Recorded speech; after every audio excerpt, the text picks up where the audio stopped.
Good evening. I'll call to order a meeting of the Wilsonville City Council in our work session format, and we'll start with a review of agenda and items on consent. Any comments? Okay, any councilor concerns?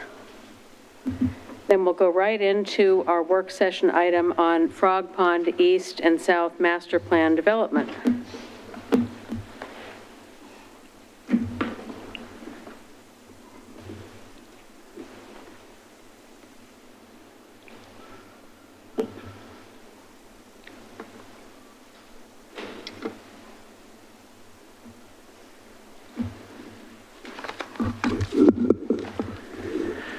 Good evening, Council.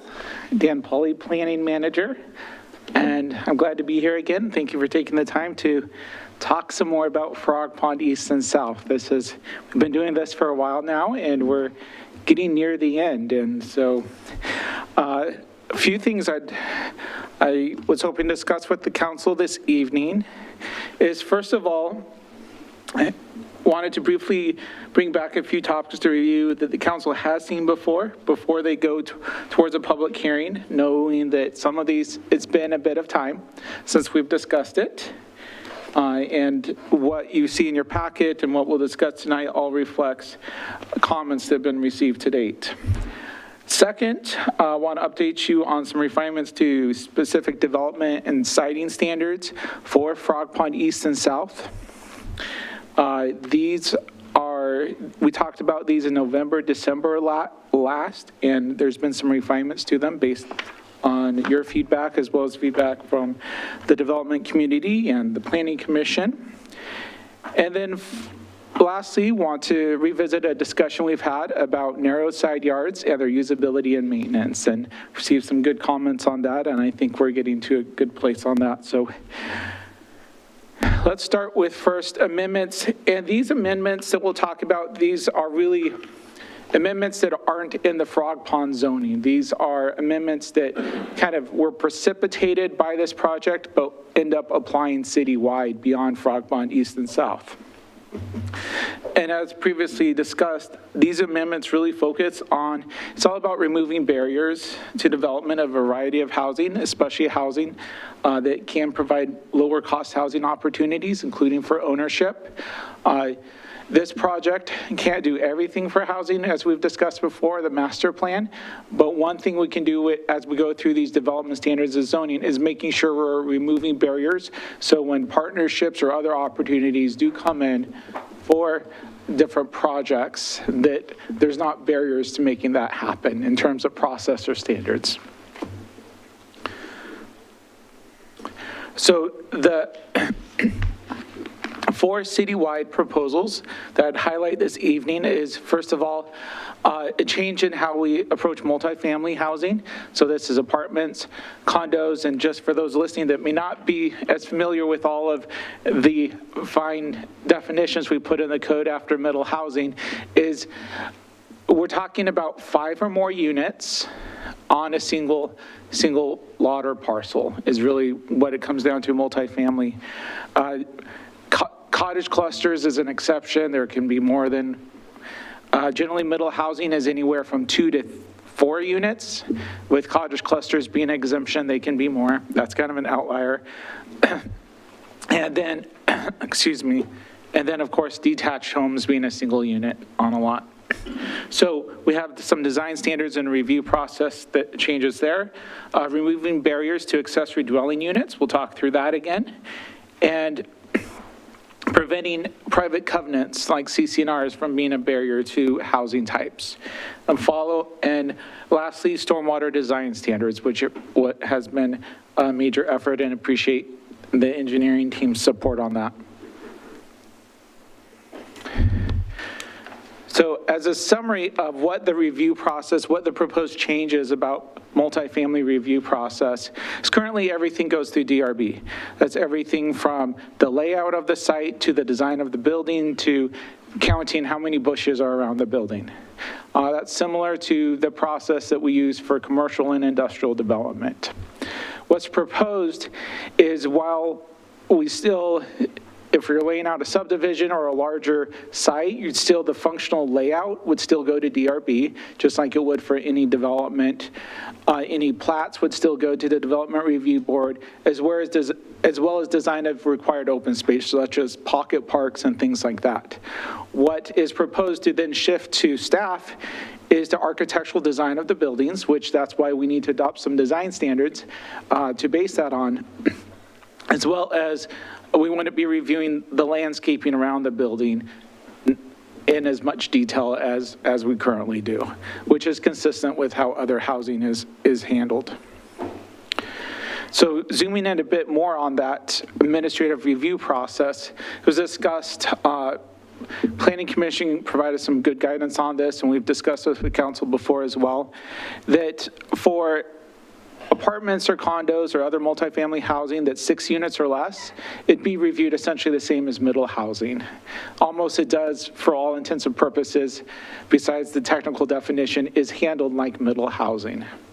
Once you get over 6 units, like 7 plus, there is still notice to neighbors. We call it Class 2 review process, where they get notice. It can be appealed or called up. And that kind of tries to strike a balance between informing neighbors, but also not doing a process that's unnecessary or sets unrealistic expectations, and provides the best balance for everyone involved. So then how do we get to a set of design standards to be used throughout the city for apartments and condos? Fortunately, we have a good template coming from what we adopted as part of the middle housing project for like townhouses, which are often a similar bulk of building. So we started there. So most of the architectural standards, such as articulation and entry orientation and amount of windows, those sorts of things really mirror those townhouse standards. When it comes, we did add some new specific parking standards for multifamily because it tends to be larger areas than a lot of other housing types. The highlight there would be that they're required to either be to the side or behind buildings from a right-of-way, as well as have the necessary screening. There's also pedestrian requirements for pedestrian connections to really encourage good design. Some highlights of then what I mentioned, some of these already. You have your main entry orientation, that you need to be oriented towards a street or the front or a patio. You have the articulation of the facade, meaning you need some sort of like bump out or some sort of architectural interest every so many feet to just make sure that it's not sightly and drab. I think I mentioned the rest of these design standards already. So I'll leave that for now, and let's talk about ADUs. ADUs, this first one's kind of seems like kind of a technical thing, but it's an important change. So when we last did an update to the residential code around accessory dwelling units, we decided to allow ADUs only where townhouses have a similar lot size to what would be required for a single family home in that neighborhood. That's mainly thinking about Charbonneau, where there's a lot of larger, what are technically townhouses under state rules, are essentially attached single family homes, right? So that was really what the current code where it allows ADUs. This would allow ADUs for all townhouses, even if it's more of what you think traditionally of townhouses, a 3-story, 4 or 5 units together.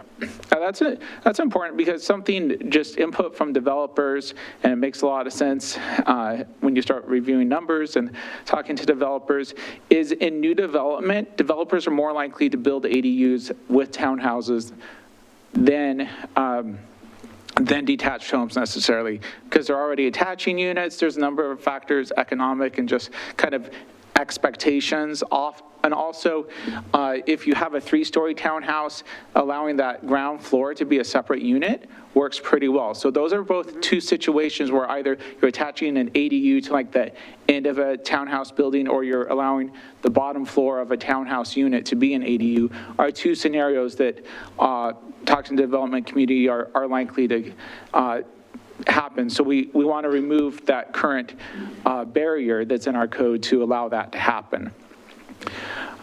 Currently, we have it written in the code where you have to do an additional land use review besides pulling the building permit, which is more review than you have to do for essentially any other housing type at this point. So removing that, where essentially the review process would be the same as it would be for a detached home for middle housing or even multifamily at this point. So just really making sure all that review process is consistent across unit type. Also, knowing especially on that lot coverage in particular and setbacks can be a barrier to ADUs, or using land that's currently underutilized to put in ADU. So making some special exemptions to those requirements to be able to remove additional barriers to allow ADUs to occur, which again, this allowance and encouraging of ADUs was an important tenet of the Frog Pond East and South Master Plan. So that's why there's this focus on. And as we looked at how these apply to Frog Pond East and South, the changes made sense citywide as well. I have a question. Can ADUs be built by the homeowner or by the town homeowner after the fact? The way this code is written, yes. So is, as far as limitations on size in relation to the size of the yard, the setback of the yard that it's going into, are there still minimum requirements that must be met, rather than an entire backyard, as small as it may be, being taken? Right, yeah, there's still some minimum setbacks. But, it may be 5 or 10 feet rather than like 15 or 20, for example, yeah. And I have one more question on that. I know of a couple of buildings that have a 3-story townhome with a separate entrance for the lower unit. So I guess they probably didn't think of it as an ADU, but it sounds like it could be. Yes. Could a person, the old-fashioned term was a mother-in-law suite. Yes. I don't call it that anymore. What's the new name for it? ADU, I guess. Yes. So could a person apply for a building permit to convert a townhouse and make it so the lower floor has a separate entrance? Yes. Okay. Thanks. So this is really written both for new development, and some of the impetus was for new development, but certainly it provides more flexibility for adaptation of current buildings over time.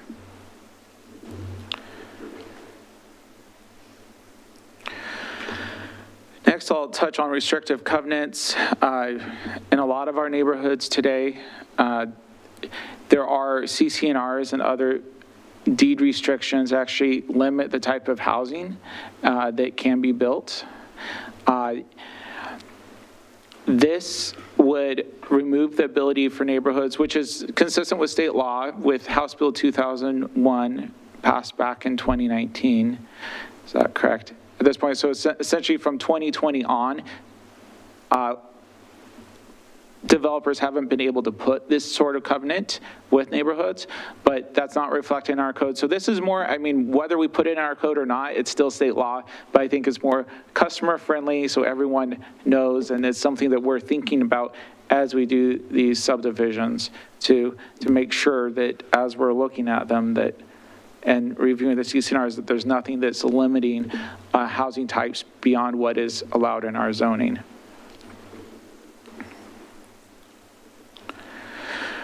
So stormwater design standards, and the big message here is this is about providing clarity and reflecting current practices, but providing more clarity and objectivity to the process, right? The city has its permits, stormwater, there's practices that the engineers follow. There's also public works standards that guide this.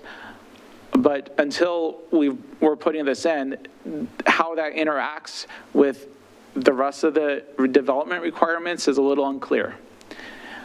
Maybe a lot unclear. But so it really leads to more iterations of design and more process. So being able to provide that clarity up front of both why do we have these standards, what's driving them, that really the standard that we're looking for is not concrete infrastructure underground. We're really looking for low impact development for where it's at the surface as close to the source as possible, and really part of that built environment is observed day to day. There's language in there that encourages minimizing the impervious surface, so to reduce the need, to the extent practicable, of stormwater infrastructure. A great part of this that we've really worked hard on is to both set location prioritization, really about putting them what parts of a subdivision do we want to be the first place you try putting them. But part of that is when you start putting these swales and other facilities at the surface around neighborhood, you end up running into conflicts with other things like street lamps, fire hydrants, parking areas. You don't want to open your door and step into a puddle. Driveways, pedestrian paths, etc. And so really, this language does a good job of identifying what those conflicts are, and essentially, in short, says if there's not a good alternative of where to put that street tree or that fire hydrant or that street light, that takes precedence over putting a stormwater swell there. So really help balance the different design considerations in a subdivision. There are times where there needs to be waivers. There's unique circumstances or special designs, and being clear about how that review authority works. So it really goes to the city engineer, and they can work with the applicant for an alternative design that makes sense. And the other thing I would just end on this is there's still overall in the stormwater realm, because this has changed in recent years, just in terms of the city's permit and practices in the industry, that there's still developers that have concerns about this because it can take up more land, it can increase expenses. But this language itself doesn't do that. It kind of maybe shines a light a bit more on it, just so we're working together and acknowledging it more as we design a subdivision and look at other components of a subdivision. But this doesn't drive or create kind of new standards in terms of how much land is consumed outside of what's already in the public works standards or under the city's permits.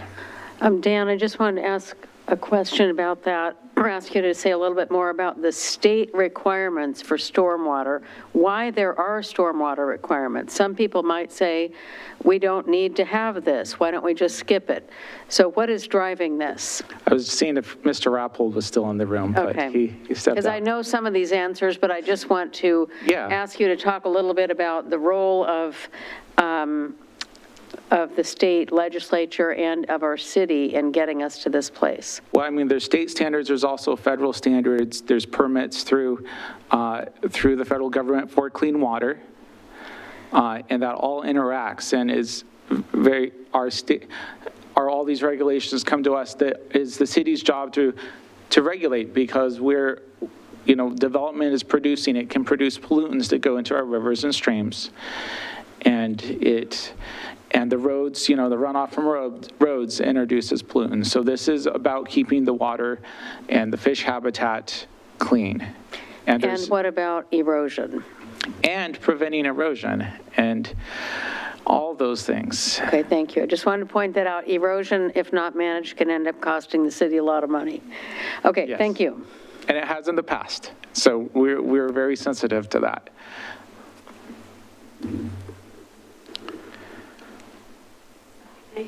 Oh, I'm sorry, go ahead. So, I mean, just one more thought along those lines, that with the climate change that we're experiencing, we're having harder rainfalls, and so the need for good stormwater drainage is really more and more important. Yeah, and that's really reflected in our new stormwater master plan, and this works in concert with that, and the rest of our stormwater regulations. Just, again, bring it to light that, this does interact and needs to be really considered as part of the design of a residential area, rather than an afterthought or so.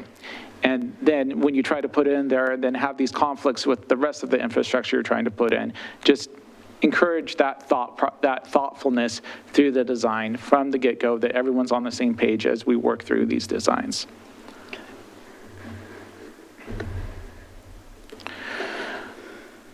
So we can come to additional questions later. I wanted to hit on these refinements. We had some good conversation about this late November, early December, about these standards, such as thinking about lot size and height and setbacks and lot coverage, all those good things.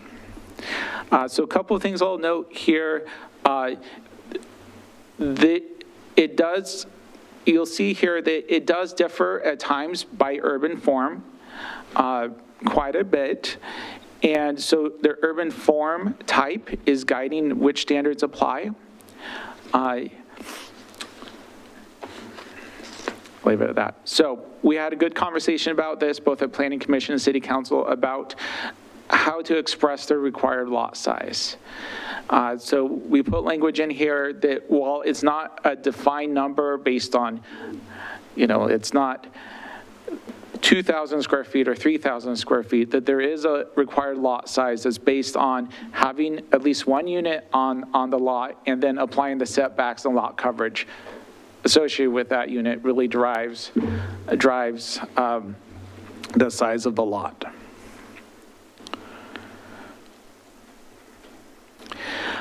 We have, based on feedback from development partners, we've adjusted the maximum height, kind of accommodating what they see as more architectural, especially modern architecture that's coming through. Sometimes the story height's a little different than maybe more traditional architecture, so really providing that flexibility, and also clarifying both by number of stories as well as height what that limit is. Oftentimes this won't be maxed out, but we want to provide that flexibility, which is consistent how we've done it in most of our other residential zones. We've sought to simplify the side setback standards. Really, in short, 5 feet is something that is an established kind of default side yard setback for residential development. Even historically speaking, even where the city's required 7, most developers ask for a waiver for 5. So especially in like a Villeball or something, 5 really makes a lot of sense. There is a footnote, you see F here, if you squint enough, there's a footnote here for urban form 1 and 2, type 1 and 2. For narrow buildings, it can go down to 3.5 feet, which is a typical for kind of distance for fire, from a property line for fire code and things like that. So how it works is if a building's 70 feet or less, it can go in width, facing the street, the width of the building, it can go down to 3.5 feet side yard setback. If you're between 70 and 100 feet, there's a quick calculation that says half, essentially 5% of the building width. So for example, if you had a 80 foot wide building, you could have a 4-foot setback. That seems really narrow. So 3 foot, what's the justification for 3 versus 5? Efficient use of land. So this has been a discussion. So, at some point there needs to be breaks in buildings just for a variety of reasons. Obviously for detached homes, you're going to have a break every unit, but even for townhouses, there's a maximum width that is typical in the market that you're going to have breaks between those buildings. So you want to use that, you want to be thoughtful about what that width is. And there's certain widths that are typical in the marketplace. But as we'll talk about, you do want to make sure when it gets that narrow that there's thought given into how that space is used. So it's a balance of needing to give more thought on how that space is used, but also making sure you're not creating this setback that is using expensive land unnecessarily. Can you give a couple examples of how space would be used? So, Just keep it.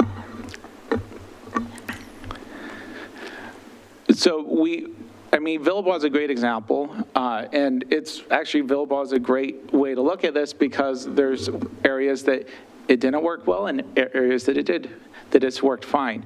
Oftentimes, when you have, especially in a detached home scenario, you have an active and inactive side of the home. So you'll just have, even if it's, both buildings are set back 3.5 feet, you have a functional area of 7 feet that's used by one of those two homes. That is one way it's used. Other times they may just not, oftentimes with townhouses in particular, it'll just be shared space and they won't fence it.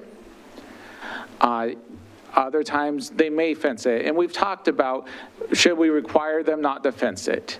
But kind of what the discussion has been is, if we do that, naturally people are going to want to put a fence up, and you're going to be chasing that forevermore, trying to prevent the fences there. Isn't that the responsibility of the HOA, though?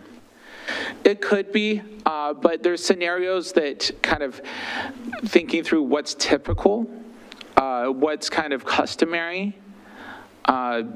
You want to, and can that be workable? So we'll talk about things that can be done, because I think what I've heard from council, and we'll talk about more, is really the biggest concerns are where it ends up non-usable and it just grows weeds, no one's using it, and it becomes an issue in that sense. So there's things we can do to make sure there's access and that access isn't blocked. And as it becomes more usable, and then there's increased maintenance and those issues that have been observed can be minimized. Well, I think you're right. We did have this conversation before, and I think we went, we belabored it a little bit, but I still have an issue with it being, not requiring it to be open, because it can become a personal junkyard. I'm concerned that we will, unless the HOA, depending on the HOA to enforce it, we could find ourselves in a situation where you have these areas that maybe a homeowner wouldn't do that. Maybe they would, maybe a renter would do it, maybe they wouldn't, but it creates, weeds, vermin, all of those things where it's not necessarily exposed. I continue to speak to that concern, and I know that I brought that up prior, so I'm not seeing it resolved. Yeah, we'll talk about this a bit more. Maybe we can come back to this when we talk about the narrow side yards and specifically. So at another session. Or, yeah, and I've kept time, if needed, if we need to bring this back and to talk more in our next work session, we can. But let me cover a couple of things, because I know that's a council concern, and there has been quite a bit of thought and discussion into that and how to best address it and how to balance a number of different factors. Last one I'll touch on before we kind of get back to the question that we were just talking about is looking at, there's prior discussion whether we go with what's called a FAR, floor to area ratio, or lot coverage. Lot coverage is what is essentially in every other residential zone in the city. So for simplicity, we thought we could cover what we were trying to get to with the FAR by height and other standards. And so we really arrived at, let's just simplify as much as possible while having a standard that works. And we really arrived at 80% as the maximum lot coverage across all of the urban form types. And let me explain kind of what that is based on. And I have one caveat and a footnote that's not reflected here. So first of all, we looked at a good precedent. Oftentimes how we've addressed a lot of these standards is what is the precedent in other zones, what's been working in other zones in the city. And if it's working, it's not, no sense of recreating the wheel. So 80% is actually the lot coverage that is used for like townhouses, apartments, and such in the village zone in Villeroy. So that's pretty consistent. Also, it's consistent across the city that for smaller to medium detached lots, it's 75% is the most common lot coverage throughout the city there. So that's close to 80. So rather than having 75 and 80, might as well just put 80 across to simplify things. The one caveat is where we don't expect necessarily, it allows it. If you do end up having a larger detached home lot, we will put a footnote that says, if you end up with an 8,000 square foot lot for one unit, you're going to have a lower lot coverage required, which would essentially mirror what the lot coverage requirements are in Frog Pond West, is what we'd propose there.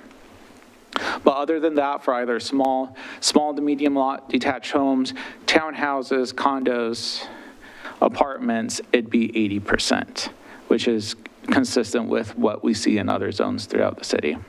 So you just kind of referenced the Frog Pond West, and so are those lots typically 80%?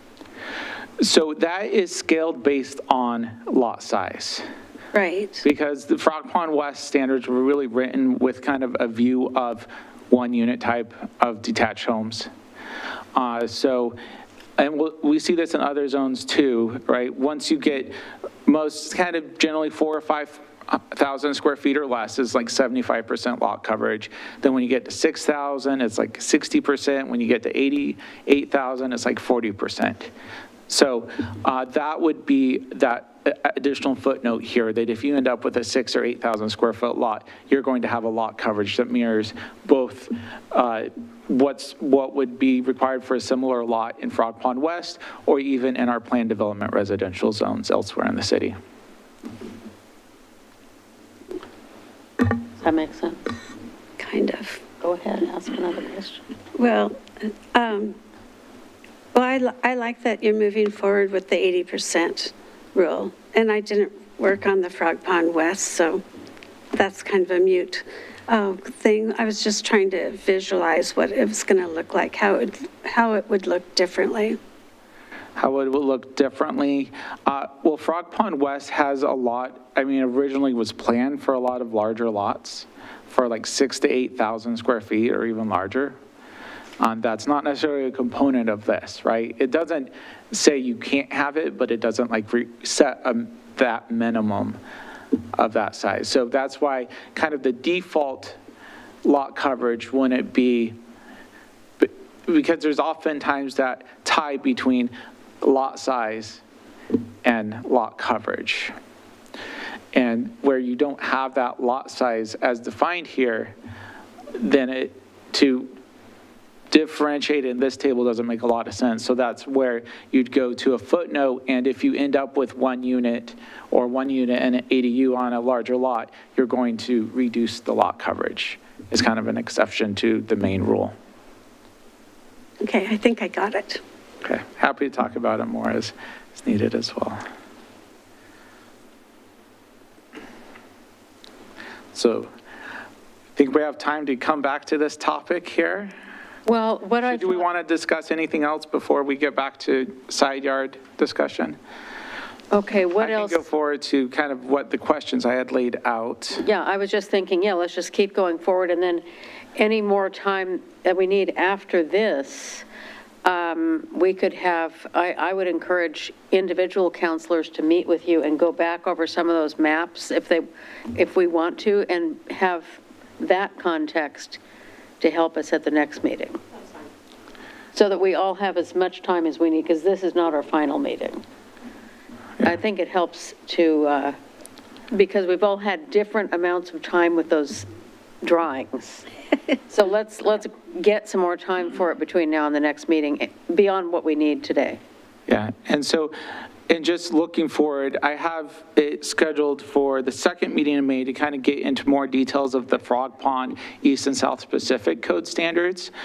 But I think there's still time on the work session on May 6th if we need to expand any conversation on any of these topics or anything else that you need more conversation on. Yeah, Mayor, I like the idea of individual, because I do think that there's some clarification. Okay, yeah. That just gets us to, that we can still Absolutely. do the May 6th. But I think Absolutely. it gives us more study time. Yep, thanks. Okay, absolutely. So in preparation, are there specific questions on kind of the citywide standards or on the development standards outside of the side yards that you wanted to highlight or ask about or have staff come back with more information on? And just go ahead, in work session, counselors, just speak up. I take that back. I have one more question. Sure. This just is step back all the way to the beginning of your presentation, and you talked about how the architectural design review is being removed from the DRB. Is that a standard that other cities are following? So to that extent, I don't know what they are. It's definitely a trend that we're seeing from the state because what we've seen is we're required by the state to have clear and objective standards, to have clear that it's not discretionary, that the neighbors really can decide whether or not they like something and stop it. I mean, that's kind of how the state law is written, and that includes for all types of needed housing, including multifamily, middle housing, detached single-family homes. And from that sense, what we've seen in some DRB hearings, and I'm trying to remember which ones you may have been involved in during your time at DRB, when you take some of these things to a hearing, there can be some false expectations, right? Where we have to repeatedly say, these, we're applying these standards. We're not really whether we like the project or not, or whether the neighbors like the projects or not, are not really germane. It's like, do they meet the clear and objective standards? Because of the history of discrimination against certain housing, the state law really pushes us that direction. So really the opportunity is to have these design standards and things like that, that we all know what the rules are going into our project. And as long as they're meeting those rules, then it's really more going through the list and making sure they meet all those rules. And we don't want to set a false expectation that because you like it or not like it from personal preference really can, right, doesn't really have the same sway as there is more discretion we can apply to like a commercial or industrial development that it does not exist under state law for residential development. So from that sense, this really makes sense of putting it in that review process that really looks at clear and objective criteria where there's not a lot of discretion. That makes total sense to me. I was just wondering whether you were following the lead of other cities, because it is called a development review board and not a design review board. So, yeah.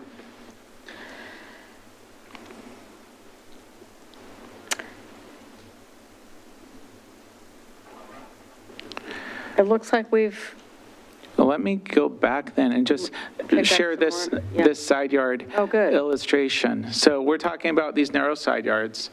And again, the setback,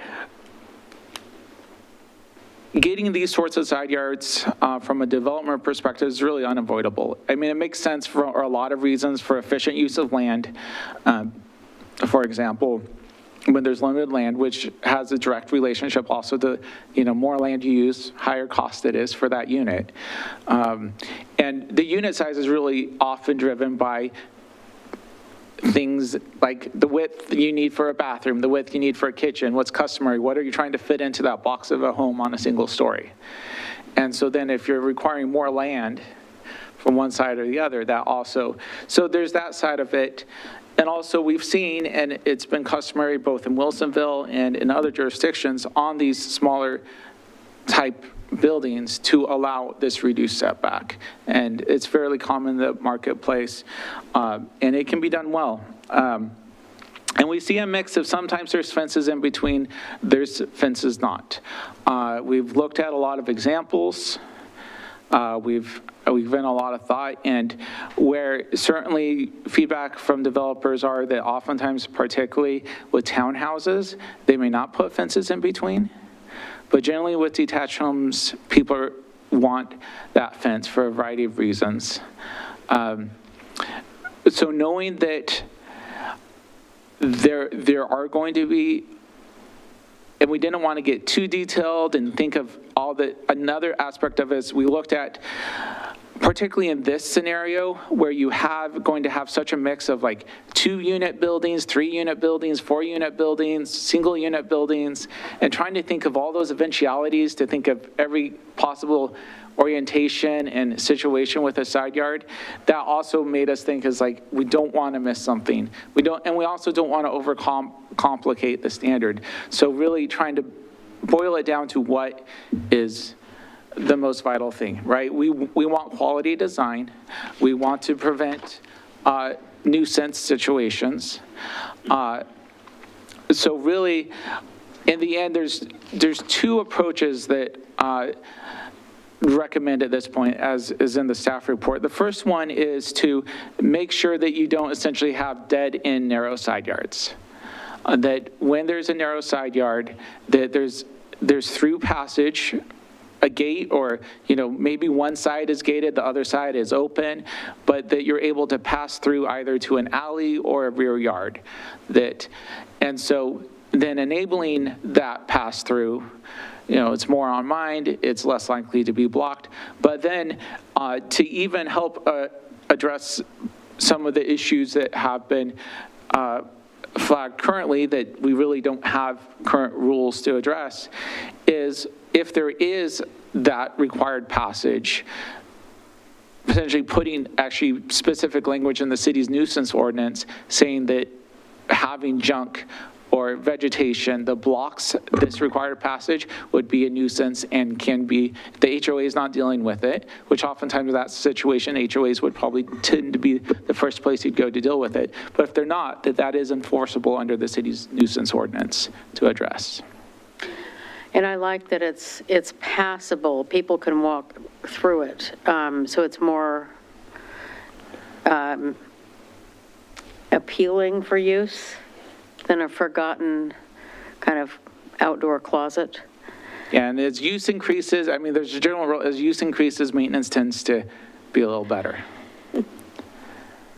And what I picked up talking about this earlier also was that in the experience of, or developers' experiences, I think is what you had described, if they are required to not have any fences, that can cause problems because people can come back and then try to get a variance, and then we end up having to deal with that later. Yeah, if they don't build it, then someone's going to want it when the salesperson is, and then they're going to be coming in and wanting, like you said, the variance when they're trying to sell the house. And so this from what I understand, is an improvement, and it's addressing what the general home buyer and home builder wants. And maybe they do put something there for a couple months before bulky waste day, but it's not like growing weeds and like a big issue, right? And it's not becoming too unsightly. So I'm happy to understand. I can bring back maybe the precise language that we'd recommend for this if generally we're okay with this direction. Okay, good. I just want to make sure that I understand Yeah. the fence discussion. I get so as it relates to this diagram, the alley. It feels like these two are very distinct in a way. I mean, the possible purpose of that outside area for the alley house is different than the one with the rear yard. And the one with the rear yard, the fence door or the little red door that's near the top, right? Yeah. So like that could be there. It could be located there, or it could be located much closer to the rear yard, right? You'd And so still, then that area would be open. It would just kind of be like visibly it'd need to either be open. at the top or just to the side, because you'd want to allow the through. The way I'd recommend the language is it allows through passage. Like you'd be able to use that side yard to get to the rear yard. Right, but like what if that gate didn't exist at the front of the house? What if it existed near the end of the house and like people could walk through it, but it wouldn't be visibly screened by a gate? So essentially, if there was not even a fence, if Well, like the it was. the fence could occur, but like you see where that arrowhead is, kind of near the bottom of the Yeah. screen? Like what if the gate was there? And there was no gate or fence towards the front of the house? Yeah. Yeah, I mean, that's a possibility. So if someone wanted to put just the fence down the property line and not have a gate, I mean, that would be an acceptable solution too, or have the gate at the rear. Yeah. Yeah, have the gate at the fence and the gate occurring at the rear.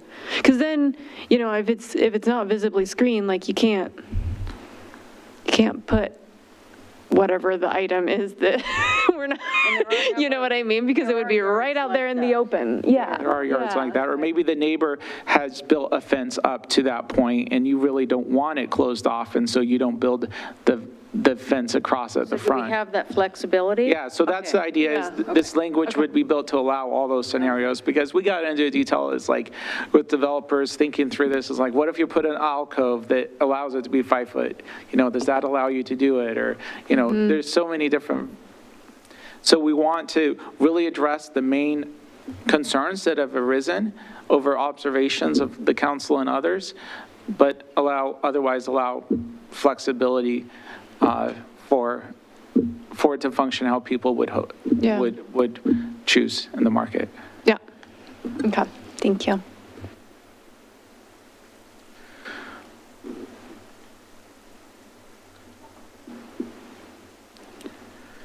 So just any feedback of kind of, we're looking at a summer hearing, so as we finish this out, what would be helpful to council to finish kind of working through this? One-on-one meetings would be great, I welcome that, but just in our future work sessions, what would be most helpful for you? I'd be interested in your feedback there. One more question that I wondered if you could clarify, and I think that you had this slide, so maybe we just go back and pause on it just a moment more. But in our packet, there's all the bullets on page 6, and 1, 2, 3, 4. The fourth bullet says for urban form type 2, adding the ability to use the additional building articulation in lieu of minimum building width. Can you talk about that? Sure, that's once a more? good one. I didn't highlight that in this Okay. abbreviated. You had some slide that was talking about building articulation, but this was something different. Okay. So there is, thank you, that's a good thing to highlight. So there is, let me advance here.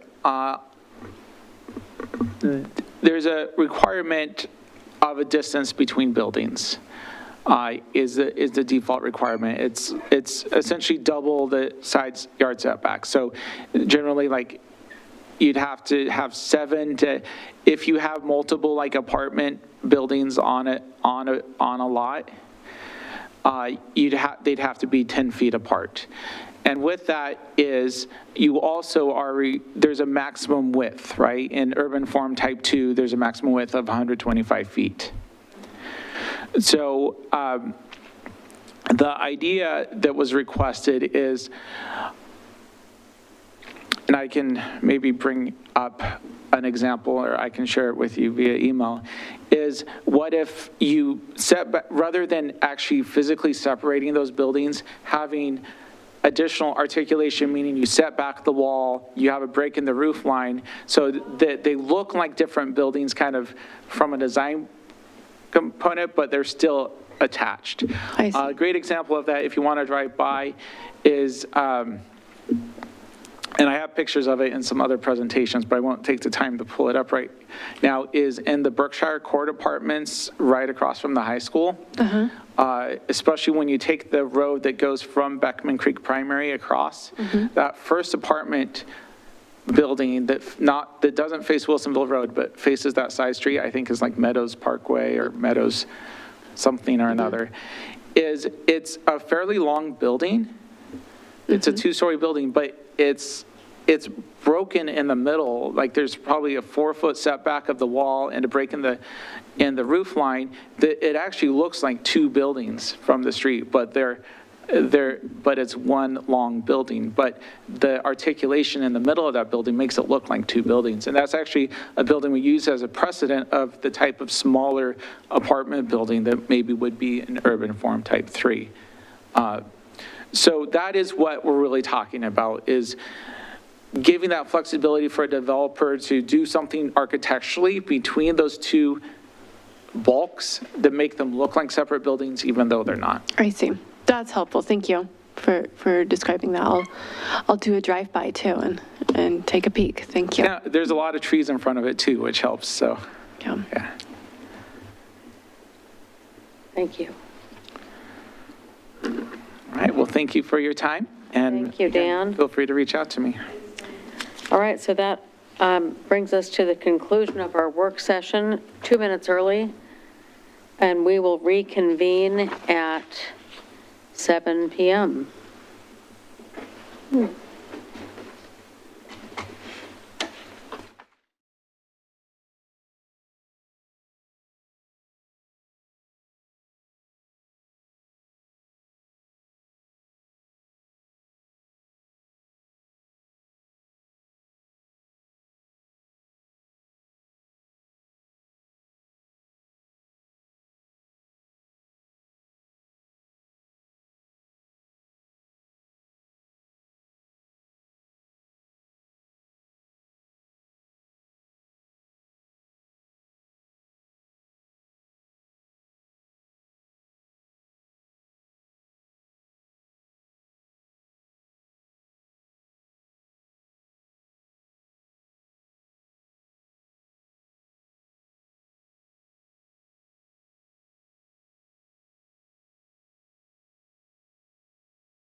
Council, and we'll start by asking the city recorder to call the roll.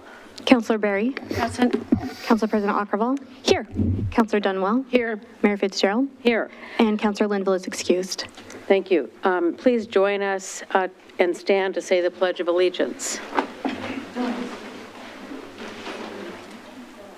I pledge allegiance to the flag of the United States of America and to the republic for which it stands, one nation, under God, indivisible, with liberty and justice for all.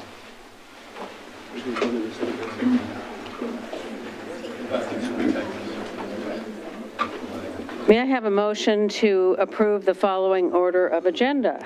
Your Honor, I move to approve the following order of agenda. I second.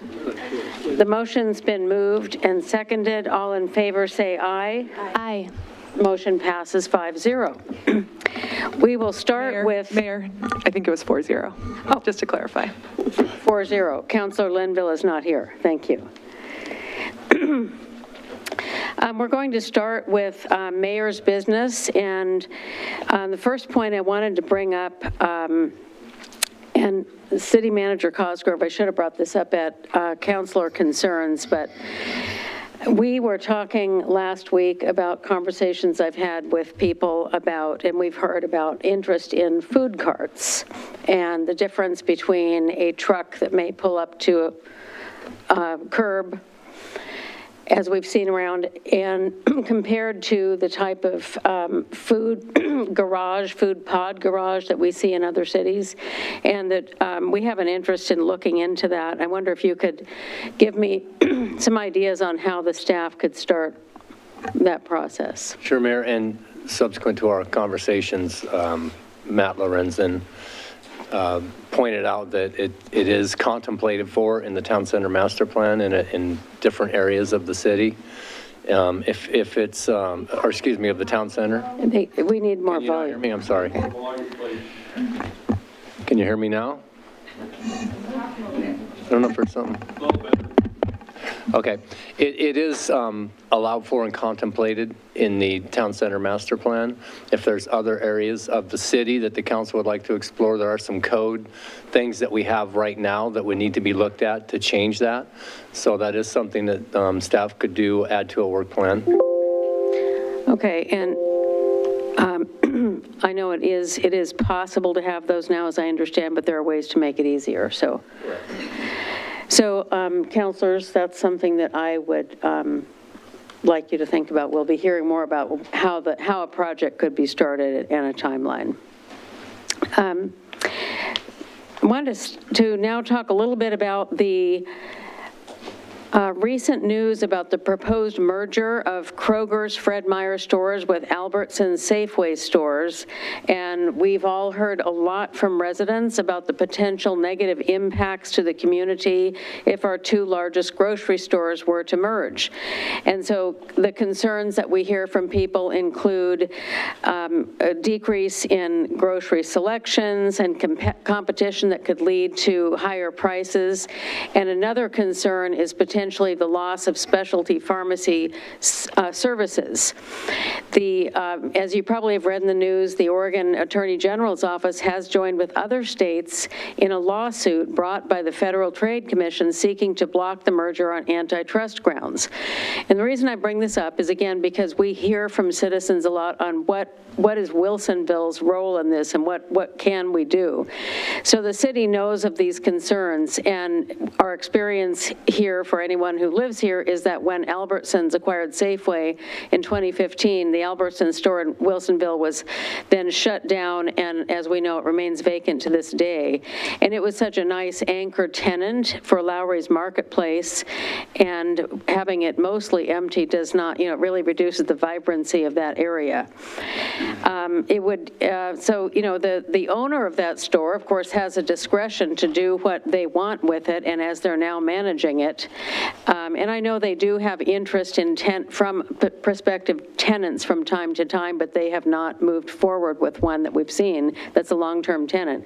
So we also know that it would not be good for the community if Fred Meyer or Safeway were to close down and remain vacant for an extended period of time, as happened with the Albertsons' former location. And then related to the pharmacy services, we did meet with somebody from the governor's office about that, and we also are aware that Rite Aid has filed for bankruptcy, and Walgreens is closing some stores, as you read in the news, but we have no indication that either of the Wilsonville, Rite Aid, or Walgreens may close, in answer to some of the questions that we have received. And lastly, the Oregon Health Authority is right now taking public comments on the potential impact of the proposed merger with regard to the access to pharmacy services. And they are, at this time, taking public comment to that. And they actually have a public hearing planned for April 24th. So people can find out about that by just going online and searching for Oregon Health Authority Kroger-Albertsons merger. Moving on, I'd like to report on some changes and decisions since our last city council meeting.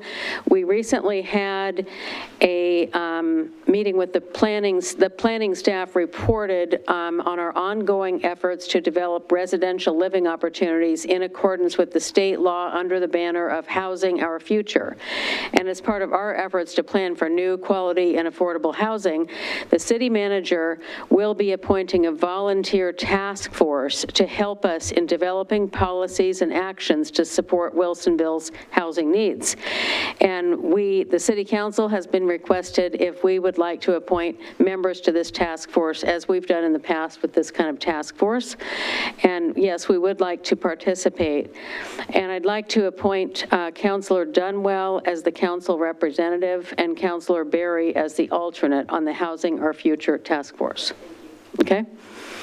On April 4th, I was invited by the Charbonneau Country Club to do a presentation to their group of their large homeowners association group, and we had about 178 people there, raised a number of questions for discussion. The main two topics that we talked about were the town center redevelopment plan and Charbonneau walking paths. And we also talked about the recent decision to regarding suspending the tolling, the announcement that the governor made, and the need to stay engaged with that. I attended the Rotary Club of Wilsonville's Heart of the City event this last week, and it was a wonderful event, just incredible volunteer work and participation by so many members of the Rotary Club, of course, and also businesses who contributed to the auction and bid at the auction. It was just a very successful event. It is also called they award a First Citizen Award, and this year it was given to Brad Hansen, and they had wonderful nominees.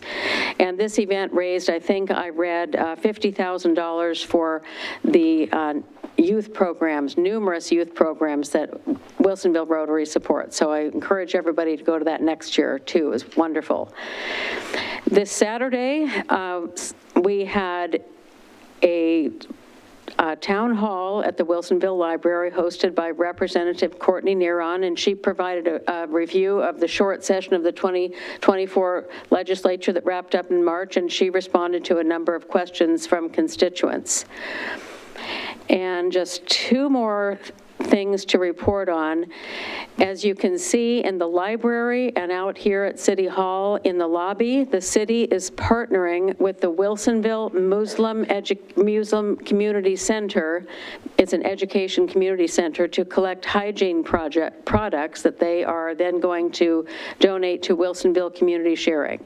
They will be doing this throughout the month of April, and people can drop off new hygiene items like toothbrushes, shampoo, and items for diapers and things for family members, again at the City Hall and the library throughout April.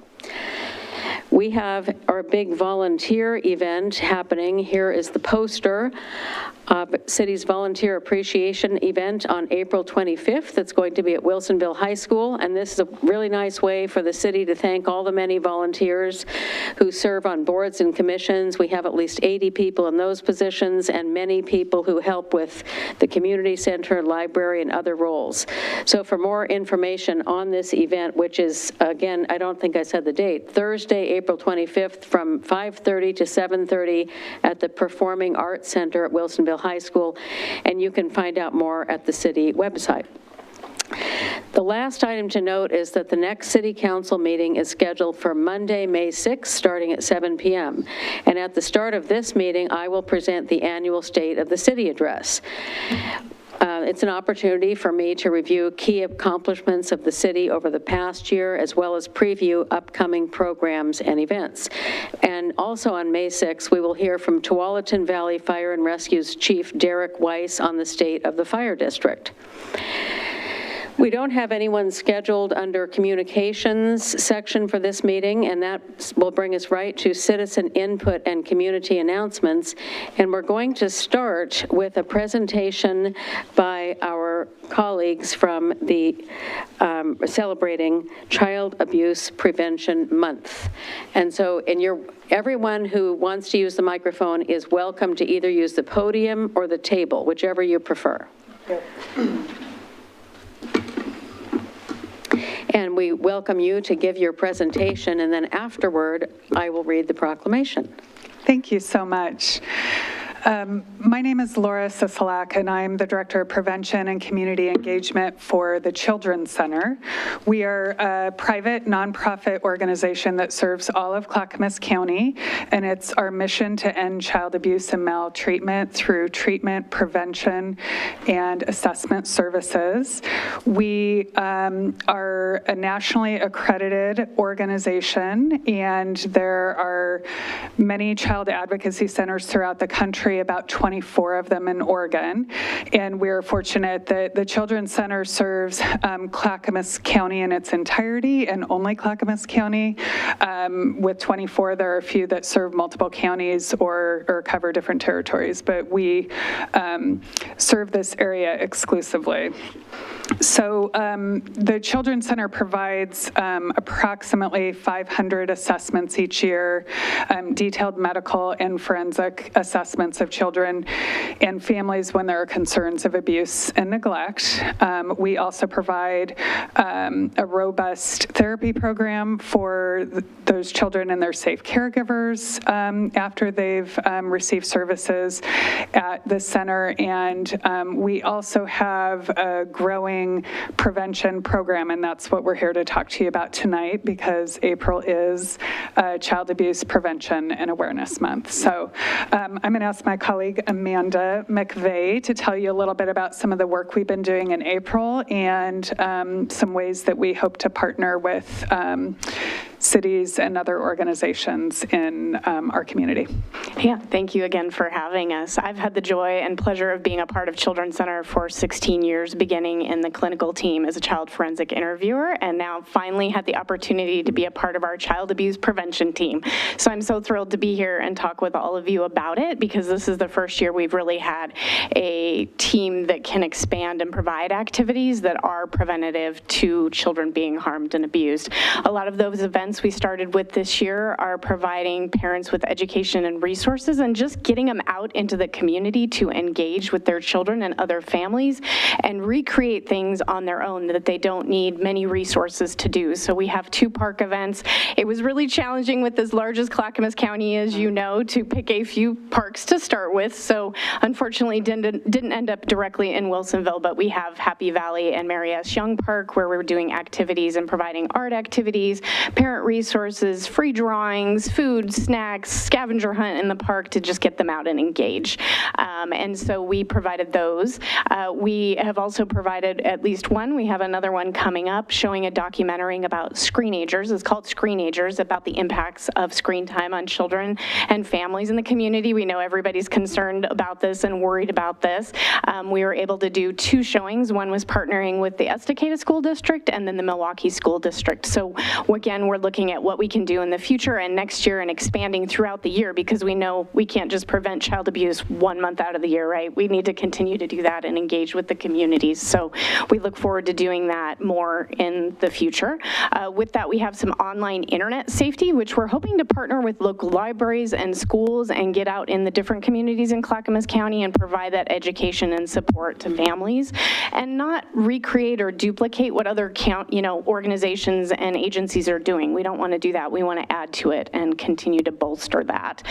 As well as we do have and have had for some time, even prior to our larger team, child sexual abuse prevention education, and that's called Stewards of Children, and that's a training we provide to adults on helping them recognize and see how they can prevent abuse and how to respond if a child comes to them with concerns. So that's something we do. All of our services, of course, are free of charge, including our assessments and therapy. No families are required to pay for any of our services. So we just are looking forward to doing more of that preventative work because we know how important that is to do. So thank you. Thank you very much. And I appreciate you coming to speak during our communications segment of our agenda. I misspoke and called that citizen input. So thank you very much. And what we would like to do is I'm going to read the proclamation. Is that the extent of your presentation? Yes, ma'am. Thank you. I'm going to read this proclamation and really appreciate everything that you do in our community and partnering with other organizations that are essential to helping you make that bigger lasting impact. And then we'd just like to briefly maybe gather over by that picture there for a photo. Thank you. So, Child Abuse Prevention Month proclamation. Whereas children are vital to our city's future success and prosperity and represent our most vulnerable resources.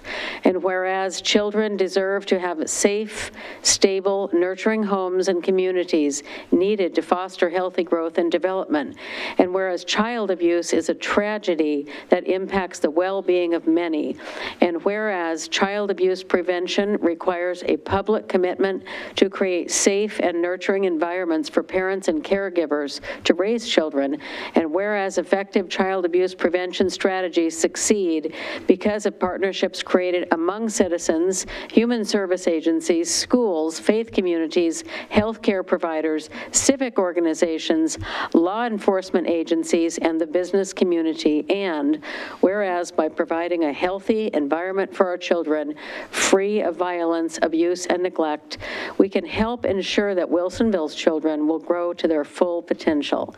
Now, therefore, be it resolved, I, Julie Fitzgerald, Mayor of the City of Wilsonville, a municipal corporation in the County of Clackamas and the County of Washington County in the state of Oregon, do hereby proclaim April 2024 as Child Abuse Prevention Month in Wilsonville and call upon all citizens to work to prevent child abuse. In witness thereof, and with the consent of the City Council and the City of Wilsonville, I hereby set my hand unto this 15th day of April 2024. Thank you. Thank you. Thank you. So let's gather over here, and do you want to add anything to that? Invite the people up. Council President Ockerville did want to add something first. Thank you. Thank you so much for your presentation, for coming tonight, and for helping share this information, not just in our meeting this evening, but in the multiple other ways that you've described in your presentation. In our proclamation, there's reference in your presentation as well to the many community partnerships that are important in this work. And I know that we have some of those community partners that specifically came tonight because of this proclamation. Representatives from our Wilsonville Police Department, our school resource officer, our school superintendent for Westland Wilsonville School District, and chair of the school board as well. And so I wonder if we can include them in perhaps our photos. Please all join us. And did we list everyone we should have there? If there are more, Medical please join community, us. All right. others. Thank you. We'll be over here. Okay, thanks. Yeah. Yeah.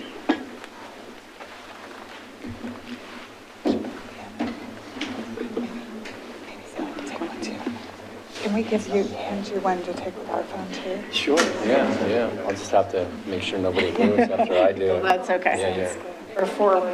Won't go to lock screen real quick. No, I don't If it think does, I can do yours. If it does, then we'll worry about it later. Go ahead. Yeah, we'll get him in here. Hey, we're going to put the logo up on the screen, so could we go out into the horseshoe here? Better? Yeah. Thank you. Thank you. Hi, how are you?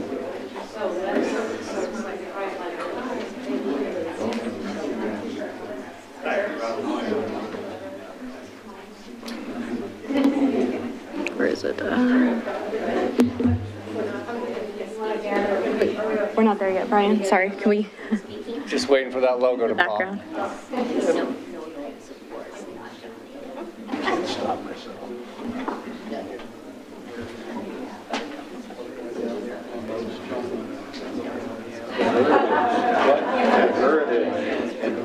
That always happens.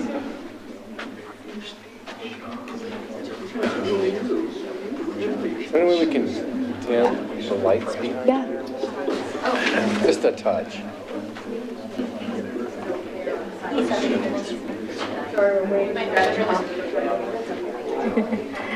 want to open up all the way. Maximize the screen.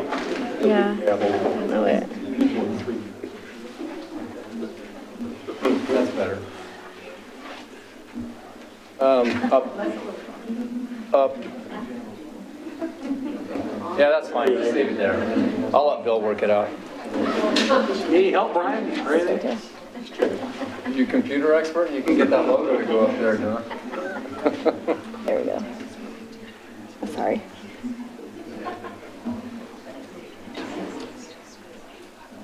Oh, it's still going to show.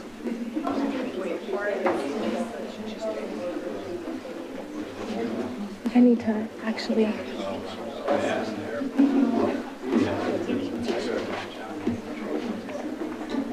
How's everybody doing? Good. I think that's pretty good. Yeah, we'll call that good. All right, I got 2 cameras, so I'm going to take like 3 or 4 with each phone. Ready? Jeez. And for mine?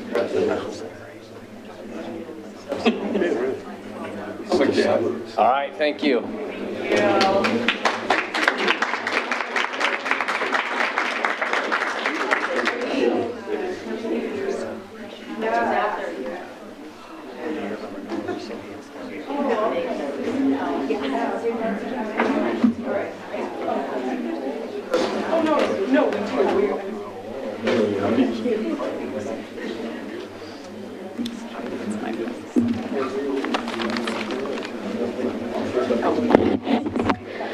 All right, thank you, everyone, for your patience.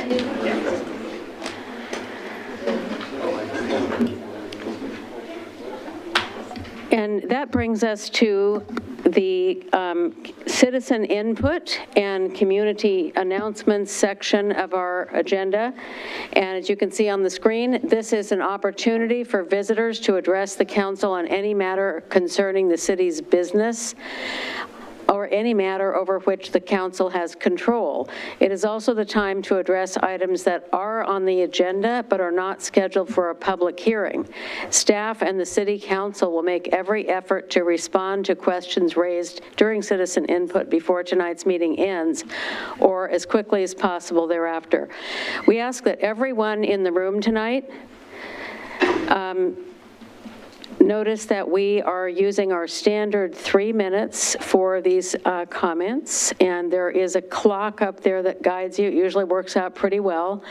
And we ask you to limit your comments to 3 minutes.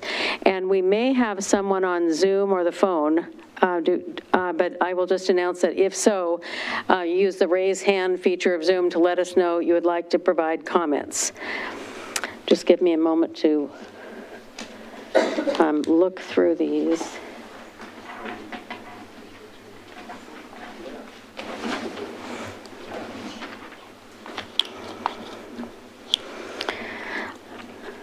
I'm going to start with, well, I want to see if I have different subjects so I can group them.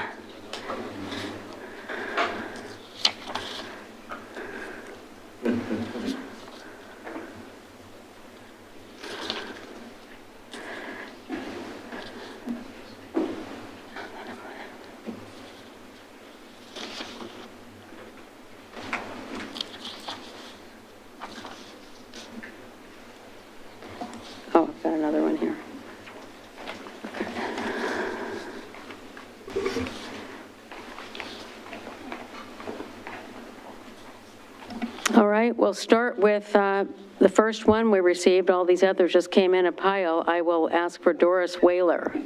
And again, you can choose if you'd like the podium or the table, whatever anyone prefers.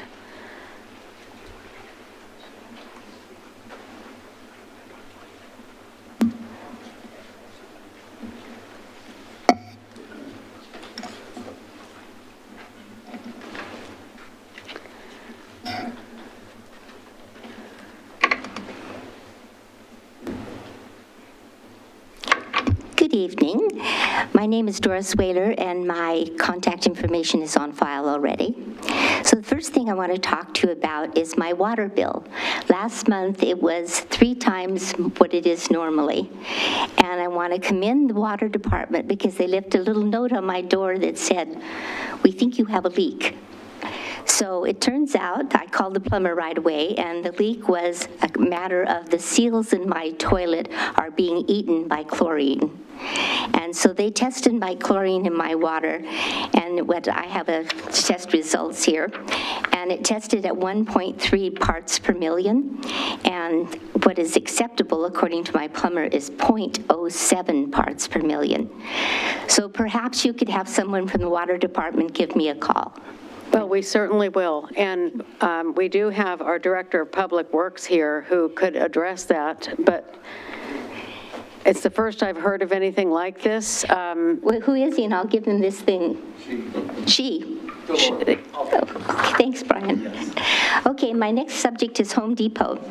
So in my opinion, your rejection of Home Depot going where Fry's is has less to do with continuous use than it does interrupting the town center plan.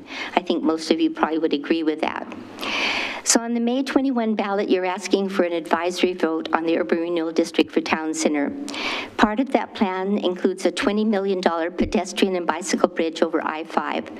With as much rain as we have, I just can't see this useless bridge being used enough to justify the cost. Many people will be voting no on urban renewal for Town Center because they don't want to change Wilsonville from a suburban community into some type of urban oasis with apartment housing. It's bad enough that East and South Frog Pond will be 60% multifamily, 35% townhouses, with only 5% smaller detached homes on tiny lots. I never thought I would see the day that Wilsonville leaders would be so intent on cramming everyone into smaller spaces and limiting parking to get rid of cars.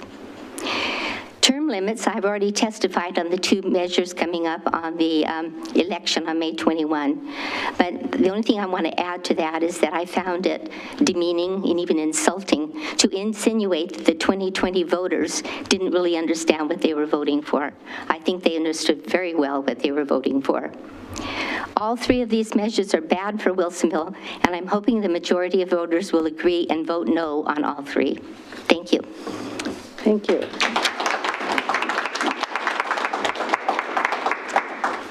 Next one I have is Dick Spence.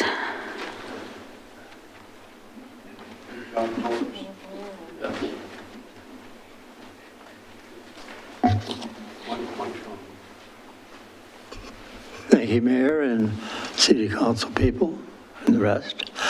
About 2 weeks ago, I spoke about being very for the new resolutions on term limits. And I just want to tell you, my ideas have not changed. We need to change because otherwise certain people will not be able to continue to be on the board depending upon when they are appointed to the board. This is something you should read about, understand how it would affect the future of the city council and the city council people. That is about it. Any questions? No, thank you very much. Next one, I think it says Steve Hunter. Did I read that right? Yes, Stephen. Okay. I'm called a lot of things. Okay. Shalom, ladies and gentlemen. Thank you for this time. Home Depot seems to be a hot topic right now, and I haven't fully made up my mind on whether that's a good thing or a bad thing, but I am against any city council calling winners and losers on that. You can look at the transportation issues in the city right now, and you guys have done a fabulous job so far. We've lost lanes, we've lost a major east-west thoroughfare, and people don't know where to go. And it's always nice sitting behind an empty bus also. And so you guys are on top of all of the transportation issues. But I really think the utopian philosophy that you have envisioned for the downtown core is really strange. I wouldn't go any further forward with this plan. We're entering into a terrible economic depression, and we're losing businesses already, and putting another 2,000 plus dwelling units in the downtown area, just none of it makes any sense to me. I look forward to hearing what other people have to say. I'm always learning, and I appreciate your time. Shalom, shalom.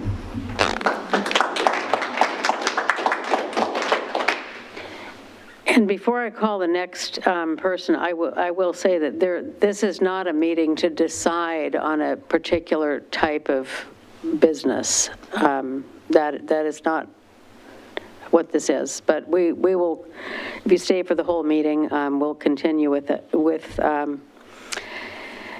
hearing the procedure that we have planned. But I think there is a lot of confusion about that. My next card is from Stephen Brooks.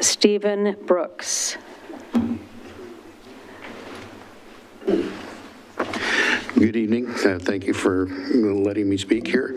My name is Stephen Brooks. I live at 10200 Southwest Brighton Court, and I'm probably part of the confusion as well. I support the process for the appeal on DB 24 TAC 0002. I support letting Home Depot open in the old Fry's store. I, for one, would be happy not driving to Sherwood. What I don't support is the use of Wilsonville as the poster child for the new urbanism model. Zoning changes with no infrastructure for autos and trucks makes no sense. Most people that live here work elsewhere. You're in a fantasy world if you think they would arrive here without their cars or work trucks. Where are they going to park? In our existing neighborhoods? Most houses in my neighborhood have room for 1 to 2 cars at most on the street. There's mailboxes out front. There's no parking there. Postal carriers threaten the mail stops with mail stops or towing for repeat offenders. We have no sidewalks.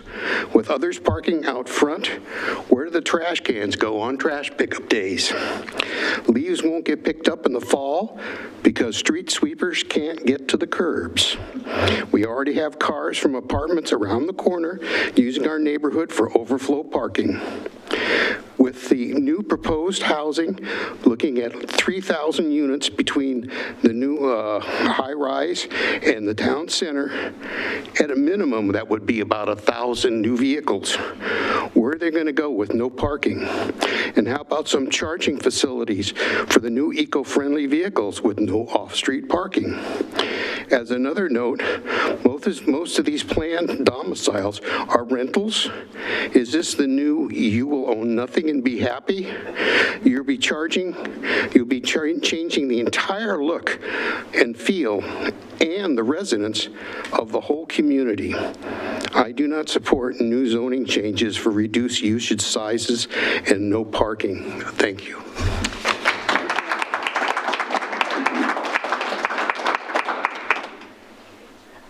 Kristen Roche. All right, we'll see if I make it in time. Okay, my name is Kristen Roach. I've lived in the same home in Wilsonville Meadows for the last 30 years. I'm the HOA president of the 309 homes that are in our community. We have a lot of original owners, probably about 50 are original owners, and they're in their 60s, 70s, and 80s now. I'm here tonight to support Home Depot. They've provided examples of areas where they've been great neighbors, and it seems like at every step on the DRB, they've been blocked and told no. In fact, going so far as to rezone the Fry's property so no business can have more than 30% square feet. I point to Village at Main, which came after I was here. It's a 25-year-old property. It was touted back then by city leaders as a revolutionary concept. We'd have townhomes, apartments, and retail space all right there at our fingertips. But I think, as everyone here can testify, what's transpired over the years is seeing dozens and dozens of businesses failing to make it, and residents there frequently complain about the parking or lack thereof. Last Friday, I asked Kim if she could forward me all the survey questions, the results for the new town center concept. I received the streetscape survey. It looks like a whopping 68 people responded to that survey. In our own Wilsonville Meadows neighborhood of 309 homes, we did a mailbox survey because our mailboxes are getting old. We had over 50% of our homeowners respond to our survey. We were disappointed because we wanted 75%. So to have 68 on that survey for the entire city seems a little bit disconcerting.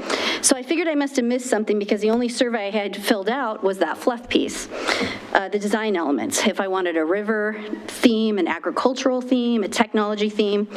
But instead, I quickly realized that if I were paying for my own house with my own money, not like the city and the developers would be doing with our urban tax dollars, and how this seems to have operated, the only input I am allowed is basically what color of paint I want behind my toilet. And that doesn't seem, it seems like we need to engage citizens more in direct feedback. Folks that are here, please read up on 15-minute cities, read up on new urbanism, and read up on the definition of VUNERF. It was used in the Sherry's application. Sherry's will be coming down, and it was used in that term in the building application. Nowhere has the city asked residents if they want a Pearl District 2.0 without cars, no public parking lot, no food courts, no indoor civic center, no public electric charging stations. My vote is let Home Depot be the anchor store that will help our struggling businesses. And I think Bill Bagnall is here. Bill and I are neighbors. Bill comes to all of our HOA meetings. Bill and I are friends. We don't always have to agree on anything, but the thing that's most troubling is seeing our planning commissions, our DRBs, filled with people that groupthink and unanimous group thinkers. Thank you.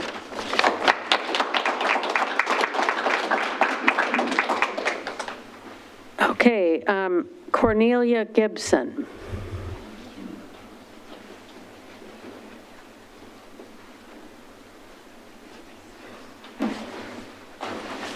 Good evening. I'm not in the habit of coming and testifying. I really don't have a heck of a lot to say. I just want to say that I think we live in a really beautiful city, and I think that has a lot to do with the city management and with the people that we have on our city council and the mayoral positions that we've had in the past. I'm very much for getting a pedestrian bridge and getting a bicycle bridge because I like bicycling, and those of us that are active would like to have those kind of amenities in the city that already provides a lot of green space, and we should try and keep just a very nice environment for ourselves.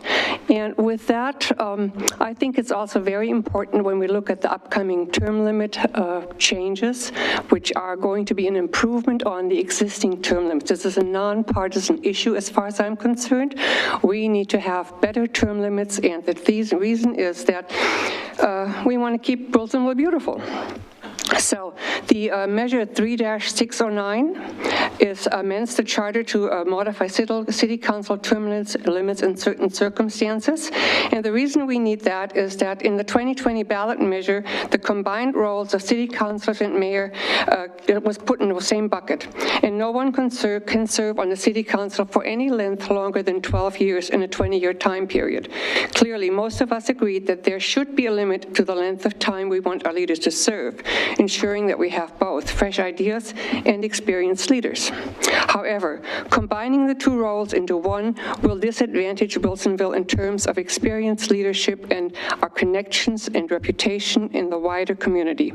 Measure 3-609 would decouple these two roles in only one case. Someone could serve 2 terms as a city councilor and then 2 terms as a mayor.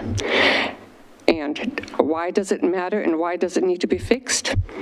It's because Wilsonville is small but a very effective city in our region, and the mayor plays a significant role from the local to the national level, representing our voice in many arenas, including in negotiations with Metro and ODOT, advocating for funding from the Oregon legislature and the federal government.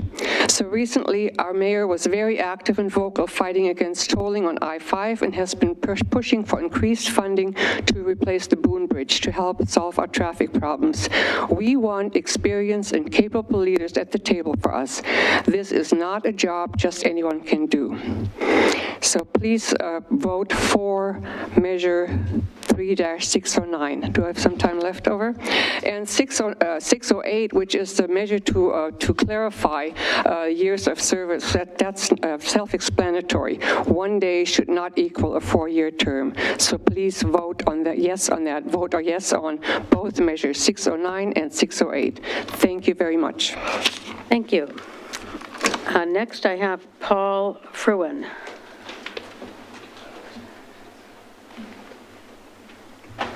Hi, I'm Paul Fruin, and I live at 9463 Southwest Talkman Street, right across from Boone's Ferry Park. And I'm concerned about a lot of things that I'm seeing in the city. I've lived here for 25 years.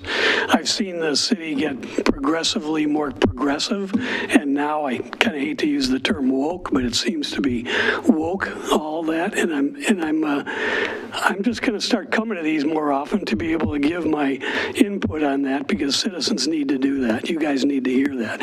I'm particularly concerned about what was brought up before, what I read in the Boone's Ferry Messenger about surveys that are being taken and decisions are being made based on the input from like less than 75 people here in Wilsonville.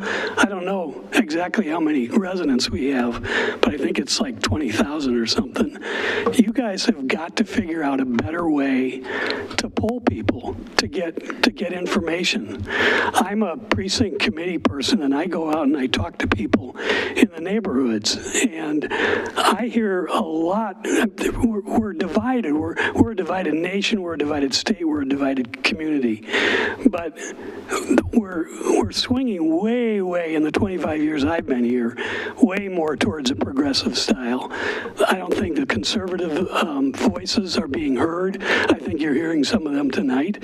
That's great. I'm glad to see more citizens get involved in this way. And I want to encourage you guys to do whatever you can. I don't have a suggestion right now on how you do this, but you've got to get more input from citizens than 68 people. Or I think the messenger also said 155 people on some other thing, maybe relative to the bridge replacement or whatever. So that's my testimony tonight, and I appreciate the opportunity to do this, and you'll be hearing from me more often. Thank you. Dwight Sims.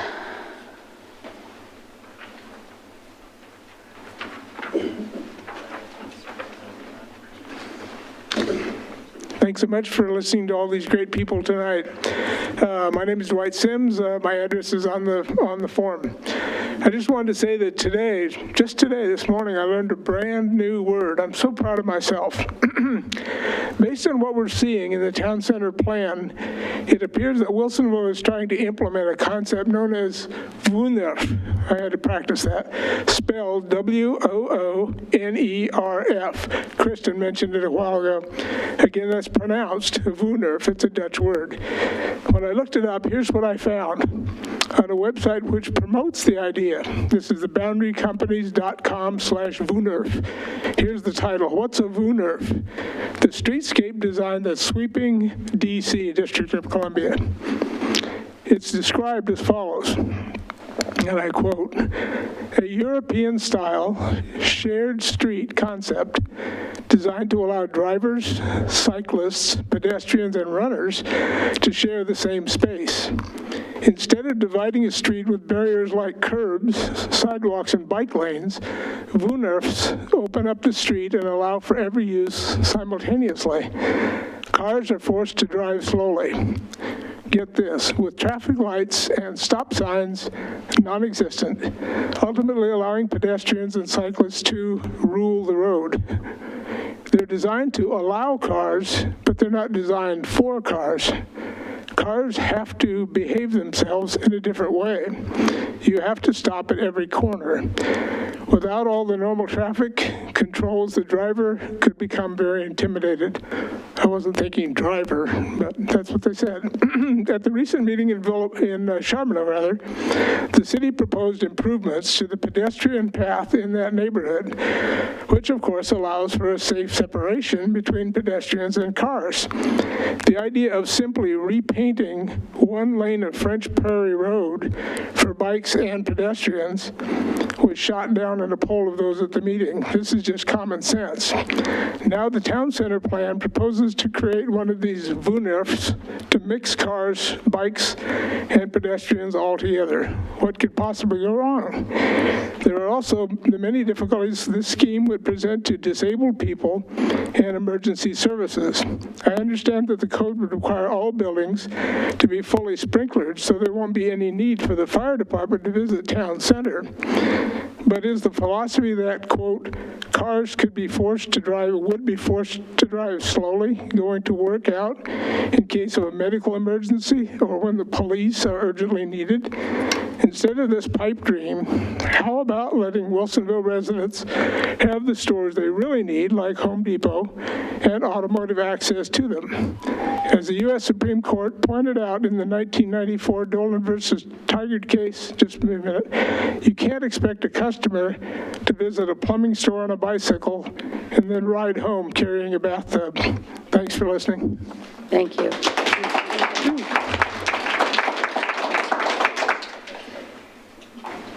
Joel Hawkinsmith.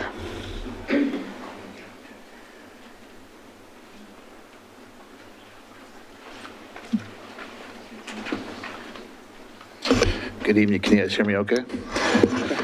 Thanks for the opportunity to speak. Tough crowd to follow. Mayor and councilors, thank you for giving me the opportunity to speak. My name is Joel Hawkinsmith. I live over in the Fox Chase development, and I'm also listed on your sign-in sheet there. Speaking specifically against City Initiative Measure 3-608, which would allow incumbent privilege rather than open seat elections. For decades, our city council has used a process where an existing councilor resigns before the end of their term. Then the council chooses an appointee in their own image. That appointee then runs in the next election as the incumbent. Being an incumbent has the advantages of name recognition and easier access to campaign finance. When we passed term limits, that clever process was killed. Now the city council wants to reinstate the power of choosing their own successors. I call foul. And therefore I'm voting against both term limit measures, in addition to voting no on urban renewal for town center. Thank you. Thank you.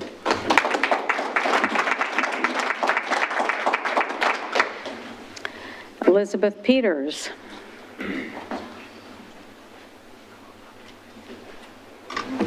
Mayor and Council, I'm Elizabeth Peters, resident of Wilsonville since 1993.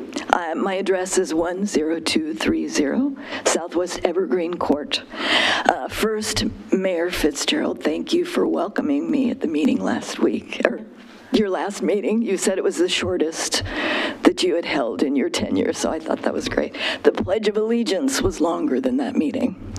And Kimberly, thank you for welcoming me as well and telling me how to speak to this council. I wish to draw your attention to an issue that's hopefully just an oversight. I noticed that the city's online calendar highlights religious holidays. the Muslim holiday of Ramadan, the Jewish holiday of Passover. But it doesn't include the highest holiday in the Christian faith, and that's Easter.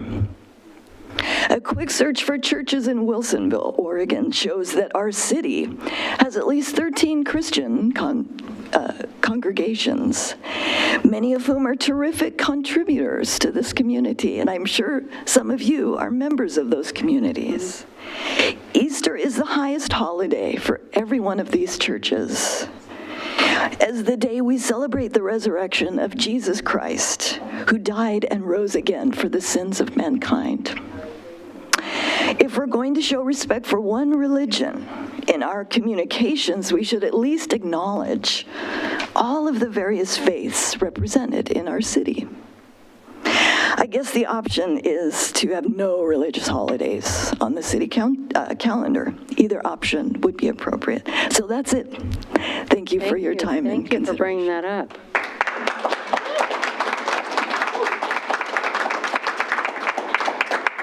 The next one, I'm not quite sure of the first name. I think the last name is Weber. Is it Christine? Yes. Okay. Sorry, this is my first time here, but I'm Christine. I live in Meadows, and everyone said so many amazing things, and it's really great to know how many wonderful people are in our community. We really love Wilsonville. I raised 3 kids here, and they've all gone to different schools, and so I feel really grateful to be here, and I just want to hopefully be a proponent of everything that everyone's saying here, and I would look forward to hopefully if there would be a Home Depot, that would be amazing. Be nice and easy for us to go get whatever supplies we need. I also have a home in Meadows, and we appreciate having a lot of homes around here with families, and I got my home specifically because we had a yard for the kids to play, and that it's been so nice to just be able to fellowship with all these families who have children as well. So anyway, that's all I had to say. And sorry I didn't write my name correctly. Oh, that's good. Thank you. Okay.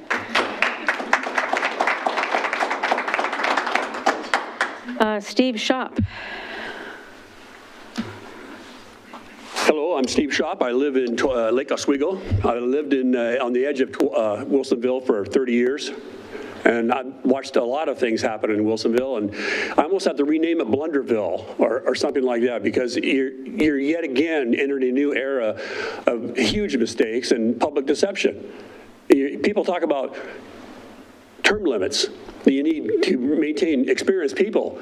Well, you had experienced people back when Cabela's was booted out of the prospects of coming to North Wilsonville by the very experienced Tim Knapp. You had a blunder where Villebois was supposed to be, as much as a nice community in what Villebois is, it was supposed to be a whole bunch of commercial property, live, work, and play. It was a vision, like you're painting out for the center of the city. It didn't pan out. Of course it didn't. And now you have a delusion. Really, it's distrusting or deceit that you're using of the urban renewal. And you talk about confusion. I'm not confused. I'm an expert on urban renewal. And the whole basis of urban renewal is purposeful confusion. So the people mistakenly believe it's free money. It's not.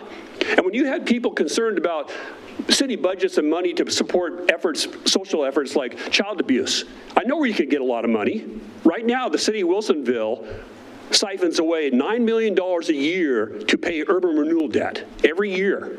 $9 million. It's worse than Portland per capita. And Portland is the biggest abuser of urban renewal in Oregon. But now you're number one. You have been for a long time per capita. And now you have another plan. You can't have a Home Depot who will pay with all their money to develop the site and improve the site and have a perfect partner for the community. No, you want to spend $200 million of tax money, urban renewal money, which you certainly will tell everybody is free, and it isn't. It'll continue the siphoning away of millions of dollars every single year from police and fire and schools and libraries and social services. It's dishonest. And I can't believe that another era of people being elected to the city of Wilsonville are actually possibly going to be worse than your predecessors. And to make it even more offensive, you're trying to overrule with a public deceptive vote to get rid of the term limits. So you can bring back more people with more experience like Tim Knapp and Charlotte Lehan, or you can acquire their level of experience. It's not experience that's a problem, it's rot. And the term limits got rid of it. You need to wise up, or you should just quit and let normal people. I could throw a dart at this audience, and they would have better judgment than you. Urban renewal is a fraud. I've been an expert at it for 30 years. When Beaverton convinced their voters to support it, they lied so tremendously that they told them it was free. And 3 out of every $4 in their own documents said it was coming from all the regular tax revenue. That's what's in store for Wilsonville if you let these people do what they're going to do. And you need to stop them any way you can.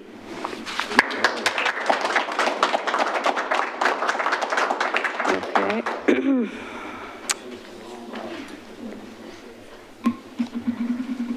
Steve Brooks. You already had. Oh, he came back through again, okay. I'll go again. That's all right. I was just kidding. Sorry. And let's, thank you for your comments, and I hope that we will be hearing respectful discussions. John Badillo. That's a hard act to follow. I practice. Good evening. My name is John Badeo, and my address is on record. Speaking to the same thing, I probably volunteered more than anybody in this room, specifically for Wilsonville's youth and our direction. A couple of years ago, I ran for office, and I thought that because of my dedication, my background with budgets, in charge of people, that I would be a great fit. And little did I know, at the time, the mayor said, oh, I need more experience. So he said that I should try out for the academy or for a board. So I thought, what better? I'd be a volunteer. And I hoped it's changed today, because when I went up for the boards, it turned out that the only person to interview me was the mayor. Not a person from the board. I've been on many boards for the military. I had somebody from that unit. I was in charge of it. I had people that were going to benefit from that board. But here in the city of Wilsonville, it was only the mayor. And little did I know, well, not little did I know, I specifically knew he didn't read my resume, because he was asking me questions that were clearly on my resume. So when we talk about term limits, I was specifically a part of term limits because of Mayor Knapp. When I had to explain to my son that we've had the same mayor for his entire life and things aren't changing, he wanted me to change them. And with a couple of the volunteer citizens in this community, we got that passed. And now we want to go back on it. To be conceited to think that Wilsonville doesn't have the talent out there to run the city to make different changes. I've seen changes that I think are ridiculous, closing down to 2 lanes down to 1. I never see anybody in that other lane. I can't pass anybody who's going too slow. I can't go faster than normal. It's difficult. Please make Wilsonville a livable place. My wife and I had this discussion a couple minutes before the meeting, that we drove through some of the neighborhoods like Kristen Roach's, and we noticed that the families are playing around. Unfortunately, when we go to Villebois, there's very few of that unless there's a function in the park. Where I live, it's pretty picturesque. I wish Wilsonville would be like that. The bridges, that was a big discussion when I was running. We already have a bridge. It goes by Toyota. We could improve that one. That would be an easy do. Food carts. Scott Starr, one of our predecessors, he tried to bring food carts, and apparently the city wanted too much for the sidewalks and the improvements. That guy walked, and now Happy Valley has the best food carts that we could probably know. Wilsonville should be focused on family, business, and community. Thank you.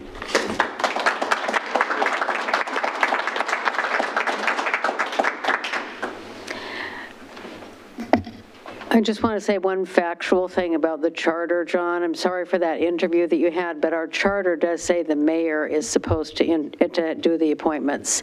Your idea to have other people join the interviews is a good one. Thank you. And we do that sometimes. And now I'd like to ask Klaus Gibson.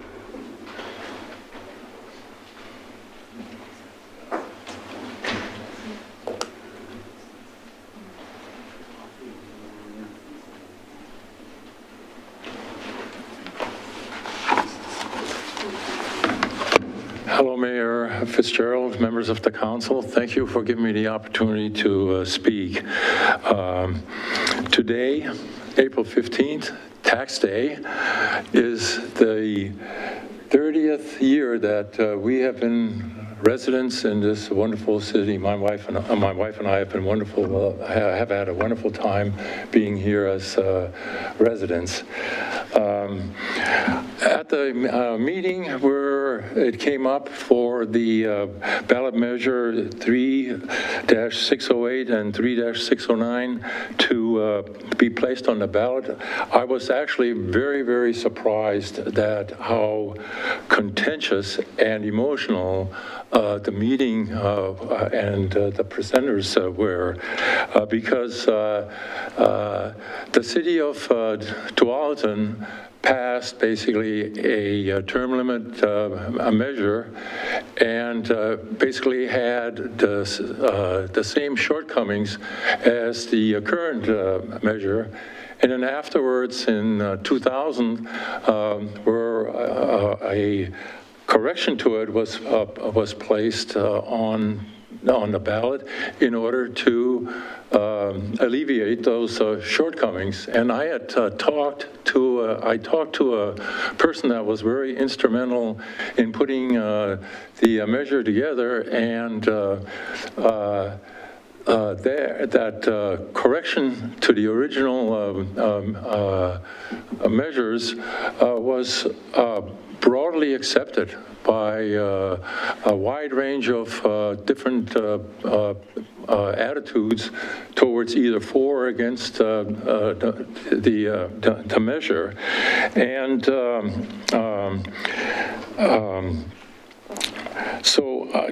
because in reality, this is not getting rid of term limits as others have stated. Basically, this is actually just to improve some glitches in the current measure. Because, for example, if a person finishes a term of a vacant seat, basically they don't have 12 years to be on the council, they have 8 years to be on the council, and the number of days that they have served to fulfill the vacant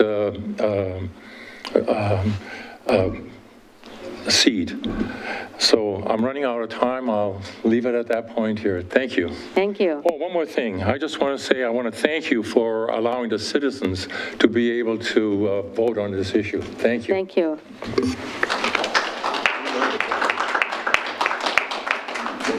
John Ludlow.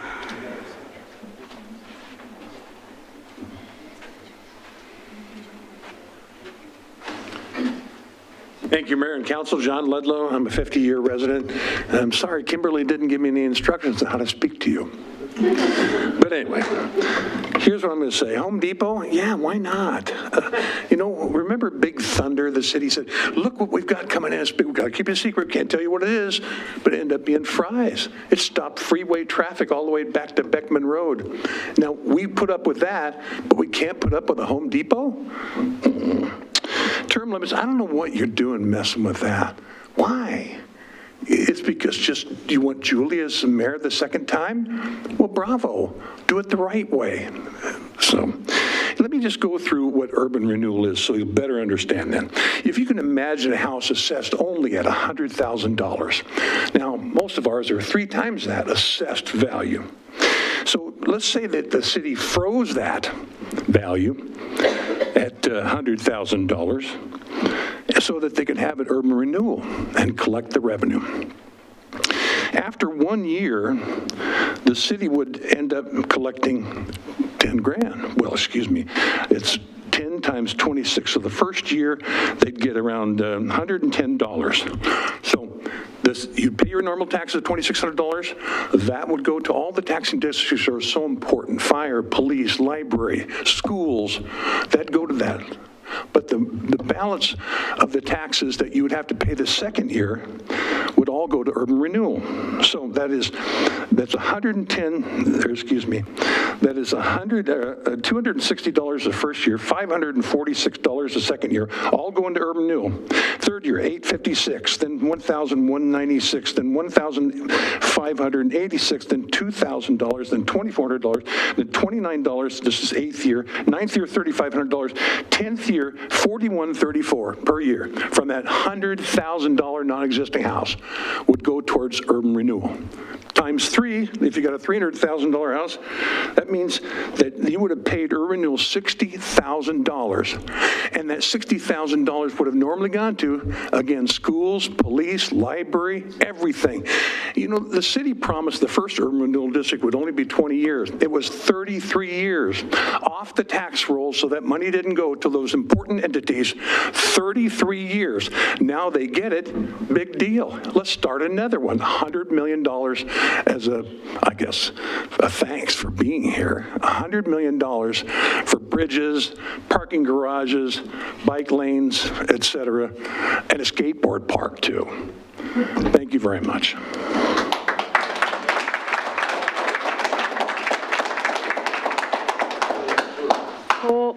Cole Weiland.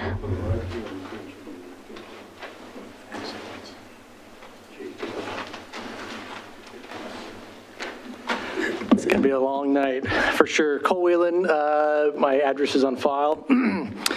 Thank you, councilors and Mayor Fitzgerald. Appreciate the time.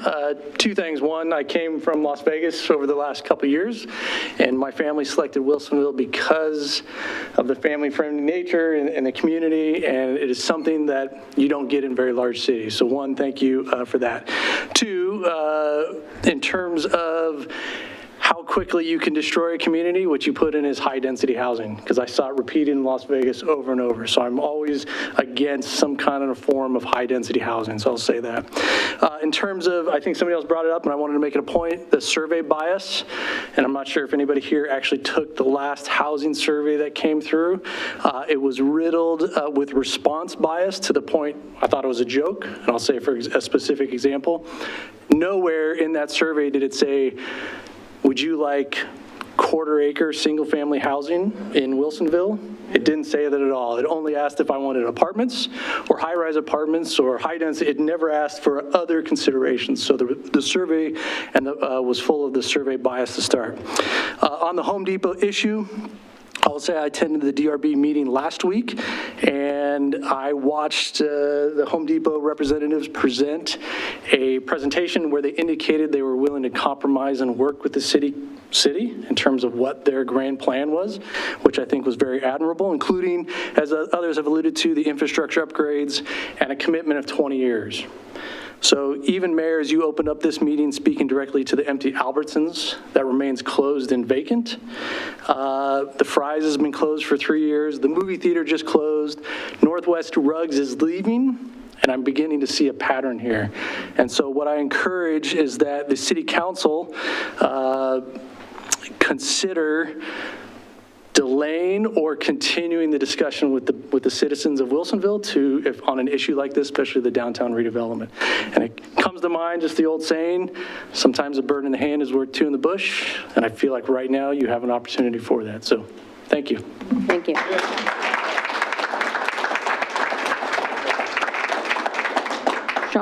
Sean O'Neill.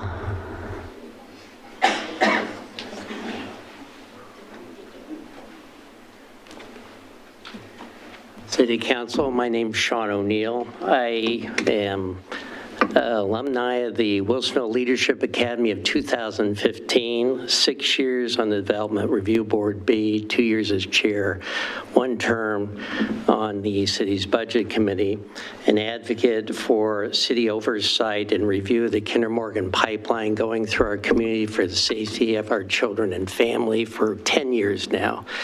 I'm here tonight to speak on a few things. It's always an election year. that we have these types of presentations.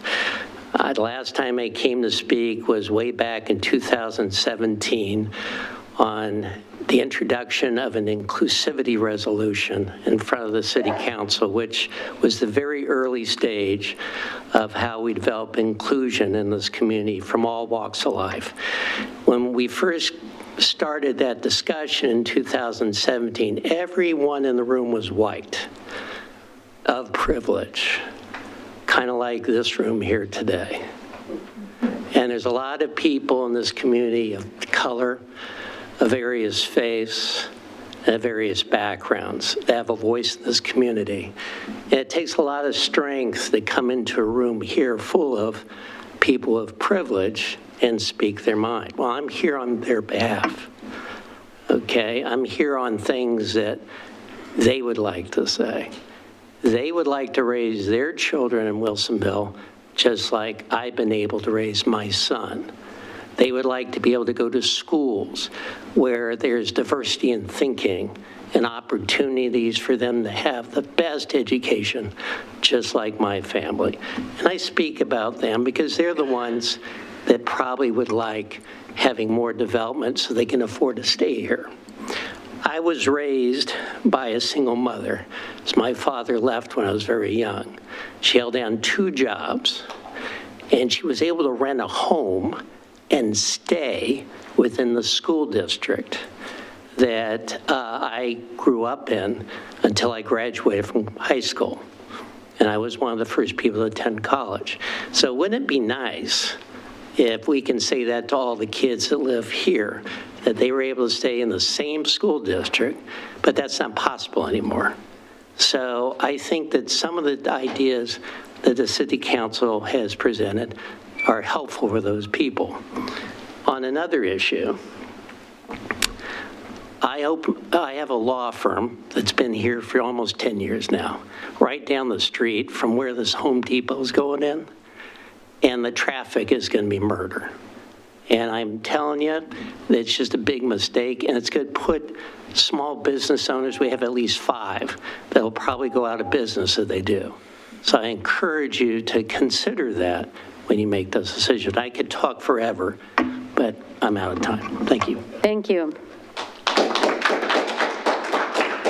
And I think I only have one more card, and that is for Bill Bagnall.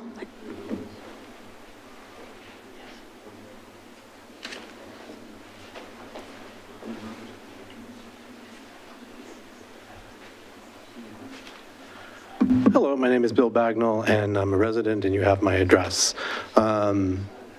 This is fantastic. As Kim alluded to earlier, we certainly don't agree on these issues, but there's nothing more I love than input, and even when we disagree. And I really get the feeling that you folks do as well. I want to say right off the bat, I'm all for the Home Depot. I hope it gets here because I too am tired of driving, as someone else said, to Sherwood every day and spending my tax dollars somewhere else. So I would love to have that here. I think it can be worked out. I think it can be all figured out. But I do come at this a little differently. I'm probably everything you don't like in one person. I come from the evil. Not only do I come from the evil Portland 2 years ago, but actually I come from Pearl District 1.0. And I've seen a lot of the big evil town that is the Pearl District, and I get where you're coming from. I love Wilsonville. My partner and I looked at a lot of cities before coming here. Lots of cities, and chose Wilsonville for a multitude of great reasons. And I mean, come on, there's a Target and a Costco in the same center. What's not to love? But I also come at this from having lived for 12 years in a high-rise in the Pearl District. And I do feel like one point of fact that should probably be, because I do see the word high-rise thrown around a lot, legally a high-rise is really anything over 10 or 12 stories. We're talking, I think, max at 5, 4 over 1, I believe. So those are not high-rises, but maybe they're high-rises compared to a 2-story home. I saw saw the advantages of walking. I saw the advantages of using a bike. I saw the advantages of built-in infrastructure. I saw the fact that, believe it or not, there is parking. It may be timed parking, it may be metered parking, but it works well. And I am not suggesting that we bring the Pearl District here. I respect this community. I am loving this community. I'm loving to the point where even though I am a small business owner and I work full-time, I found time to go to the Civics Academy, get to actually know this city, get to understand this city, not throwing threats at this city, but working with the city and trying to understand and speak up. I now serve on your Parks and Recreation Board, and I'm really getting to enjoy and knowing all of these parks. So one last thought, when I look at the measure that was before my time here, it appears on term limits that there's an error, as there was Measure 110, which was passed, I believe, the same year, and I believe was overwhelmingly passed by voters, is the fact that that's been overruled now by legislatures going against the will of the people. Thank you. Thank you.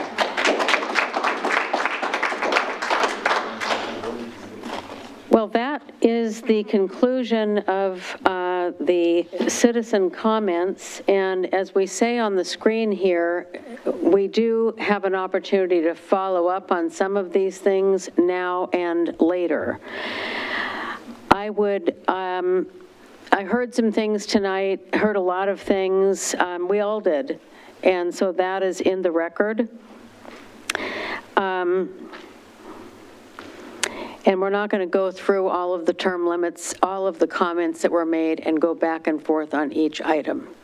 One thing that I would like to ask is if any of you would like to have a fact sheet that I can send you about Urban Renewal District 2000 and the West Side Plan, I would be glad to send it to you. It has some really great facts on it.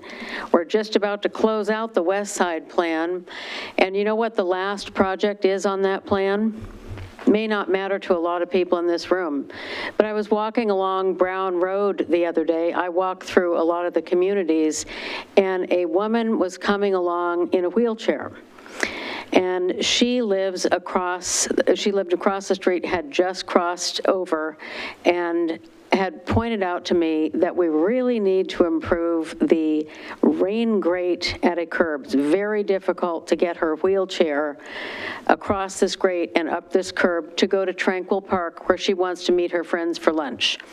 I was able to tell her that the last project, it's a long time waiting, but the last project on the West Side Urban Renewal Plan is to finally underground those utilities at the corner of Brown Road and Wilsonville Road and build actual sidewalks that, thankfully, I'm lucky enough to not be needing to be in a wheelchair, but if I were, it would be very difficult to cover that street. So that is going to be funded by the urban renewal. And when you see this, these two papers, anybody who would be kind enough to email me and ask me to send it to you, I will. And you look at the things that we drive through and use every single day that came from those urban renewal districts, and think about it. One thing that you can read about on the page is called revenue sharing. And you'll find out that it's not true that those plans did not fund those districts for all those years. I'm going to let you read the paper and encourage you to then call me and talk about it. It is not that fun to sit here, I will tell you, and hear some of the comments were really, a couple of them were said, most people spoke nicely, and I appreciate that, and I heard you. And I hope that the next time you come, everyone will speak in that way so that we can hear you and not have too harsh of personal insults to people. I don't think that's necessary. And I'm just inviting everybody to try to communicate in a respectful way, and I would say most everyone did today.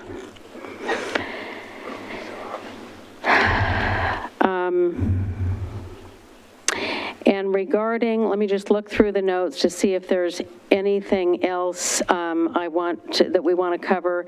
There are lots of things that were brought up, like parking and chargers at Town Center. We can give you more information about that. We're not going to talk about it all right now because we don't have the time, and we want to get to our next procedural item on our agenda.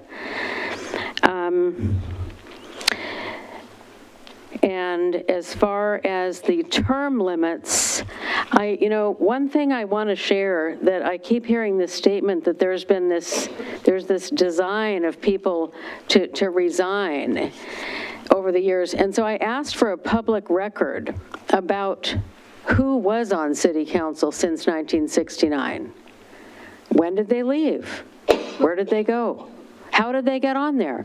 It's a long-time public record that's been kept, and I found out that, I don't have it here, I just have a brief summary. It's a very detailed chart, but there was a statement made in the public that said 8 people had resigned in the last 25 years.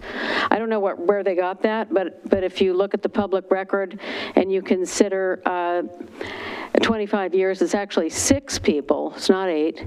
And then you look at the prior 25 years, 19 people. So these are people who, each time somebody resigns, someone has to be appointed. And I just want to have some respect for some of the people who resigned. They weren't doing something, that's not a conspiracy theory. Some of the reasons people left office are personal. They were for health reasons. Some of them were tragic reasons. And it really bothers me to make it sound like some of the things that happened to people were for unscrupulous reasons. So it's a big thing to be on city council, and you put in a lot of time, and I appreciate all of the people who have been on city council over all the years. There have been many things that have happened. So as I said, in the last 6 years, there have been 6 people appointed. One of them was me. And I found I have a unique way of being appointed. And I found one other person who had the exact same situation. And because I'm just going to share what that was, because it's pretty interesting. And this goes back to 1971 is the first time there was an appointment. And the first people elected were in 1969. So the funny thing about the way that I was appointed was that I ran for office along with 3 other people. The election was held on November 6th, and it was 4 people running for 2 positions. And the term was to start the next January. And none of us had ever been in office before. It was a competitive race. On November 19th, if you read the council minutes, the council met and said, well, we had already agreed, we have an empty seat because unfortunately, Councilor Steve Hurst had to resign because as I mentioned at an earlier meeting, it was a family tragedy. So we have an open seat that's been open, so they had decided they would appoint the person who got the most votes. This is after the election. So that was me. Seemed like I should agree. It was 43 days. I agreed, and I served the 43 days at the end of December. And then this term started in January. Well, after term limits was passed, this has become some kind of terrible thing, the way that I keep hearing it described. And I'm being portrayed as somebody who, I don't know, I had no control over that. And those 43 days are counting as 4 years. My friend, who I never met, who has my same situation, very unusual, maybe some of you knew him. Probably you did. His name is Morris Conway. Someone resigned in 1974. And they appointed and that was in October. Morrison Conway was elected in the November election, just as I was. Well, the person who they had the empty seat, so they must have told him, hey, why don't we appoint you? Morrison Conway also served exactly 43 days, so I feel some real kinship with him. That's what I wanted to share. And then he went on and served 4 years, and he didn't run again. Most people don't serve a lot of terms. It takes a lot of time. So I think just consider that some of the reasons people have resigned have to do with some personal things that have happened to them. And as I said, in the prior 25 years, it was 19 people. In this last 25 years, it was 6. But one of them, just a twist of fate, had to be appointed. I was glad to be able to serve. And I'm glad that everybody in this room cares so much about Wilsonville. And last point I will make is about the surveys, because you are all here. You are all here giving your opinions, and that's what we've been wanting. We had a big discussion about surveys recently because they ebb and flow on what kind of response we can get. And we know that perhaps, maybe it has to do with all the surveys people get every time you go to the post office. They ask you, will you fill out the survey? You go to Home Depot, they ask you to fill out the survey. Everywhere I go, you get a hamburger, they want you to fill out a survey. That may have something to do with it. And so it's going to take, where we've had our biggest success is actually going to people with iPads, with forms, standing there at the game, at the committee meeting, at the church, asking them to fill it out. And there are multimedia ways to do this, but I invite your ideas on how to get more people to fill out the surveys, because we want their input. So with that, I'm going to close up that section and move to councilor comments and meeting announcements, and we'll keep it brief, councilors. If you have something that you could delay till the next meeting, maybe do, because we spent so much time with this. And then we will do our consent agenda and then go to our continuing business, which is coming up. We'll start with Council President Ackerball. Thank you. I'll just quickly note that tomorrow, actually, April 16th, 10 a.m. to 11 a.m., there is an event with information about human trafficking awareness, and that is a panel discussion that's being sponsored by the Wilsonville and Lake Oswego Chambers of Commerce. There is more information about that on their website.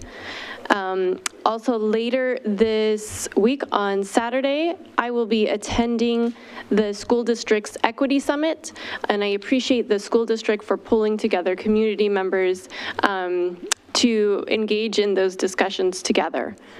I also want to note an appreciation to our community members that have helped greatly with the DEI lectures. These last several months, we've had representatives from our DEI committee, as well as community members, come and share their experiences, share about different lived experiences, that's found within our community here in Wilsonville. And the last one was April 4th, that was held at Clackamas Community College. I've really appreciated those and really appreciated the community members that have made those possible. That's it for me tonight. Councilor Berry. Thank you. Let's see, I'll just summarize what I've done and what's coming up. So on April 4th, I attended the Clackamas County Coordinating Committee, the C4 Metro meeting. We primarily discussed the state transportation improvement funding and the upcoming June retreat. Upcoming is on this Saturday, April 20th at 9:30 to 11 o'clock in the morning over at Marassi Park. There's going to be a celebration of the Arboretum that's opening up. We invite everybody to come. It's a free event. There'll be a forester there to talk about the different trees. The trees in the past have been selected for significant historical events, such as the moon tree, the peace tree, and the champion oak. I think it's going to be really fun. It's going to be educational. There'll be some activities to do, and it's free. So please come over at the Marassi Park. It's going to be over by the Pollinator Garden near the playground and by the barn. And then on April 17th, I'll attend the Clackamas County Coordinating Subcommittee meeting. And May 1st, the Tourism Promotion Committee meeting is coming up. And I also wanted to note that on Thursday, April 25th, we'll have the volunteer appreciation over at the high school in the Performing Center from 5:30 to 7:30. Thank you. Thank you. Councillor Dunwell. Very quickly, just a couple of call-outs. This coming Wednesday, I will be attending the French Prairie Forum, which includes some of our partner cities, Mid-Valley, including Hubbard, Donald, and some of the other cities. It's important to Wilsonville to be part of that greater community beyond the urban growth boundary. And then also, just very quickly, Earth Day, the city is having their Earth Day celebration on April 20th from 10 till 2. It's at Crest, and the theme this year is Neighbors with Nature. It's family-friendly. There'll be prizes, refreshments, and the parking is available at Boone's Ferry Primary School. All right, thank you. That brings us to our consent agenda. Will the city attorney please read the title? Resolution number 3122, a resolution of the City of Wilsonville authorizing the city manager to enter into and execute a cooperative maintenance agreement and accept the relinquishment of a portion of Southwest Elgin Road with the State of Oregon Department of Transportation. Resolution number 3138, a resolution of the City of Wilsonville authorizing the city manager to execute a construction contract with Flow Line Construction LLC to construct the Park at Merrifield and Boone's Ferry Park Trails project. Minutes of the April 1, 2024 City Council meeting and minutes of the April 3, 2024 Special City Council meeting. Thank you. The consent agenda has been read. Do I have a motion to approve it as read? Your Honor, I make a motion to approve the consent agenda as read. Is there a second? I'll second. Motion's been made and seconded. All in favor say aye. Aye. Aye. Motion passes 4-0. That brings us to continuing business. Will the city attorney please read ordinance number 890? This is the second reading of ordinance number 890, an ordinance of the City of Wilsonville to adopt the 2024 Stormwater Master Plan as a sub-element of the City of Wilsonville Comprehensive Plan and the Stormwater Capital Improvement Project list. Thank you. I call to order the City of Wilsonville City Council second reading on ordinance number 890 as has been read. Does any member of the council have any questions for staff or the city attorney on ordinance number 890? No. No. Hearing no questions, do I have a motion on ordinance number 890? I move to adopt ordinance 890 on the second reading. Is there a second? I second. The motion to adopt ordinance number 890 on second reading has been made by Councillor Berry and seconded by Councillor Dunwell. Is there any discussion? We spent a tremendous amount of time going through this, and we have our staff member here to answer any questions. I wanted to, I guess I will just summarize that. It was in the, we've shown it at the 2 or 3 or 4 different meetings and gone through it in detail and had long presentations. I think the biggest takeaway is that this Stormwater Master Plan is designed to preserve our infrastructure, our streets, our sidewalks, and all the land areas, and manage the stormwater to the codes we need to take care of our water and land. Do you have anything to add to that? Well, I just wanted to follow up. Councilor Ackerville had asked about, once again, we've been discussing a lot about surveys. So we did do a very quick little update on Let's Talk Wilsonville, and we just received 1 response in regards to that, but it was a favorable response. They like what we're doing, as the other respondents had in the previous survey. So I just wanted to let you know about that as a follow-up. Okay. Yeah. Are there any further discussions or remarks by the councilors? All right. Hearing no further discussion or commentary, I hereby ask the city recorder to make a roll call vote. And those in favor of adoption of the ordinance will, as their names are called, answer aye. Those opposed will answer no. Those who wish to abstain for the vote will answer abstain. And the city recorder will now call the roll. Councillor Berry? Aye. Council President Ackerville? Aye. Councillor Dunwell? Aye. Mayor Fitzgerald? Aye. The motion passes 4-0. Thank you. And that brings us to the appeal of DRB Resolution Number 429. Will the city attorney please, do you want to read the title first? This is the appeal of DRB Resolution Number 429, a resolution affirming the planning director's determination of nonconformance in case file ADMN 23-0029 and denying the applicant's appeal DB 24-0002. And I just want to clarify our procedure here. For calling this procedure to order, do we want to have the staff report first or start with the call? I'd like you to follow the script. I call to order at 8:35 p.m.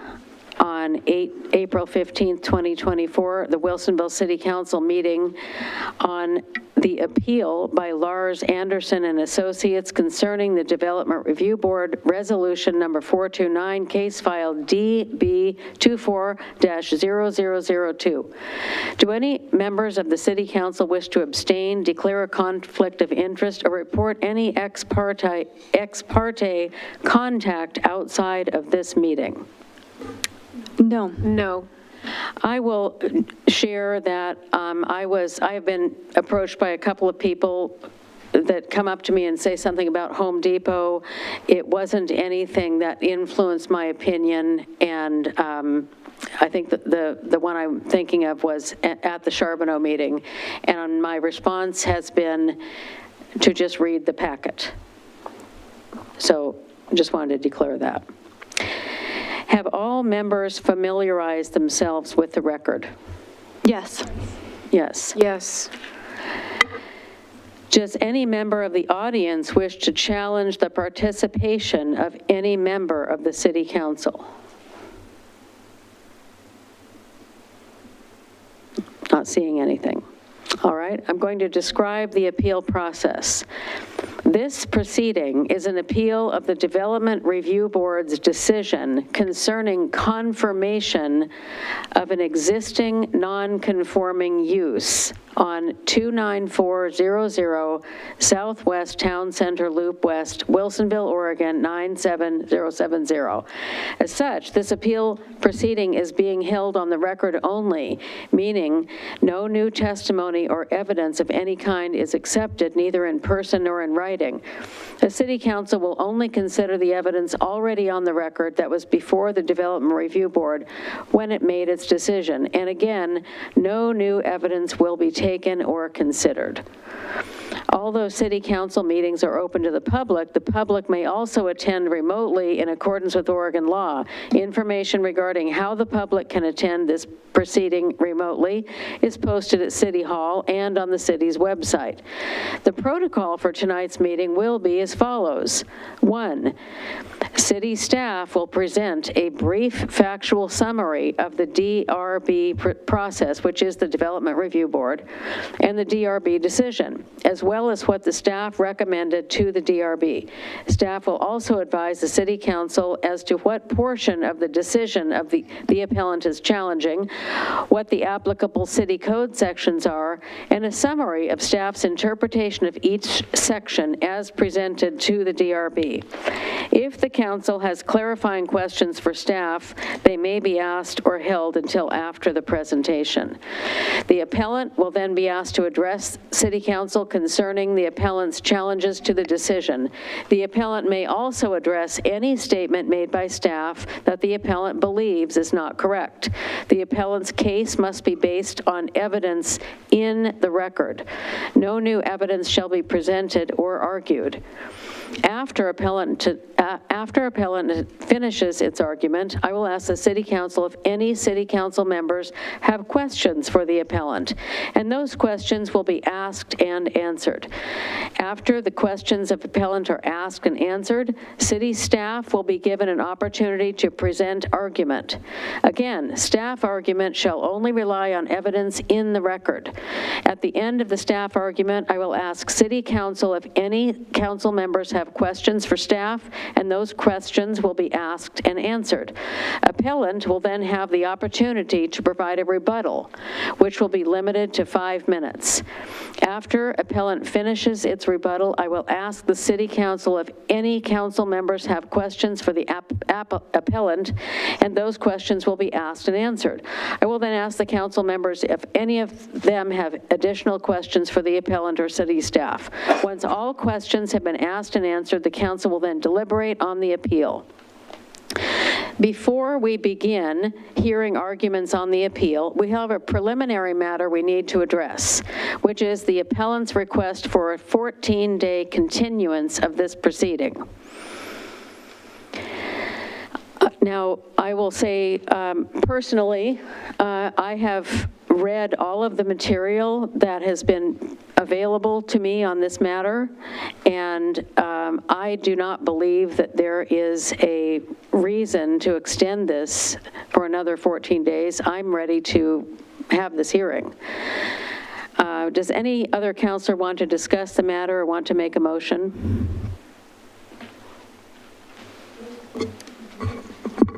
Mayor?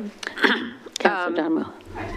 I also have taken a significant amount of time to read the all of the documentation that was provided to us and is also available in the packet. And we have also already honored one request for a continuance. And given that, unless any other counselors have a comment, I would like to make a motion to move to deny the appellant's request. And you're referring to the request for a continuance? That's correct. Are there any other comments from counselors? Okay.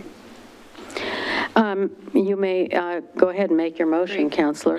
Mayor, I move to deny the appellant's request for continuance, which was submitted by Keenan Orton Bacalian by email to the city on April 11th. Is there a second? I'll second that. The motion to deny the appellant's request for a 14-day continuance of this proceeding has been made and seconded. Is there any discussion? I would actually like to have some discussion on that too, Okay. Mayor.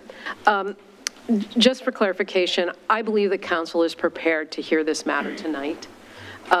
Any further delay of consideration of this matter to another date will negatively impact our ability to timely consider many of the other matters that we are continually having on our calendar. And for that reason, as I said earlier, the appellant actually requested a continuance on April 2. That continuance was granted, and it resulted in tonight's meeting being scheduled, which provided the appellant with an additional 12 days to prepare, and I believe that that is adequate. Thank you.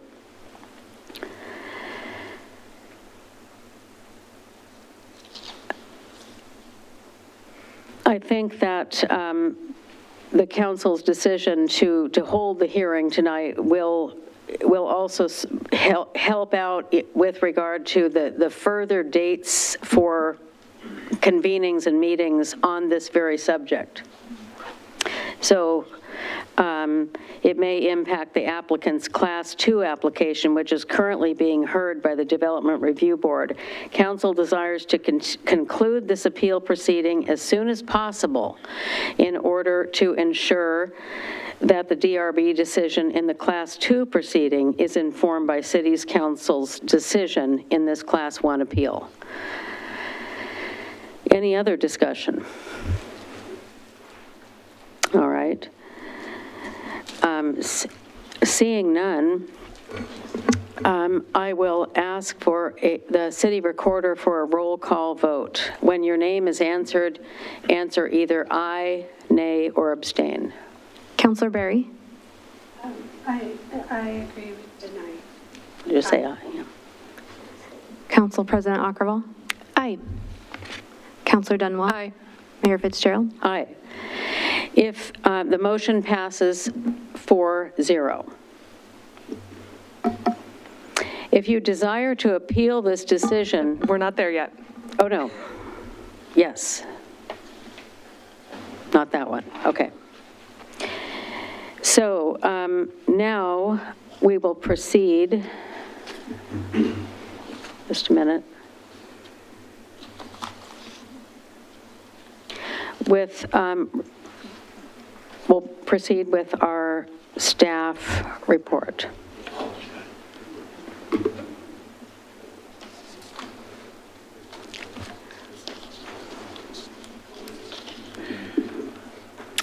Good evening, Mayor Fitzgerald and councilors. My name is Cindy Luxhoy, Associate Planner, and I am here tonight to present a factual report related to the appeal of Development Review Board Resolution number 429, case file number DB24-0002, as required under Wilsonville Code 4.022.06A1.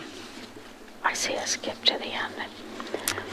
The property subject to the appeal, referred to as the location, is located at 29400 Southwest Town Center Loop West, outlined in red in the aerial photograph on the left of this slide.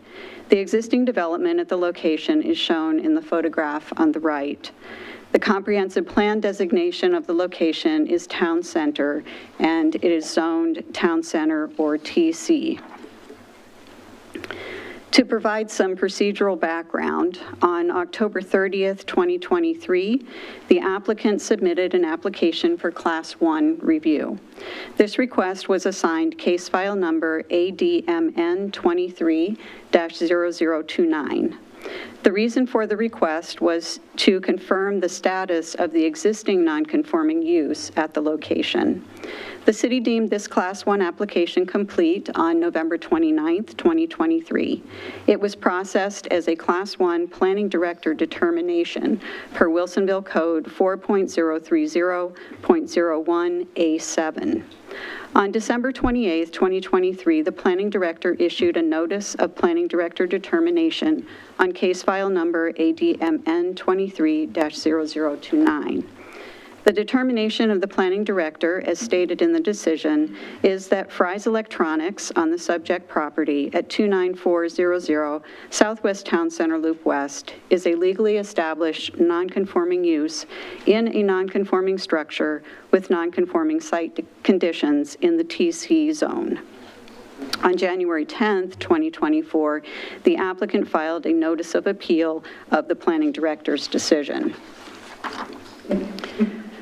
An appeal of a Class 1 decision is heard by the Development Review Board per Wilsonville Code 4.022.01.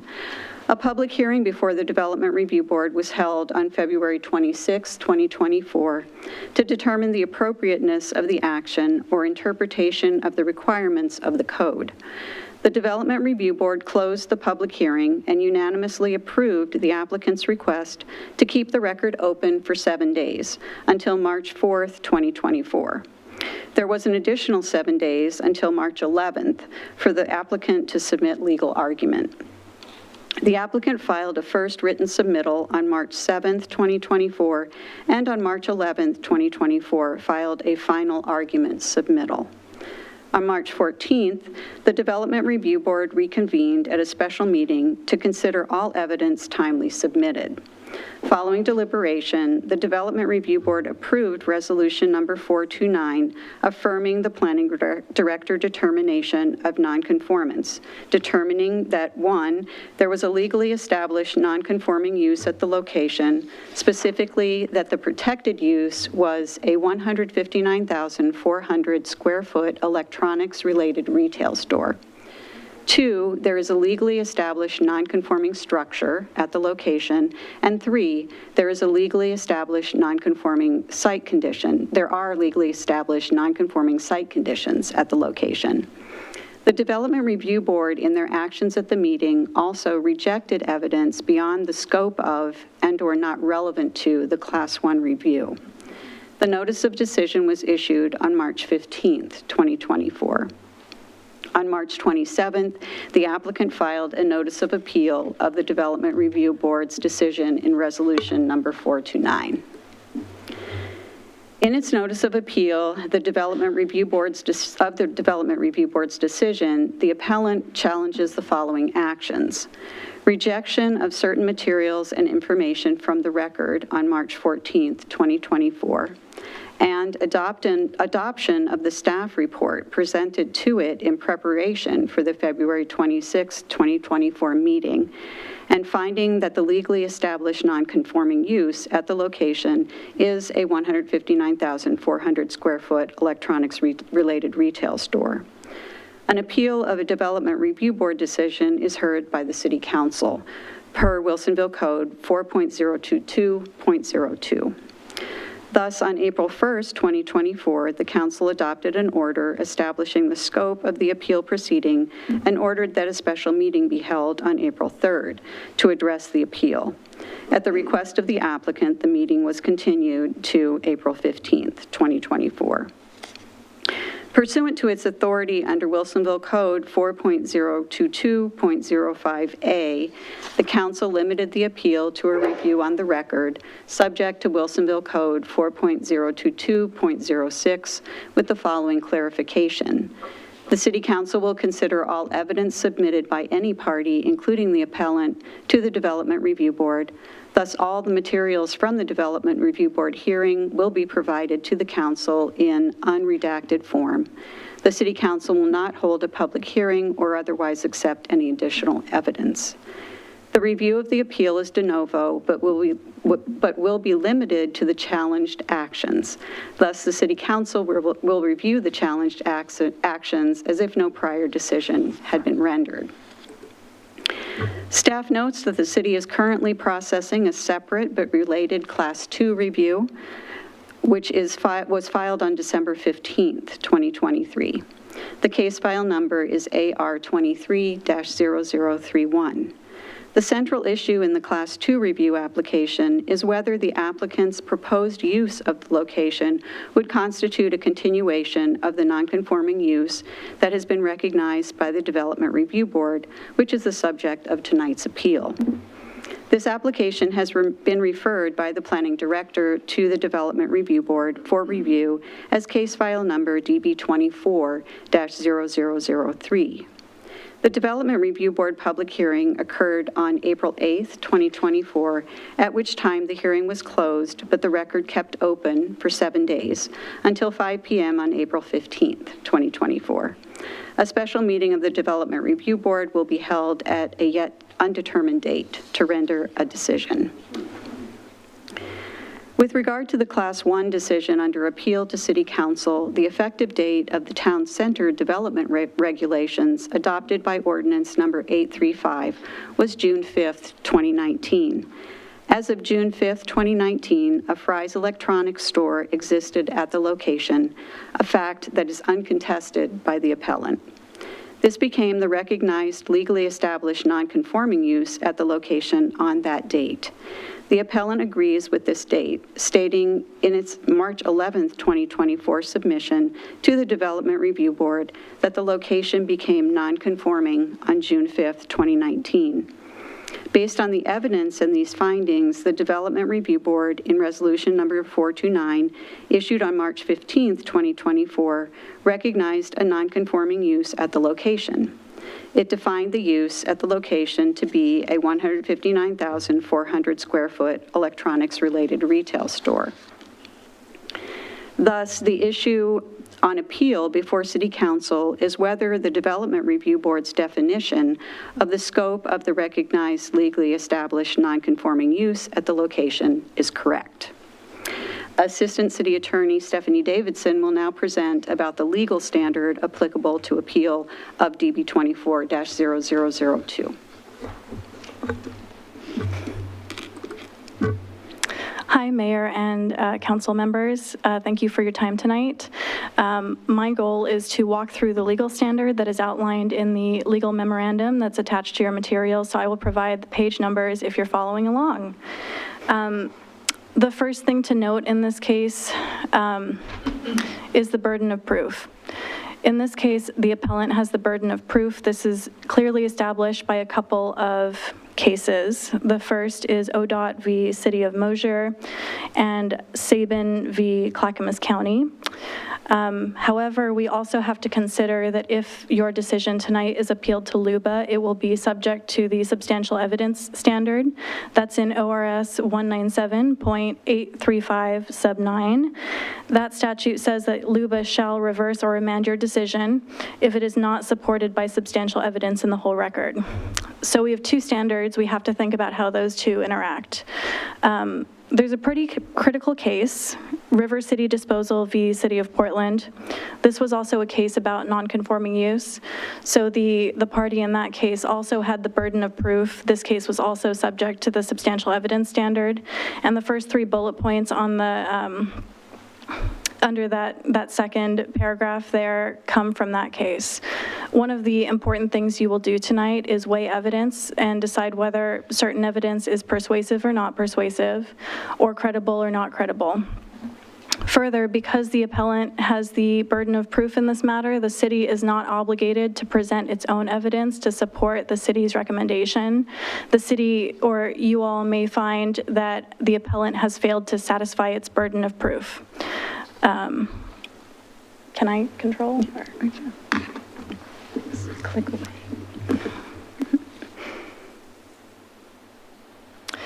So first, really quickly, what is a non-conforming use?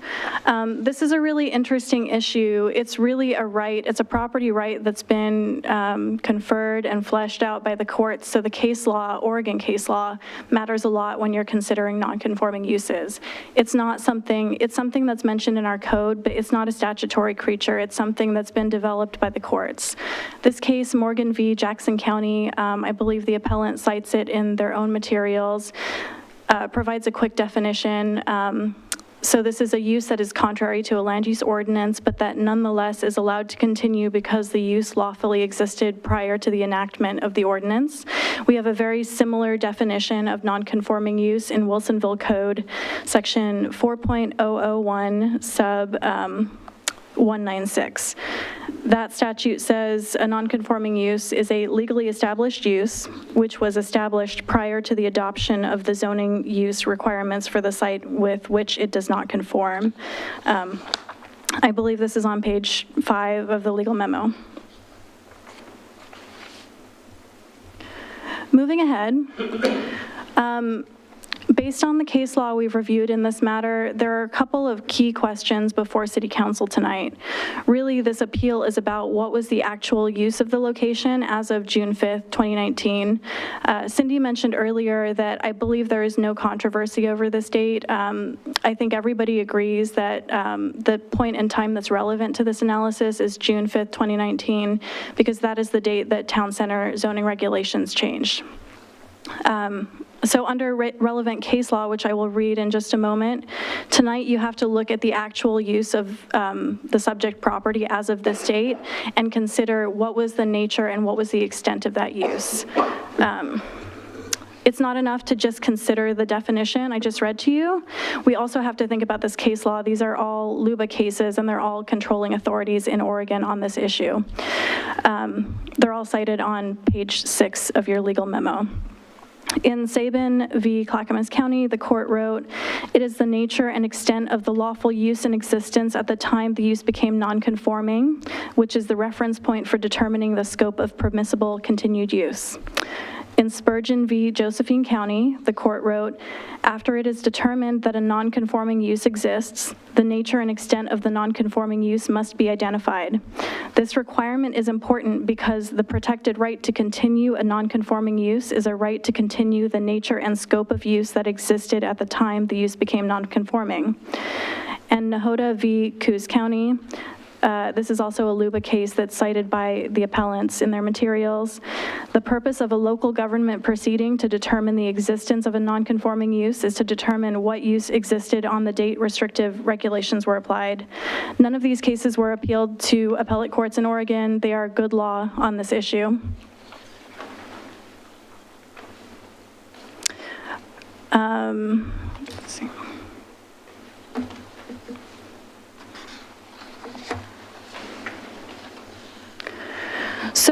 you're considering actual use of the location, I think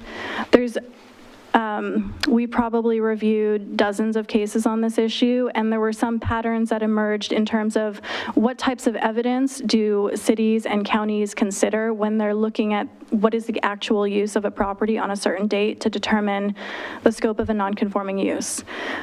Relevant evidence includes contemporaneous testimony and affidavits. An affidavit is a way of someone giving testimony from both the property owner and surrounding property owners.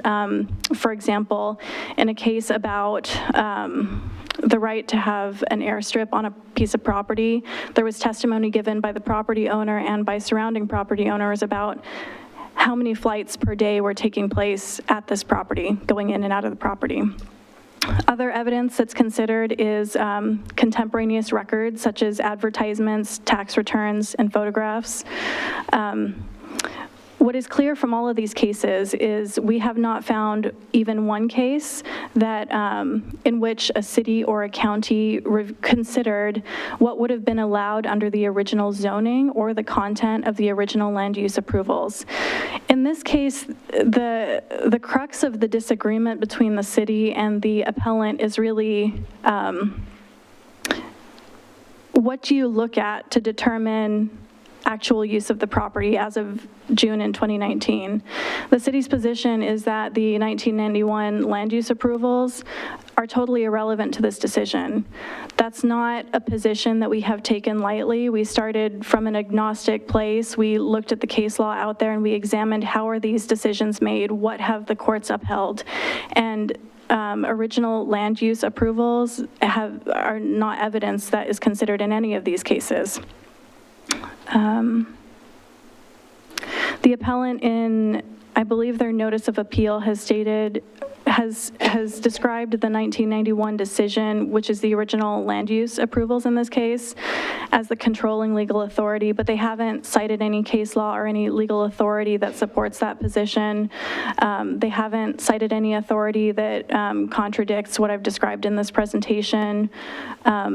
They have provided some additional evidence, such as a traffic study, I believe, that talks about the impact that Home Depot would have.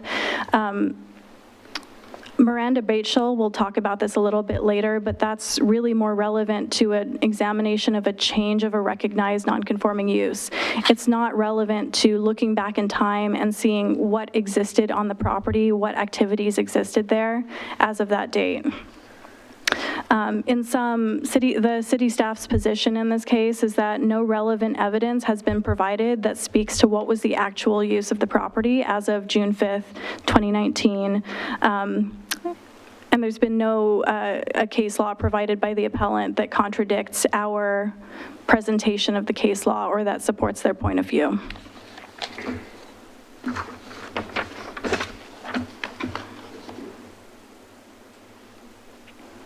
So if you're following along, we're now on pages 7 and 8 of the legal memorandum.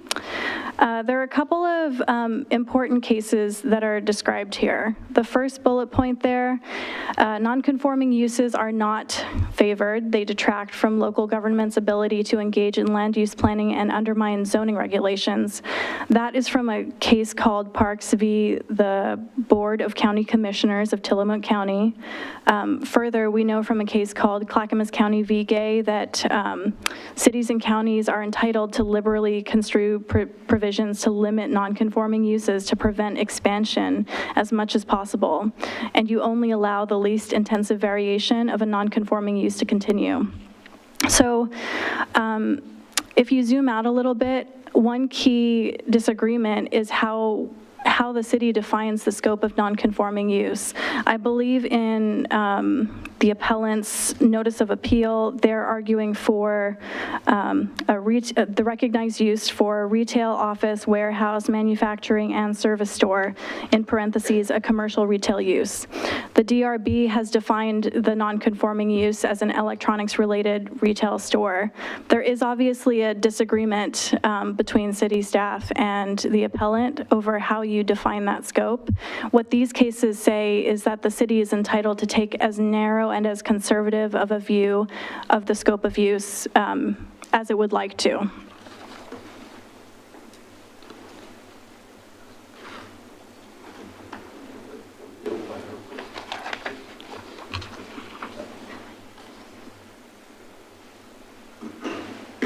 think my mouse is stuck. Oh, here. I don't know what this is.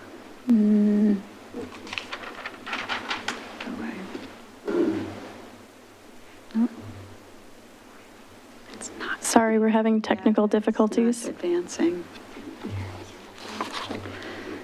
Let's try this. There we go. All right. So now we're on page 8 of the legal memorandum. I think there are some examples from cases involving non-conforming uses that are helpful in this case. The first is Smith v. Lane County. In this case, Lane County recognized... Sorry, Stephanie. Cindy, can you go back one slide, please? Oh, sorry.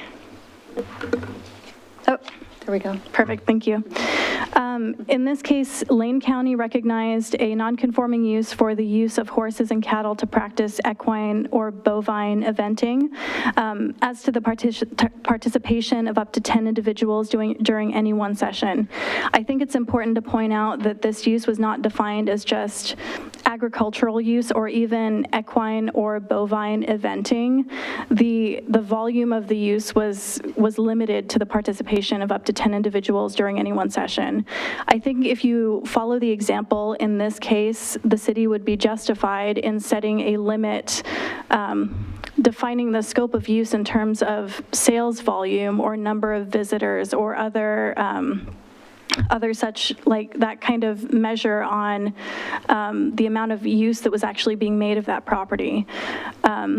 Another good example is Larson v. the City of Warrenton. In that case, the city recognized a non-conforming use for the storing and repairing of marine construction equipment.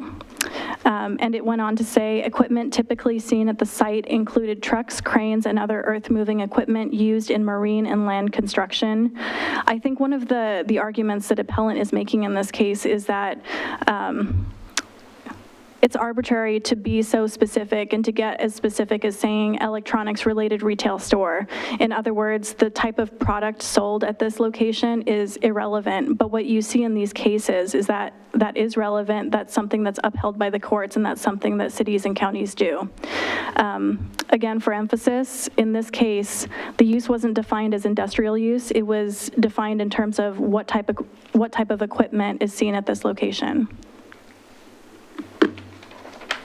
Next, can we go to the next? Yeah. Next. The last example I'll give you is Senkovich v. Lane County. I guess there's a lot of these cases out of Lane County. Lane County recognized a non-conforming use for agricultural and forestry uses, counseling, educational uses, seminars, conferences, retreats, religious uses, and residential uses, but limited that use to 150 resident students, 35 staff members and families, and 3,000 annual guests. So I guess if you were following this example in this case, you would define the use in terms of the number of customers that Fry's received as of June 2019. The defined use was not recreational, educational, agricultural, and forestry uses. This is not my last slide, but I just want to put a bow on this. Again, it's really important in this case that the appellant has the burden of proof, so they have the burden of producing evidence to help you. If they're asking you to recognize a non-conforming use for retail, office, warehouse, manufacturing, and service store, or in other words, a commercial retail use, it is their burden to provide the evidence that you need to get to that conclusion. If you recognize that non-conforming use that I just read to you, you end up with an absurd result. This is outlined in the legal memo as well. You end up in a place where virtually any commercial business could locate at this property under that non-conforming use. Okay, can you go to the next one? Yep. Now we're on pages 9 and 10 of the legal memorandum. I just want to comment quickly because this argument was made in a couple places, I believe in one of the packets submitted to the DRB and also in the notice of appeal. There's an insinuation that if, this decision stands, that there's a takings issue. We do just want to make clear that Home Depot, Lars Anderson, the applicant in this case, had no property interest at the location as of June 5th, 2019, so there is no takings issue in this case. Can you move on to the next? Finally, one of the three specific issues that were highlighted in the notice of appeal was the DRB's rejection of evidence from the record. You are reviewing an unredacted record, so that issue is what we call moot. However, I do want to push back on the assertion by the appellant that, DRB or even City Council may not reject evidence from the record. On the screen, I've quoted one of the OARs, the Oregon Administrative Rules that applies to LUBA. It clearly refers to the record that LUBA shall review, which is created by the city or the county that's at issue, and it specifically refers to evidence LUBA shall review evidence that is not rejected by the final decision maker. With respect to this proceeding tonight, staff recommends that you do reject evidence because this is based on the April 1st order regarding the procedures that you will follow tonight. If there's any information or materials that are raised for the first time tonight or issues that are raised for the first time, we recommend that you reject that evidence from the record. Yes, we have a question from Council President Ackerville. Is that okay if I jump in? Certainly. Thank you. So when you just presented this slide, I think you used the words that LUBA shall review, and I noticed in the slide it says LUBA may review. I wondered if there was any clarification needed with that. Let me pull it up and read from it. Okay. And while she's looking for that, counselors, this is a good time to ask any questions of staff as they go along, and we can ask them now or hold them till the end.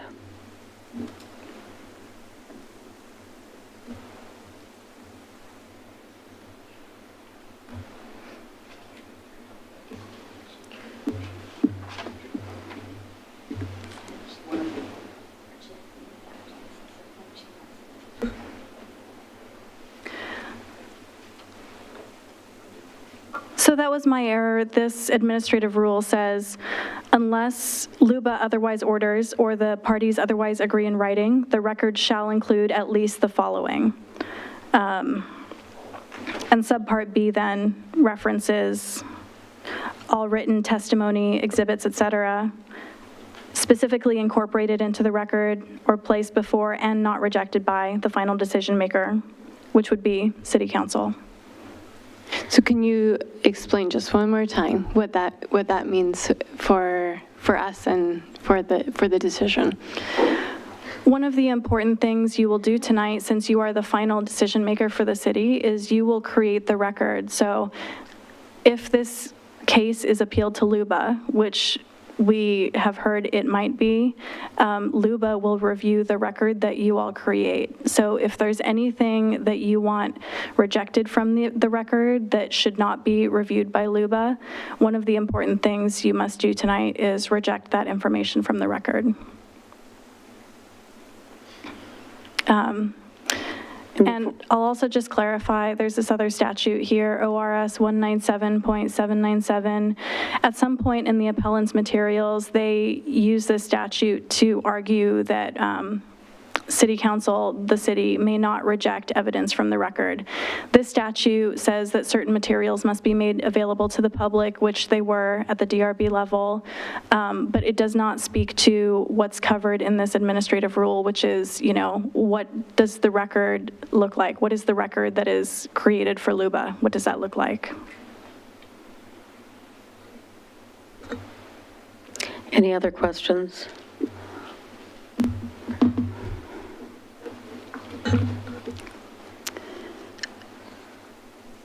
So based on the information presented in the record, including applicable development code criteria outlined in attachment 2 and established case law articulated in attachment 1, regarding the applicant's burden of proof pertaining to the status of the location as of June 5th, 2019, staff recommends that City Council affirm the Development Review Board decision in Resolution Number 429, affirming the Planning Director's determination of nonconformance in case file number ADMN 23-0029, determining that the scope of the legally established nonconforming use at the location is a 159,400 square foot electronics-related retail store. This concludes staff's presentation. Thank you. Okay, before they leave, I just want to ask one more time, any more questions here? Okay? I do have a clarifying question/comment.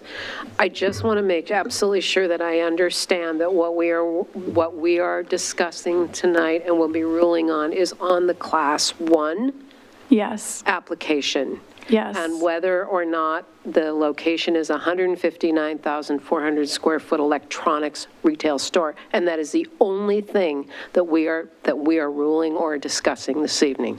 Right, and I would just clarify further, the Class 2 is about whether or not Home Depot is a continuation of the recognized nonconforming use, and that is beyond the scope of tonight's proceeding. Thank you for clarifying that. And so we are now ready to ask the applicant to come forward and present its case. Mayor, before we do that, can I ask for a 5-minute recess? Yes, I think that's a good idea. I really hate to give you a moment here, but all right. Let's, Mayor, let's do a motion and a second and a vote. Could I have a motion for a 5-minute recess? Mayor, I'd like to make a motion for a 5-minute recess of the City Council. Is there a second? I'll second. Motion's been made and seconded. All in favor, say aye. Aye. Motion passes 4-0. We'll be back at 9:21. And just a reminder, obviously, no discussion of the item before you right now. I know where the staff are.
We'll reconvene, meeting of the Wilsonville City Council at 9:21 from our 5-minute recess. And we will now ask the applicant to present their case. Good evening. For the record, my name is Keenan Orden Bacallion. I'm with the law firm Schwalbe Williamson & Wyatt, appearing on behalf of the applicant Appellant, Home Depot. My address is 1211 Southwest 5th Avenue, Suite 1900, Portland 97204. With me tonight is Dan Zoldak with Lars Anderson. Yep, Dan Zoldak, applicant. I think my name's on the record. Yeah. My address is on the record, I'm sorry. Also with us tonight online is Barry Simmons from Home Depot. His address is also on the speaker card, but he'd be happy to provide it when he presents. So I think obviously we've covered a lot of ground with the staff presentation here. I think first it's only right that we address the request for a continuance. So understanding that has been denied, I think it still warrants a little bit more discussion on why we requested it. As you're aware, we currently have the Class 2 application pending before the DRB. To determine the nature and the extent of the use. Also, we had the DRB hearing last Monday on April 8th. The open record period closed at 5 p.m. today. We have final legal argument, which will be due next Monday, which I believe is the 22nd. There already has been one continuance in this case. Respectfully, we disagree a little bit with staff's interpretation of why that was requested. Our position was that was effectively a mutual continuance, so there was time for us to have the staff meeting that occurred last Monday on April 8th to discuss potential paths forward that do not involve appeals and potential trips to LUBA and thereafter. I think that was a really productive meeting. However, ultimately we weren't able to reach a conclusion to move forward without pursuing these appeals. Because we have the Class 2 pending before the DRB, we think it would be the most effective use of everyone's resources, the city's, ours, the public's, to sync those two appeals up. Because to be frank here, I think we expect there's going to be appeal of the DRB decision for the Class 2, which will also appear before you. So our intent in requesting that continuance was to try and iron out some of the procedural issues with staff to see if there was a way we could get both of these in front of you so you could hear them both on the same night and address all the issues at once. So understanding you ruled on that request, we'll proceed, but I feel like that just warranted a little bit more discussion. Thank you.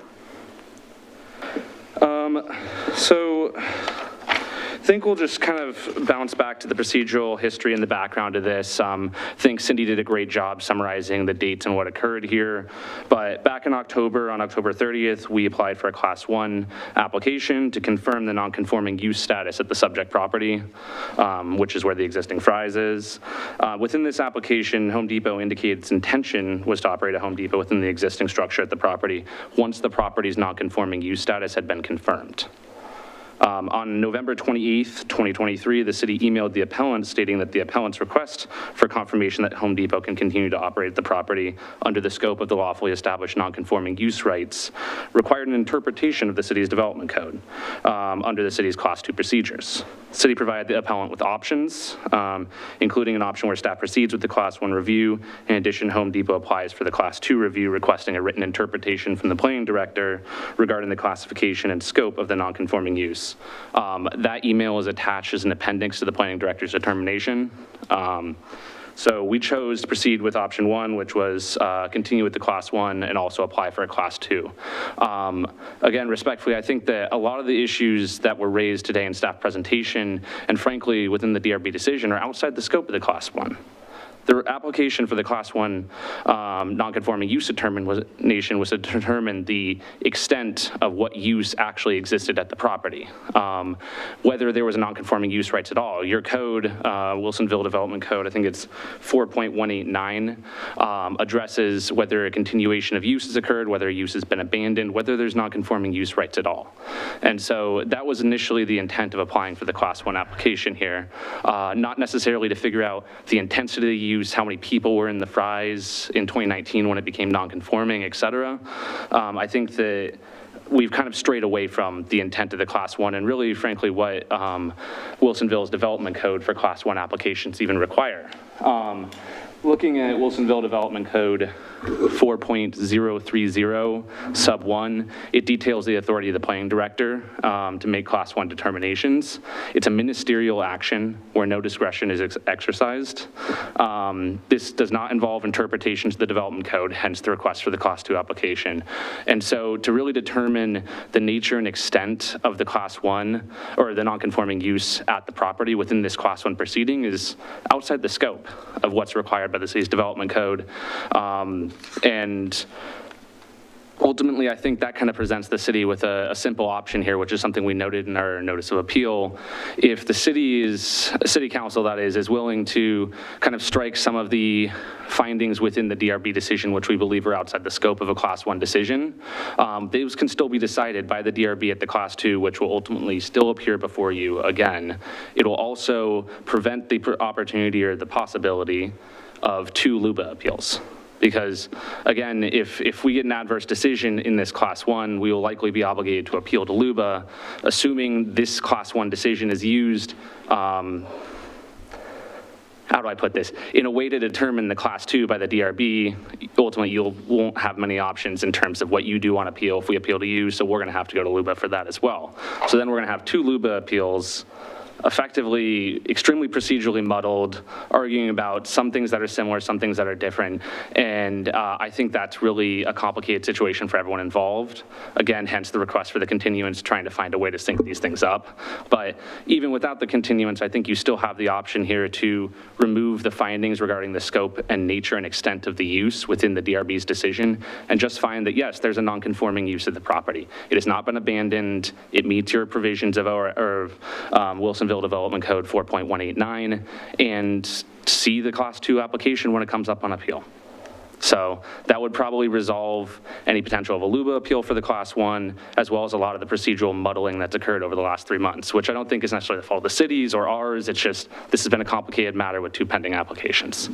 So I guess moving on to the meat of the appeal here, the decision being appealed is DRB decision resolution 429, finding that there is a legally established non-conforming use of the location, specifically that the protected use is a 159,400 square foot electronics retail store.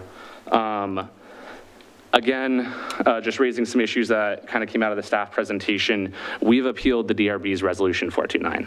We've not appealed portions of that decision. The challenged actions that are referenced, yes, those are assignments of error, but those are not the decision themselves. We've appealed the entire decision, and I just want to state that for the record going forward.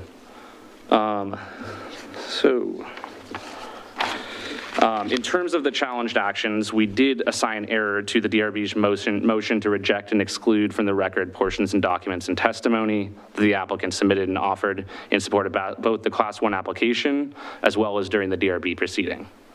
We also challenged the DRB's motion to adopt the staff report, which we believe has some inconsistent findings within it as well as legal error.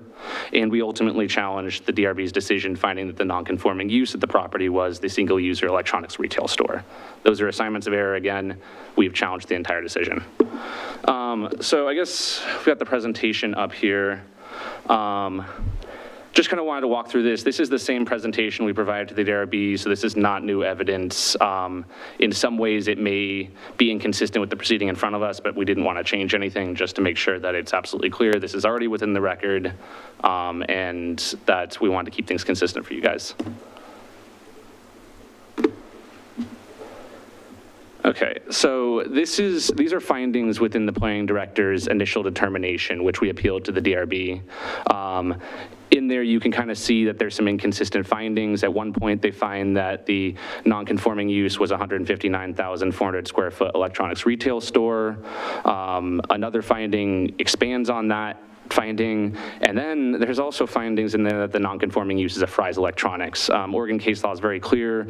Non-conforming uses are not determined by the operator of the use, so it's legally impossible for the non-conforming use to be a Fry's Electronics. I think the DRB recognized that in adopting resolution 429, where they kind of clarified some of the inconsistencies in the planning director's determination and found that the non-conforming use was simply the 159,400 square foot electronic retail store. We disagree with that finding, but I think that is helpful just for clarity moving forward, that is really the decision that's been appealed here. And then I guess this is the boogeyman in the room, if you will, here, the 1991 decision. Staff has obviously stated that they believe that the 1991 decision is not relevant to the consideration of what non-conforming use exists at the property. They went as so far as to reference some cases where they look at various analyses regarding how to determine the intensity of a use. I didn't really see any cases in there that necessarily cited exactly determining what the underlying use itself was. And I'll expand on that in a little bit. But I do want to talk about the 1991 decision. The 1991 decision is the land use approval for the subject property. It approved a commercial retail use. It did not approve of Fry's Electronics. Fry's is not mentioned in there. Frankly, the anonymous previous applicant wasn't even Fry's Electronics. It also did not approve a 159,400 square foot electronic retail store. As you can see in the request, it says retail commercial building, Project Thunder. It goes so far as to make findings about the apportionment of the square foot for the various uses: office, warehouse, manufacturing, service, retail. Makes a conclusionary finding that the retail commercial center will be adequately served. The proposed use is consistent with the comprehensive plan and zoning map. Effectively, it says it is apparent that the undeveloped property has become a very desirable location as reflected by this application for a 159,400 square foot commercial retail store. That is on page 13 of the 1991 decision. That is adopted, it's signed, it is, for all intents and purposes, the decision. That supports our position. That is, in our opinion, substantial evidence that the lawfully established non-conforming use of the subject property is the commercial retail use. That's consistent with the 1991 decision, as well as the property's planned development commercial zoning designation, which did not draw distinctions between electronic retail stores and hardware retail stores and any other type of retail store.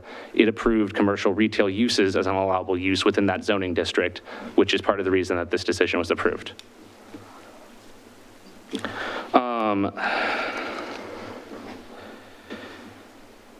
We believe the city's decision that the non-conforming use of a single-user electronic retail store is impermissibly narrow. It's not in accordance with the use approved with the 1991 decision or Oregon case law. As Lubin, the Court of Appeals, determined in Gold v. Deschutes County, and I want to be very clear, the citation is inaccurate. I will provide you the proper one that was addressed at the prior hearing. In Gold v. Deschutes County, it makes clear that the city does not get deference in interpreting past decisions, including the 1991 decision. The citation, again, like I noted, is wrong. It should be Gold v. Deschutes County or Luba number 2020-095. There were 7 or 8 Gould cases. So instead, the city has the responsibility of reviewing the 1991 decision, which we entered into the application as substantial evidence for our position, to determine the nature and extent of the use approved. From the unambiguous request statement to the numerous statements of the use being reviewed and approved, it's absolutely clear that the 1991 decision approved a commercial retail use.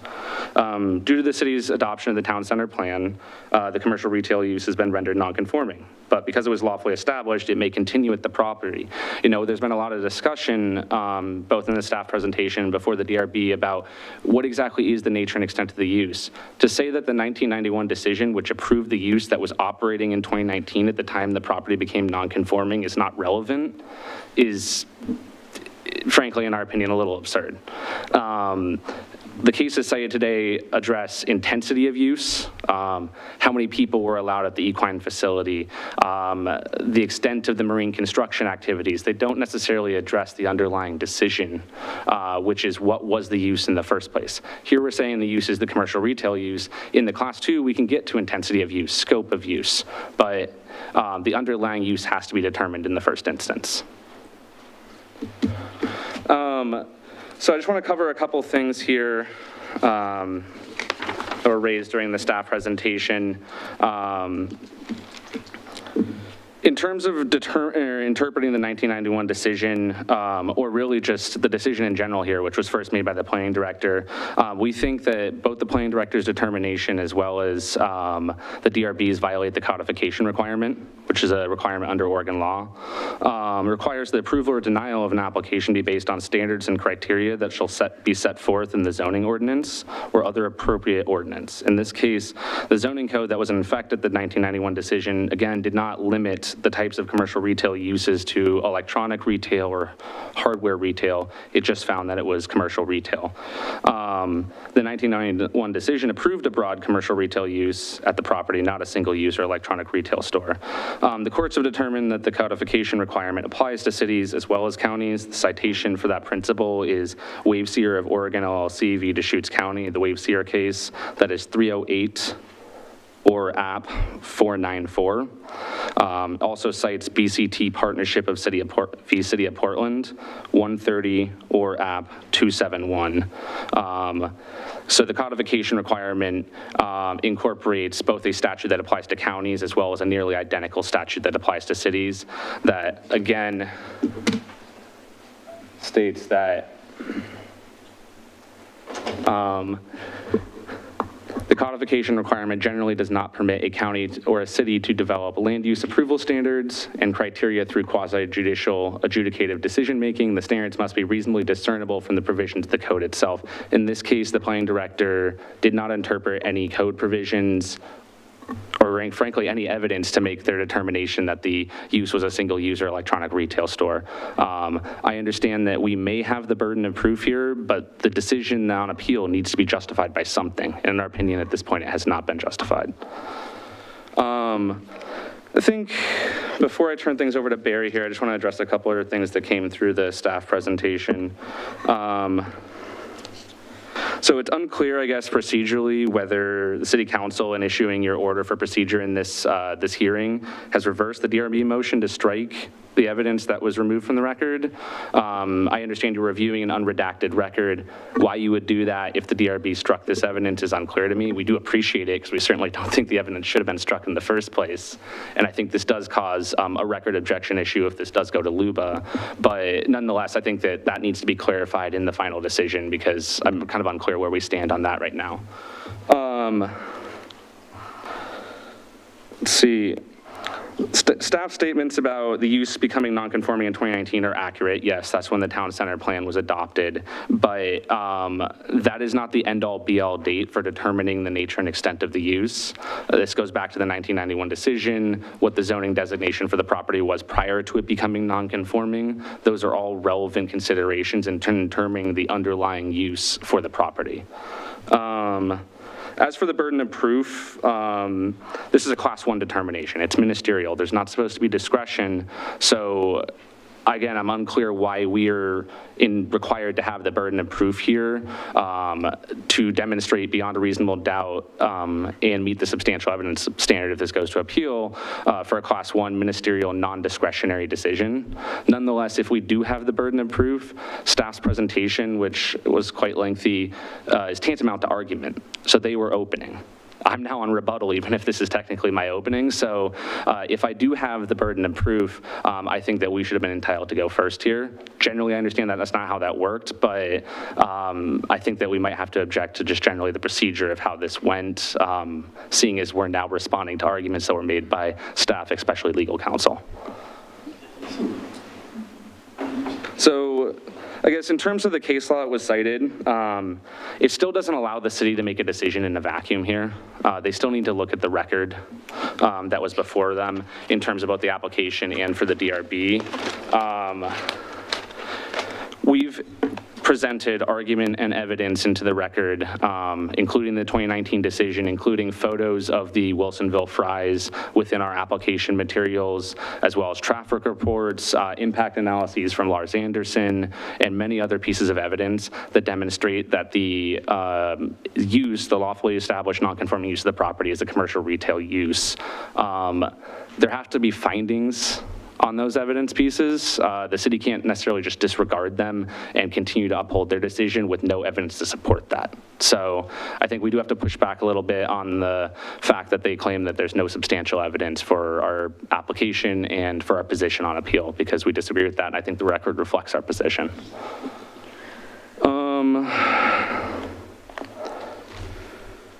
I think, again, just touching on this point, a lot of the cases that were discussed by legal counsel on the staff presentation analyze uses where the question wasn't what is the use, it is what is the scope and intensity of the use. How intense was the use? How many people were allowed at the property? How many airplanes landed at the airfield, et cetera. In our opinion, those cases don't necessarily address the underlying use itself. They simply address the intensity of the use. And that's, again, a question for the Class 2, not for the Class 1. Here we apply just to determine, is there a non-conforming use? If so, frankly, even touching the nature and extent of the use might be outside the scope of the Class 1. Nonetheless, the planning director made a determination on that point. We've appealed it. So I think we just need to be careful that we're kind of playing within the bounds of the city's procedures here.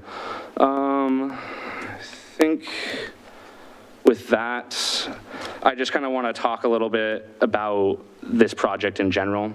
I think it's clear that there's a possibility staff might dislike the idea of a Home Depot at the subject property because the staff believes that Home Depot is inconsistent with the city's town center plan. Members of the public might also agree with that. Nonetheless, this is a question about non-conforming use rights, not necessarily the vision and intent of the town center plan. However, as stated at the DRP proceeding for the Class 2, we're not talking about a traditional big box retail use at the property. We're talking about a Wilsonville Home Depot, if you will. We briefly want to show Home Depot's vision for the site. We believe it's consistent with the vision and goals of the town center plan, if not the square footage requirements, hence the non-conforming use application. With me to do so tonight is Barry Simmons with Home Depot. With that, Barry, I'm going to turn it over to you, and I will run your slides for you. All right, thank you. I'm Barry Simmons, real estate manager with the Home Depot, address 2455 Paces Ferry Road in Atlanta, Georgia. Good evening, Mayor Fitzgerald and councilors. Yes, thank you, Keenan. The first slide here to talk through is directly out of the city's town center plan, describing the potential future development and the land use by type.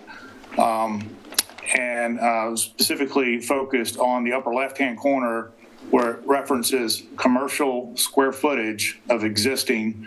At the time of the passage, of course, this Fry's was operating, but certainly, as you can tell, for the next 20 years, based off of this table, certainly the town anticipated that there would be a large commercial retail use at that address.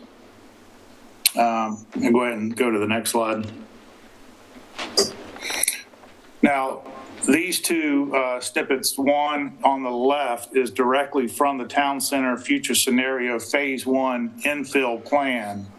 And again, to the point made on the previous slide, over the next 20 years, what the town was anticipating, or what the city was anticipating, or for the town center, was infill development in a multitude of areas around existing buildings. And as you can see on the left, again, this is part of the town city plan. So what we believe is we can be a part of that plan. We can partner with the community and help to achieve this first step, this first phase, if you will, of the overall plan. And to give you a little basis, I guess, the white buildings are existing. I know the color legend's not on there, and I apologize for that. The white buildings are existing, and the purple buildings are what they consider new development, or what they are focusing on new development, and they are hoping for that over the next 20 years. On the right side of the screen is how we have envisioned laying out our Home Depot. Now, keep in mind, we will be using the exact same footprint. That is our plan, to use the exact same footprint. We're not expanding the building, and we're taking precautions to make sure that all of our operations, as best we can, stay within that footprint. But what you can see is the existing building and parking that's available is about 800 parking spaces. We don't need that many for our store. We need less than half of that. So what that frees up is about 5 acres of land that could be used for future development. And again, we believe, as this slide relates, that as a commercial retailer, we could surround ourselves with other retail, we could surround ourselves with multifamily housing, we could be a partner to the community and develop that additional land to formulate that, effectuate that town center plan with what may be kind of the best avenue to achieve that plan. So what we've come up with, and again, these are just ideas that we've and proposals effectively. We haven't solicited proposals from any particular developers, but Keenan, if you can go to the next slide. What we believe, if Wilsonville wants to see that town center area developed with multifamily units, certainly there may be pros and cons to that. But if that's the plan, then we believe that we could put several hundred units on that 5 acres surrounding our store, and we believe we could accommodate parking and everything associated with maybe we'll call it 401 construction of that multifamily housing. So this is just a architectural rendering, and again, we haven't solicited proposals from any housing developers to actually go down this road, but certainly it should be a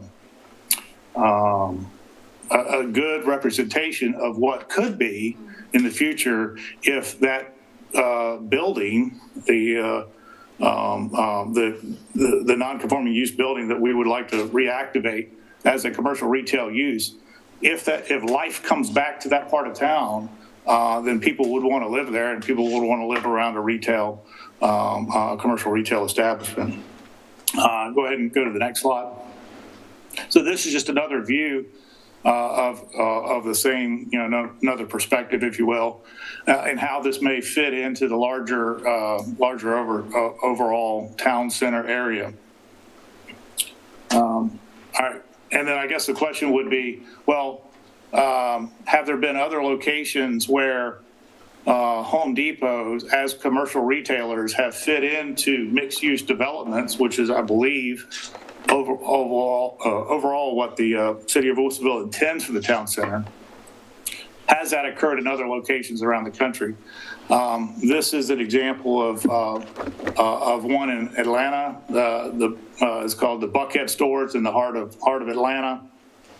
And as you can see by several pictures, there's multifamily on multiple sides of the store, and it performs very well, and everyone's very pleased with it.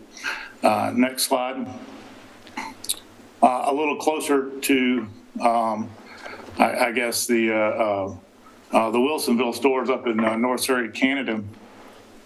This is an architectural rendering of a store, and then, of course, on the next slide, we can see how that actually that vision came to life. So you can see these are Google Earth images of a Home Depot store. Again, kind of anchored, if you will, by multifamily housing and living as part of a mixed use development. I believe this store opened in the late 90s. Then the last example that I had is very close to home for you guys. This is the Linwood, Washington store. This one actually opened in 2021, so it wasn't that long ago. But this is, again, another Home Depot in the middle of a mixed-use community. So I guess the overall perspective is we know we can do it. We've done it before, and this is just a couple of examples, but we know we've done it. We've done it before of putting Home Depots in mixed-use communities, which I believe is what the town center plan is trying to achieve. And we believe that we are consistent with the town center plan outlined by the table that called for commercial retail use of 300,000 square feet well into 20 plus years. So again, I believe Home Depot is looking to partner with the city to, activate this, the former store that's not being used at the moment, and I believe we could add some life back to that community. And again, our parking requirements would be less than what's out there. we believe we would add, the 150, 200 jobs to the area, and then overall that 5 acres of parking that we're not going to require, we could use to redevelop to further the Wilsonville's image of the future or vision for the future. I guess is that my last slide? You can probably go one more. And this is just some bullets here for our overall economic impact for Oregon, and the volunteer hours that we provide, the jobs we support. Just basically some bullet points here on hopefully the good partnership that we would bring to whatever community we're in. And this is just kind of our collective picture for all the stores that are in Oregon. But thank you for your time, and I appreciate you letting me speak at the city council. Thank you. Okay, I'm going to close with just a couple quick points. I know it's late. I also want to note for Barry, it's 1 a.m. on the East Coast. So thank you, Barry, for staying up late for this. So I guess the first question is, again, why not both? I think that was the intent of including this in the DRP proceeding. I think it is relevant in determining the nature and extent of the non-conforming use there, because there was a lot of discussion about the town center plan, whether we're consistent with the town center plan, and whether the use we're proposing effectuates or furthers the vision of the town center plan. I think in this case, yes, we're applying to continue the lawfully established commercial retail non-conforming use of the property, but Home Depot is offering in some ways to achieve both goals. They want to operate a Home Depot. The town center plan wants to effectuate this mixed-use, walkable, livable, 4/1 community, and Home Depot is committed to making that happen. We spoke a lot about that at the Class 2. It's outside the scope of this, but that's really kind of what we're getting at here, and they have the skills and expertise to make this happen. They've done it before. So I guess, again, just touching on this, we're in a procedurally muddled position here.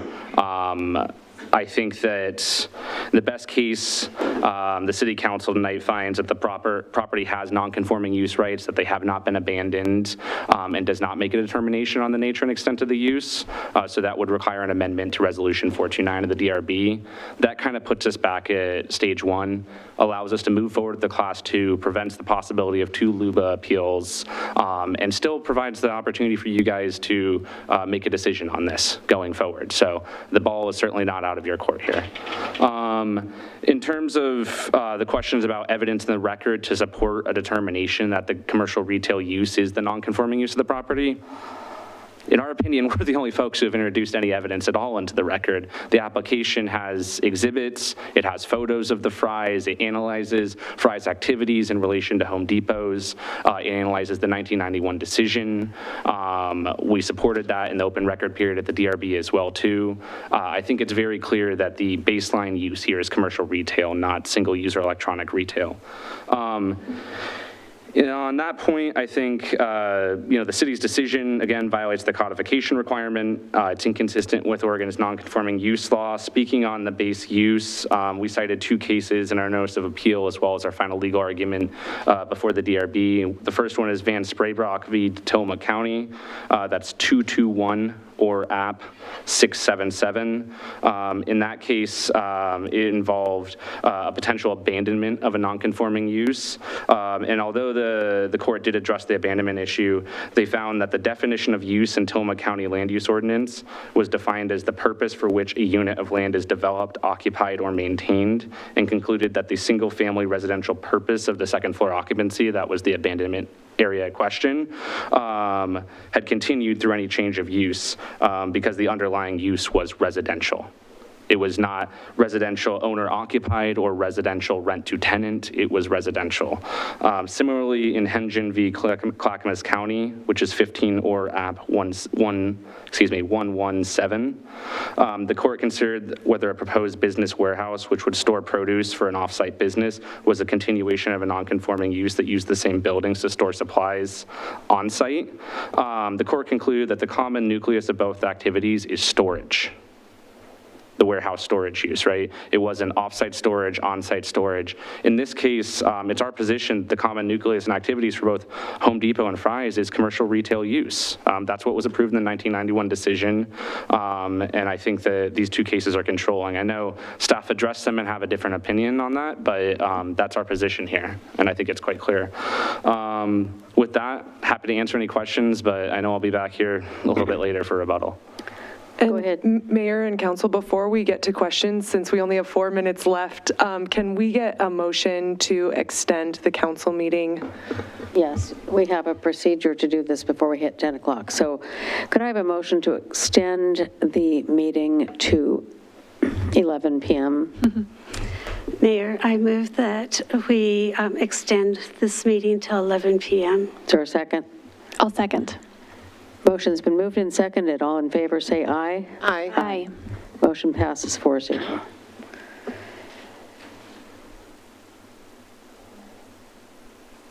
I think we're at the point in the procedure where if council has any questions. We just left this. Does Councilor Agrawal, do you have a question? Sure, I'll go ahead. I was actually going to extend the meeting, but I'll just jump right into the questions. Okay. So here we go. Okay. Thank you for your presentation. We have a lot of information in front of us with this, but I want to try and keep focused on what we're doing here. A couple details. Were the slides that Mr. Simmons presented part of the record? Could you direct me to where those are in the record? So initially, they were part of the record. They were part of the motion to strike from the DRB that were removed from the record. However, your order for the procedures of this hearing said that you're reviewing the entire unredacted record. So these were part of the record prior to being struck. So we represented them. So these were the slides we presented before the DRB. Okay. Yeah. Thank you. And then also, I believe you had a statement or a reference, and again, we've been presented with a lot of stuff, but that there is no reference to electronic related retail store in the 1991 decision.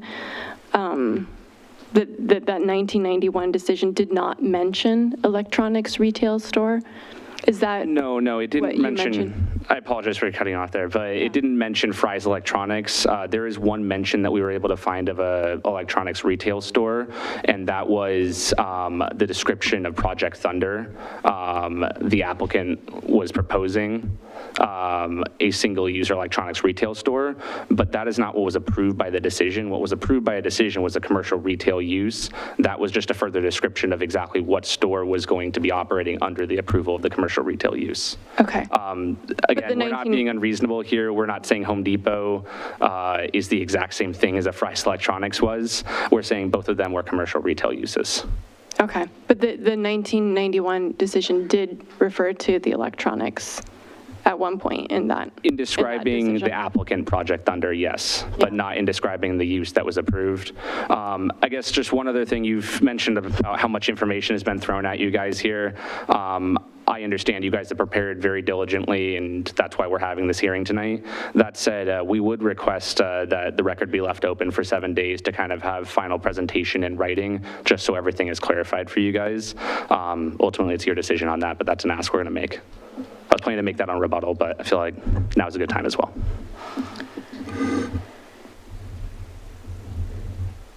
Any other questions before we go to the staff to present any arguments? Okay.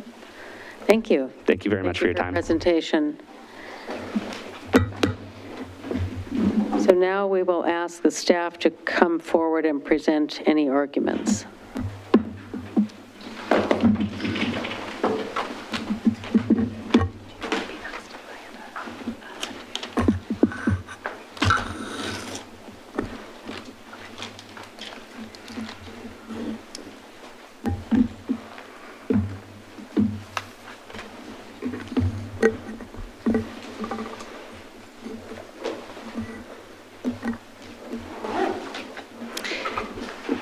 Thank you, Mayor and members of the council. My name is Miranda Bateshall. I'm the planning director for the city of Wilsonville. And I will let Kim and Stephanie introduce themselves. Good evening, Mayor and City Councilors. Kim Reibold, Senior Planner. Mayor and council members, my name is Stephanie Davidson. I'm the Assistant City Attorney. I think I'll go ahead and begin and discuss a few of the items that were presented under the appellant's presentation related to the planning code and kind of the effective measures under the development code and how, and then some information about the 1991 decision since that has been brought in front of you. So I'd like to just start with the Class 2 application scope and bifurcation and really what is in the Class 1 versus what we said would be in the Class 2 since the applicant brought that up a few times. So the Class 2 application was required because the applicant sought a determination about a proposed occupant as a continuation of use, which goes beyond making a determination of nonconformance and what's on the site and could not be addressed as part of the Class 1. So our code essentially states that as such, that if you're making that type of determination, it needs to be a Class 2 if you're going to do a continuation. And so in simple terms, the Class 1 is focused solely on understanding the status of the use, the building, and the site as it existed, which does not require interpretation, on June 5th of 2019. The Class 2 involves an interpretation of whether the proposed occupant is then a continuation of that use per our city code. That's how it's reviewed. So the city never said that it would determine the nature and scope of the nonconforming use of the subject property within the Class 2 decision. The appellant is inferring that from a referenced enclosure, but the language does not appear anywhere within that. That's the email from city staff to the applicant, which is Exhibit A3 of the DRB record. Can I chime in really quickly? There's actually a LUBA case that speaks to this. It essentially, it's a case called Markham Farms Corp. v. Multnomah County. The citation is 35 or LUBA 392. It's a 1999 case. This is a case in which the county repeatedly failed to define, it recognized a nonconforming use, but it repeatedly failed to define the nature and extent and the scope of that use. And this case went up to the Court of Appeals and back down to the county multiple times before they were essentially reprimanded by the Court of Appeals for recognizing that use and failing to define that scope. Thank you. So to be clear, a continuation of use question on the site, not the scope, nature, or extent of the nonconforming use is what triggered the Class 2 review. When staff reached out to the applicant did not respond when given the option to withdraw the Class 1 application and just do a Class 2 determination, which would have answered both questions. Given this, the city had to issue the Class 1 decision separately in order to meet city code and state statute regarding application timelines for a decision. Determination of nonconformance in the Class 1 was made consistent with case law, as presented earlier. So on this note, you have heard a lot of testimony tonight about Home Depot or possible plans they may put forth in the future.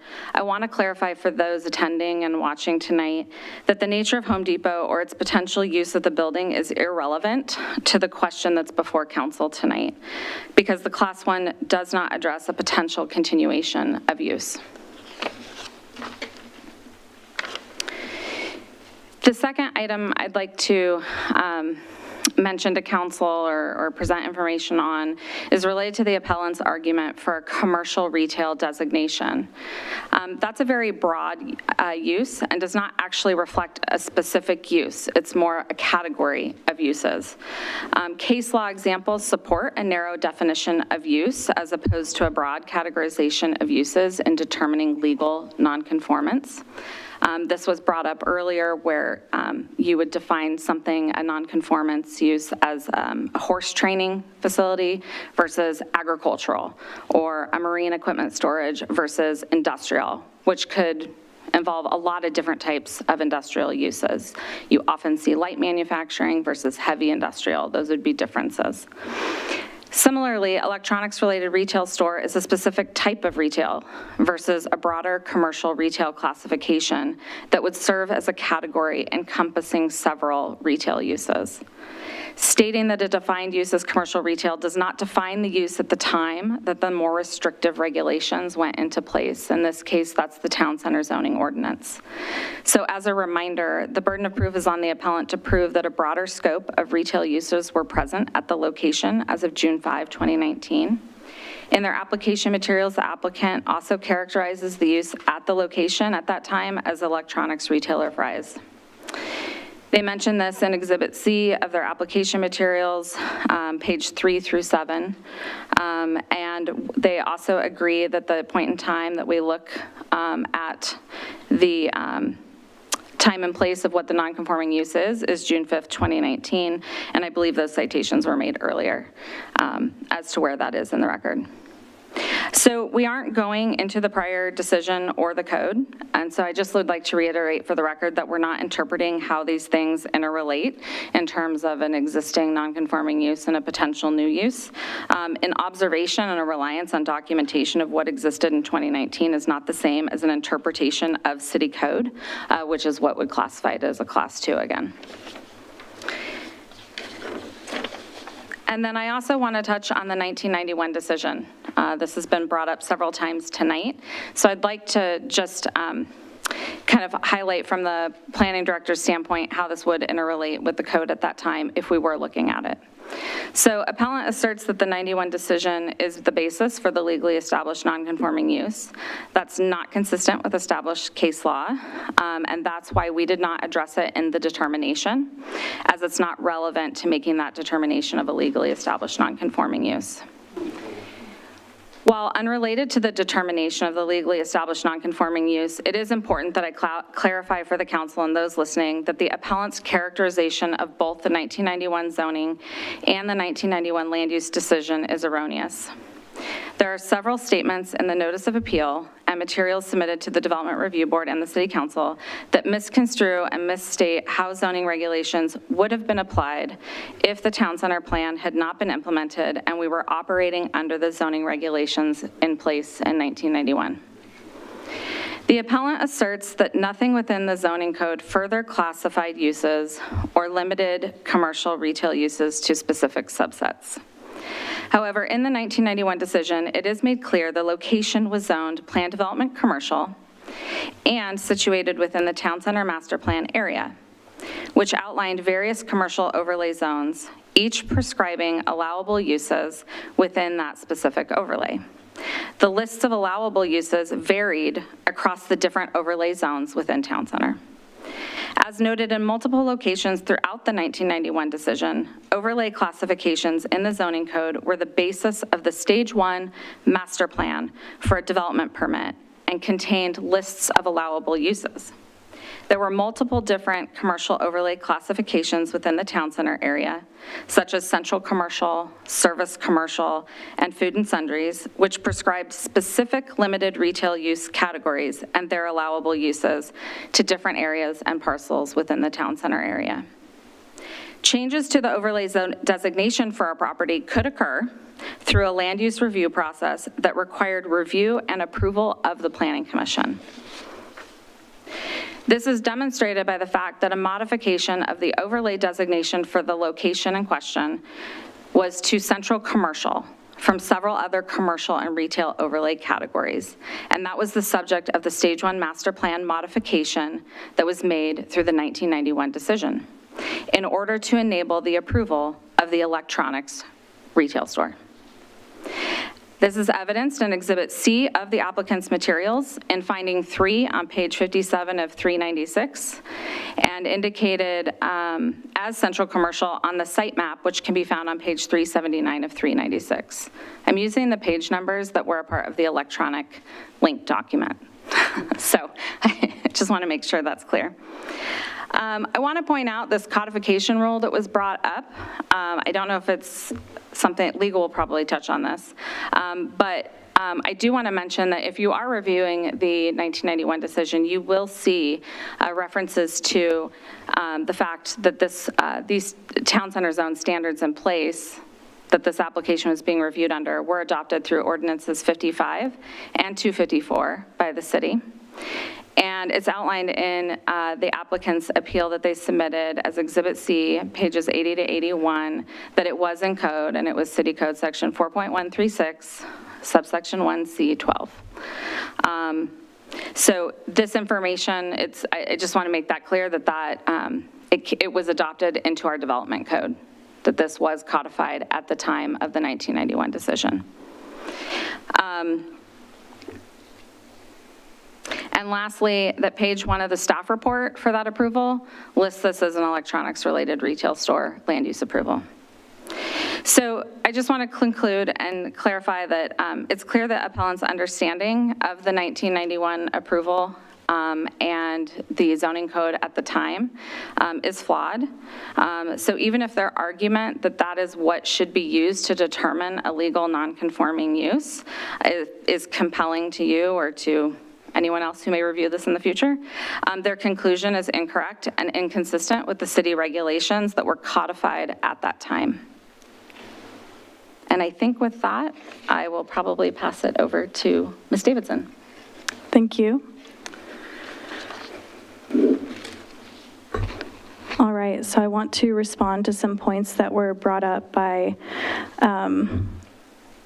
Mr. Ordon Bacalian.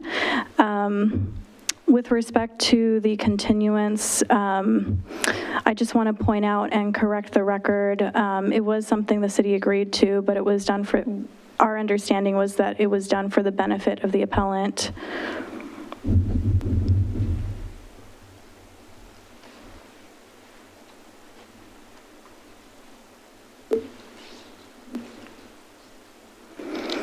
I just want to point out that if you recognize the use that the appellant is arguing for, which I believe is commercial retail use, that's extremely broad, and the city council should consider that.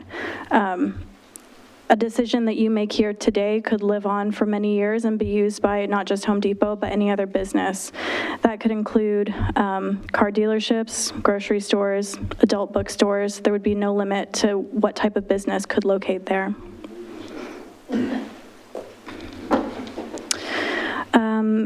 Keenan cited one of the Gould v. Deschutes County cases. I do believe this relates to the substantial evidence standard, which the city does agree would apply to this case on appeal. I do want to point out that the city is not taking the position that the support and deference rule would apply, so just want to clarify that and set the record straight. This argument about the codification requirement and the waive seer case, that's not an argument that's been brought up in this case before. It's beyond the scope, but also the waive seer case is based on a statute that that only applies to counties, not to cities. There may be other legal authorities out there that make that point, but I'm not sure what they are. Can I ask a question on this point? When you said this is a new argument of codification, do you mean it has not been brought up in the prior hearing? Right, it was brought up recently at the April 8th DRB meeting on the Class 2 proceeding, but it has not come up in this proceeding on the Class 1 application before today. And can you say again why that is important to this particular hearing? I just want to make clear on the record with respect to what is said at this proceeding tonight that it's a new issue that is being raised on appeal at the first time. I do think we disagree about the impact of that argument and also, you know, the impact of the cases that were cited by Keenan. But I just want to make clear on the record tonight that that's our position on that issue. And Mayor, if I may, just to be clear, staff's position is that this is not an issue that was preserved for council to consider on appeal. Thank you.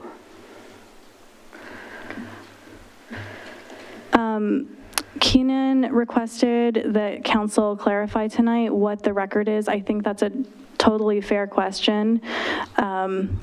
I defer to Amanda, but I mean, I believe your intention in reviewing the unredacted record was to remove any potential procedural impropriety that the appellant might feel would prejudice it. So I think it's perfectly okay to clarify what the record is in tonight's proceeding.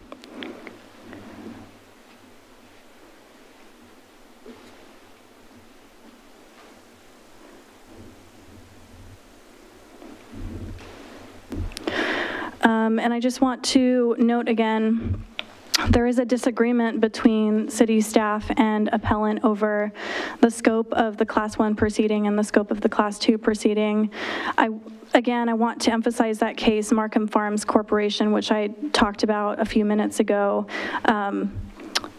It seems nearly impossible to recognize a non-conforming use, but not explain what the scope of that use is, just because that would give nobody any clarity about what sort of use could continue. I'll also reiterate what I think is like one of the very key cases here, Sabin v. Clackamas County. This case clearly says that it is the nature and extent of the lawful use in existence at the time the use became non-conforming that is the reference point for determining the scope of permissible continued use. So these things go part and parcel together. And just from a logical standpoint, this is an issue that the appellant argued at DRB and before the planning director in this proceeding. It's a little disingenuous to say that the nature and extent of the non-conforming use, or in other words, the scope of the non-conforming use is beyond the scope of this proceeding, if they have argued it in prior parts of this proceeding. We disagree about what that scope is, but it was argued and it is a central issue in this proceeding. So before you go past that, are you referring to, I believe I wrote down it's page, it's in attachment 4, page 13, where it says, is this the part that the appellant cited, the Nahoda Luba case? That's one of them, yeah. The one I was citing was Sabin v. Clackamas County. I think they're both relevant. Nahoda says, the site from Nahoda says, the purpose of a local government proceeding to determine the existence of a non-conforming use is to determine what use existed on the date restrictive regulations were applied. And so that one that you just read, the Nahoda, and we heard this, this was used by the appellant. Yes, it's cited in their materials. And could you please read the other one that you just said was also used? I just cited Sabin. I don't know if that one appears in their materials or not.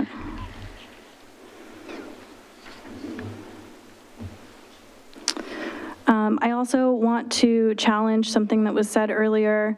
There were some pictures of Fry's Electronics included in the initial application, I believe, but those were not photos of the Wilsonville Fry's Electronics. I believe one of them was from the Las Vegas location. And again, in accordance with this case law, really the inquiry is about what was happening at our Wilsonville Fry's in 2019. So staff's position is that those photos are not relevant. I will note there were some photos raised in the Class 2 proceeding, but again, that's not part of this record and not part of this proceeding. I want to quickly respond to a couple of case citations that were raised, just so that the record on appeal is clear. Staff does not challenge what Keenan was saying about, the use should not be defined in terms of the identity of the party that engages in the use. That's what the Vance Baybrook case says. We don't challenge that. We're in complete agreement, and that's part of why the DRB decision doesn't speak in terms of the user's identity. Keenan did also cite a case called Hengen, and I just want to make clear on the record, that was a pretty complicated case. It started at Clackamas County, went up to Luba, then went up to the Court of Appeals, then was remanded to Luba, then there was another Court of Appeals decision, and finally it went back to the county for a final decision. The citation that's relevant there is 119 or App 55, I believe, out of 1993. The Court of Appeals wrote in that case to clarify that it was not determining a non-conforming use. It just clarified that LUBA, in its first opinion, used the wrong legal test. So the case was actually sent back down through LUBA and back to the county for the county to determine what the non-conforming use was. And it is not correct to say that that case established a common nucleus test. And finally, I just want to highlight the big picture here. It may seem like the city staff are opposed to Home Depot. My understanding is that city staff have been working with Home Depot over the course of the last few years, and every time in the last few months that a meeting or an attempt at collaboration has been requested, it's been granted. This position is a principled position, and it's based only on an examination of the relevant case law. And does this look like a non-conforming use? That was recognized by the planning director and by the DRB. The only disagreement is about how do you define the scope of that use. This isn't city staff trying to shut out Home Depot. There is a development process that's available to Home Depot. I believe that Home Depot is welcome to work with city staff to get through that process. This is simply not a good fit based on the case law that applies to non-conforming use cases. May I interrupt you right there? Your last sentence where you said this is not a good fit, do you mean this procedure? This path. Pathway. The applicant or the appellant filed a Class 1 application specifically requesting recognition of a non-conforming use. When it did that, it chose to subject itself to Oregon case law regarding non-conforming uses. This appeal is only about do you or do you not grant that non-conforming use, and how do you define it? So the bigger picture that I'm trying to highlight here is that this is not about Home Depot. It's not about keeping Home Depot out of Wilsonville. It's about respecting Oregon case law, and it's about equity. They should go through the same development process that every other business in Wilsonville has had to go through and does need to go through. Thank you. And you said there is a development process available. Yes. Development review process. Yes. But that is different from applying for a Class 1. Right, it's like a different hearing path. is only about the Class 1. We can't change it into something else. Right. In the middle of the night. And you can't decide that Oregon case law regarding non-conforming uses does not apply. That would set a really bad precedent for any future non-conforming use case that comes through Wilsonville. And we do follow the law. Right. I do. I think everyone here does. So it's unfortunate that there have been these insinuations made about a particular brand or something like this. And people may continue to say that. But that is not the case. This was a Class 1 application. And this is the response to the Class 1 application.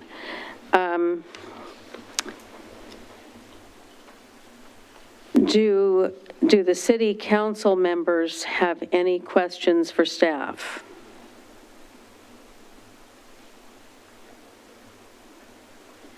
Mayor, I do not. I think the staff, I appreciate your presentation. I think you've been very clear. I appreciate the depth of the efforts that you've put forward to present this to us this evening and to make sure that we have a clear understanding that this is a Class 1 decision. And I've said that earlier, and I will say that again. That is what came across to me, and it's very clear that that is still the case tonight, that actually the name Home Depot is really irrelevant for this entire evening's proceedings. Thank you. And Mayor and Council, if I can just talk about one additional point that the appellant raised. The appellant requested an additional 7 days to leave the written record open. And as the appellant indicated, that's a request, it's not a requirement, unlike at an initial evidentiary hearing under ORS 197797. At an initial evidentiary hearing, there is a requirement to allow to leave the record open, which was done at the DRB. So I do want to note, because that request was put out there, that is for council to decide. We do have a 120-day timeline that runs tonight. Assuming, though we haven't really talked about the implications of this, that the appellant's request to continue the hearing also meant that they were agreeing to extend the 120 days. I don't want to assume that, because I don't think that's been clear. If council decides to leave the record open for an additional 7 days, you will need to have an additional meeting prior to your May 6th meeting to make a decision, assuming that the 120-day issue is not impacted by the 7 days. So I hope, if you have additional questions on that, I'm happy to clarify, but I just want to make sure that you understand that without a clear indication from the appellant that they're willing to extend the 120 days, if you leave the record open for an additional 7 days, we will run past the 120 days, and even with the additional 7 days, you will need to have a special meeting to decide. And can you reiterate for the audience where the 120-day period comes from? Yes, that is set by Oregon statute. ORS 227178 requires that after the city deems an application complete, which happened on November 29th, 2023, I believe. 28th? 29th, last year. Once an application is deemed complete, we have 120 days to not only have a decision, the initial decision, but have all administrative appeals completed. So that's why council's action on this is subject to that 120 days as well.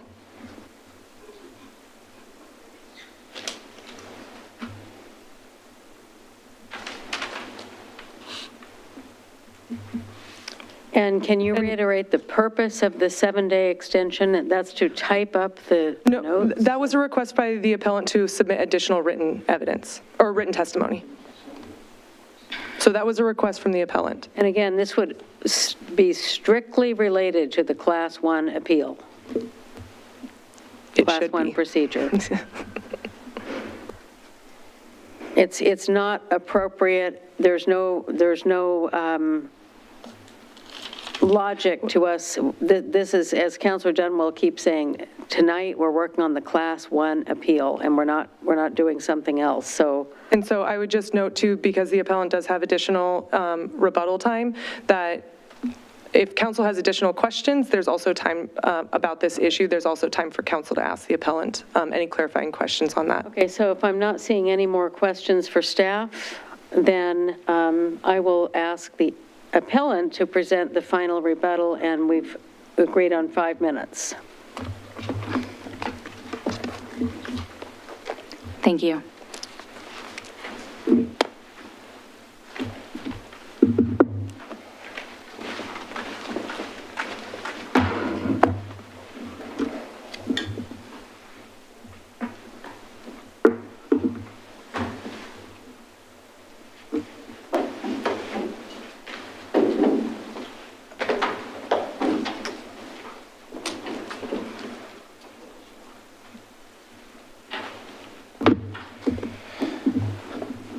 Okay, I will make this very quick. So I guess I'm just going to jump right into it because I've got limited time here. So Ms. Batchel originally said the determination of nonconformance in the planning director determination was made on case law.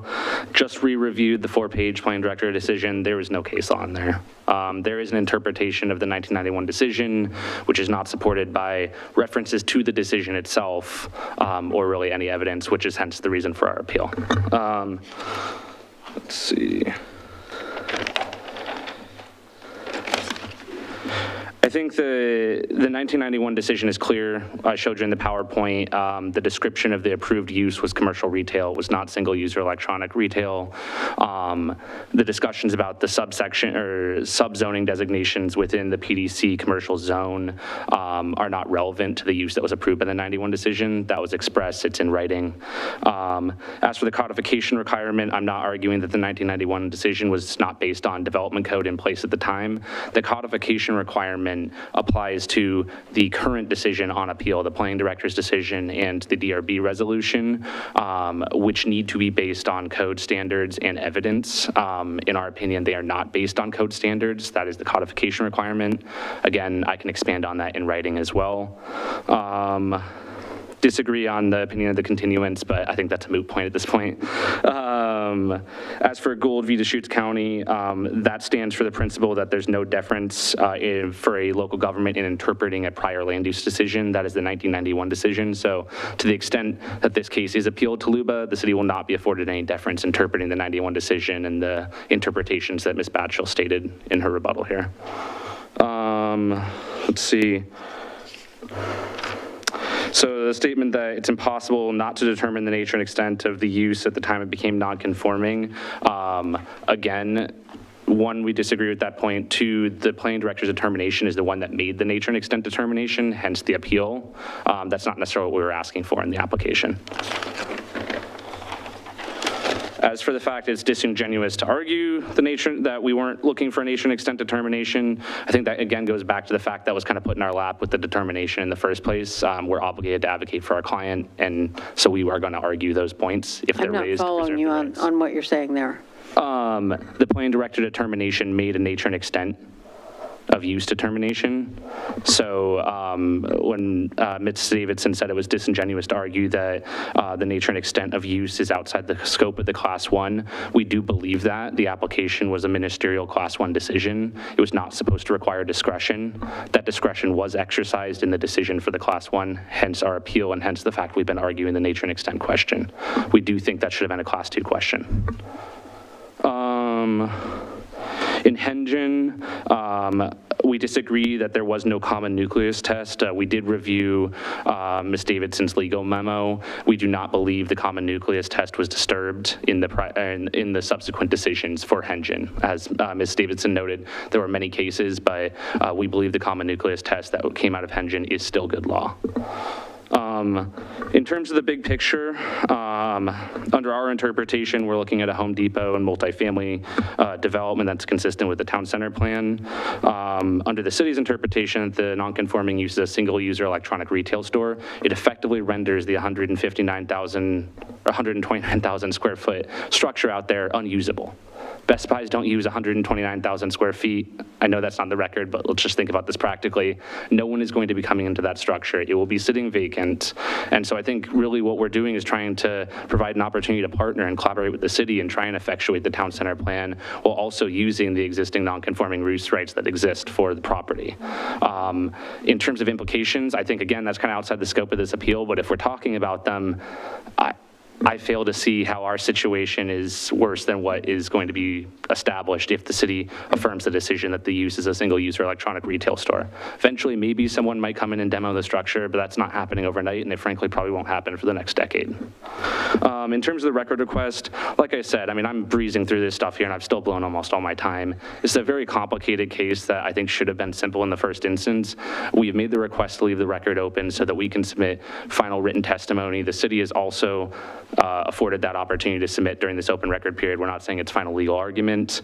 Many jurisdictions allow this to occur. We will agree to hold the clock for that. Totally, we're not being unreasonable here. Today is the last day, so you said you will agree to extend the 120 days. Per ORS 227-178, we will toll, and we can provide that in writing as well. Okay, I guess that was the time. I mean, I'm happy to keep going if you want to afford me more time. I just want to, you were going pretty fast there. I was, but I only had 5 minutes. So I just want to confirm is, what is the procedure to extend the to confirm the extension of the 120 days? So if we have a statement from the appellant's team, I would say verbally tonight, and then perhaps with a follow-up email of when they're extending the 120 days to, that would be sufficient. So I think the question for council is getting clarification of what the extension of the 120 days is to, because it shouldn't just include the 7 days, because you'll need time to review that material and then make a subsequent decision.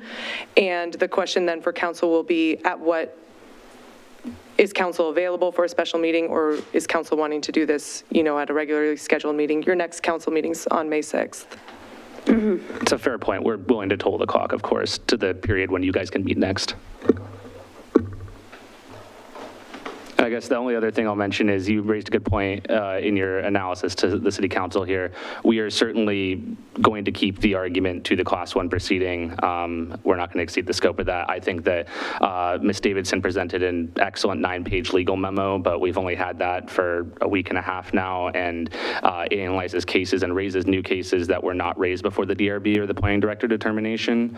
I think it would benefit all parties involved, as well as clarify the record on appeal for LUBA, if we're afforded the opportunity to respond to those cases and kind of provide our analysis in a succinct presentation. Additionally, we've raised some things today that maybe staff wants to respond to, so. At this point, do council members have any further questions of the applicant? Okay. And do council members have any further questions for staff? And I want to say, this is different from clarifying questions regarding process. This is the time to ask questions to ensure that all council members have sufficient information to discuss the appeal. Please go ahead.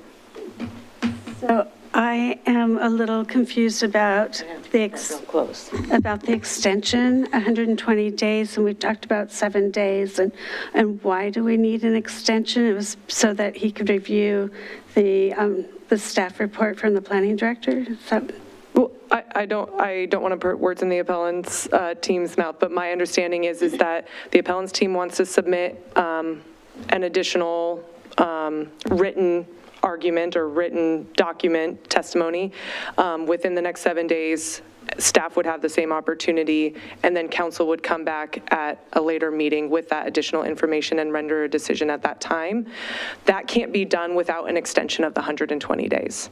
So they kind of go together, but whether to leave the written record open for an additional 7 days for the appellant's team to submit something and for staff to submit something is fully within the purview of the city council to decide to do. And Again, very briefly, to our knowledge, I mean, again, class 1, class 2, we've submitted a lot of stuff here, but to our knowledge, the only written testimony we've submitted before the city council for this class 1 appeal was our notice of appeal. Since then, staff has presented a staff report, a legal memorandum. I think that I wouldn't say we should be afforded, but I think it would benefit all parties involved for us to be able to provide our analysis of that staff memo and the staff report to clarify things on appeal. And also the issues that were raised today as well. I believe, and I don't want to speak for Ms. Davidson, but I believe some cases that were raised today were not mentioned in the staff memo as well. So affording us the opportunity to analyze those cases and respond would probably be helpful for all parties involved. So I have some questions for staff. This reference that was just made about were cases brought up by staff that were not brought up before, is that? This is Stephanie Davidson, Assistant City Attorney. There are 1 or 2 cases cited in footnotes in the legal memorandum that were not cited before DRB. But the rest of the case law, certainly Sabin, Spurgeon, Nahoda, those main cases that we're relying on, those were brought up in the staff report at DRB. Mm-hmm. Go ahead. So am I understanding correctly that the applicant submitted the appeal and then staff submitted the legal summary or legal in response to that appeal, right?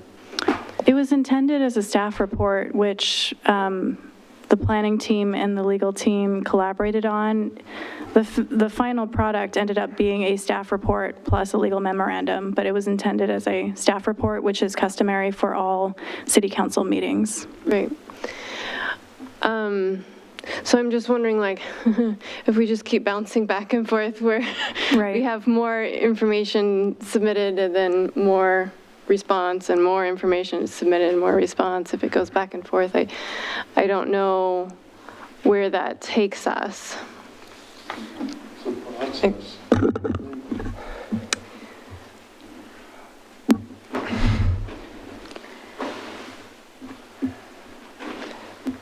You're saying how, I mean, we could do that indefinitely? Well, on this class one? If I may, I think that what is being discussed is that it's left open for 7 days with both city staff and the appellant's team being able to submit one final written document. So it wouldn't be necessarily like waiting to receive one and responding to it. It's basically what's in the record now, what's been discussed tonight on the class one. That's what would be submitted by either party who wanted to within the 7 days. I believe that's an accurate assessment of my request. In addition, I'm just looking at the staff memo here. I can count at least 4 cases that were not cited in the staff report before the DRB, including the River City disposal case, which was a case that was discussed at length by staff. So again, I just want to clarify the record for that point.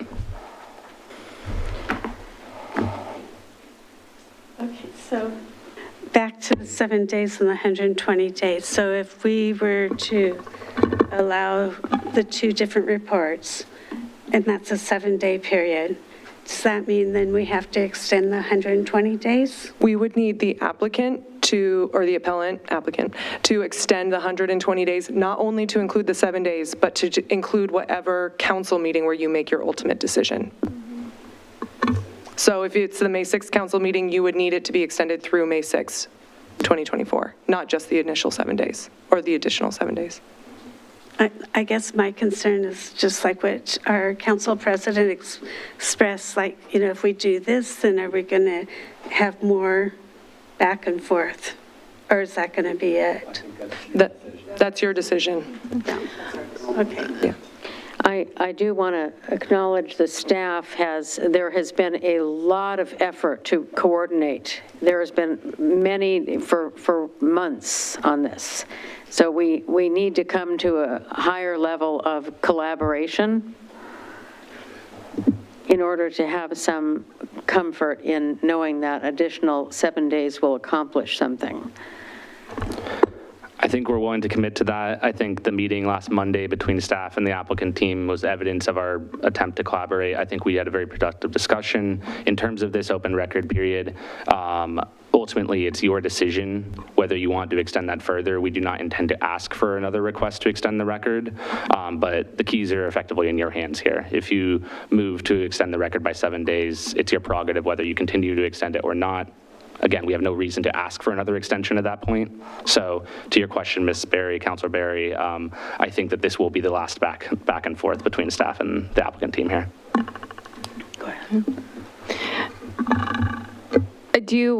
I'm reflecting, though, also that the information included in the legal memorandum, including the footnotes included in the legal memorandum, that this information was available to everyone before tonight's meeting, correct? I think it was published on April 2nd. So it's already been out there for a period of more than 7 days prior to this evening. So I guess that's just an observation that I'm making on what we have in front of us. Mayor, may I speak? Please. To follow on to what Councilor Ackerval just mentioned, I do believe that there was adequate time. I do believe we should still stand on this hearing being our decision-making hearing. The volleying back and forth, I don't believe at this point, unless there's, first of all, there can be no information, new information that would be represented, correct? That is correct, but there would be new analysis. Okay, and which could then potentially drive further, again, as Councilor Ackerville said, volleying back and forth. I do believe that we're in a position where you've had adequate time to review. They could have been represented, that some of those questions could have been represented in your rebuttal, and that we should continue to move forward to making a decision this evening on the Class 1 review.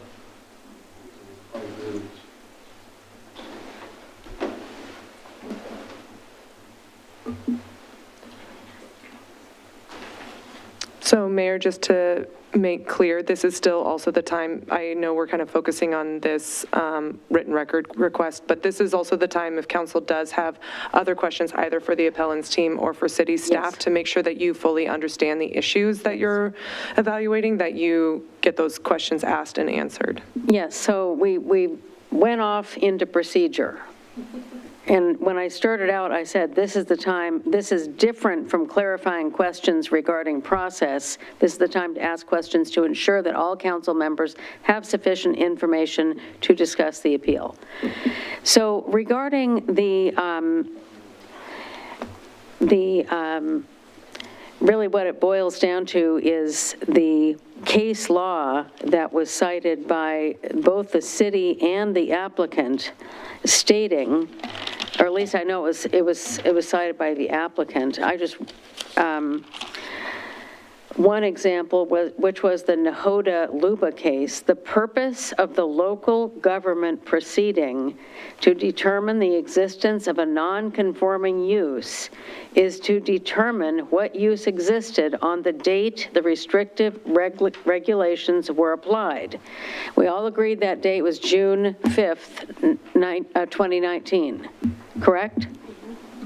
Correct. And the applicant agreed with that. We agreed on that date. I agree that is the date that the use became non-conforming. I do not believe that date is the end-all be-all for determining the underlying non-conforming use itself. I think there are other considerations and other dates, including 1991, which are relevant. And our staff has already responded to that. I'd like to ask the staff if anything has changed in the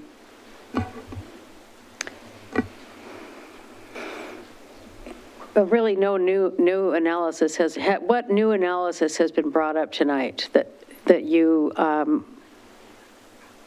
could highlight for us?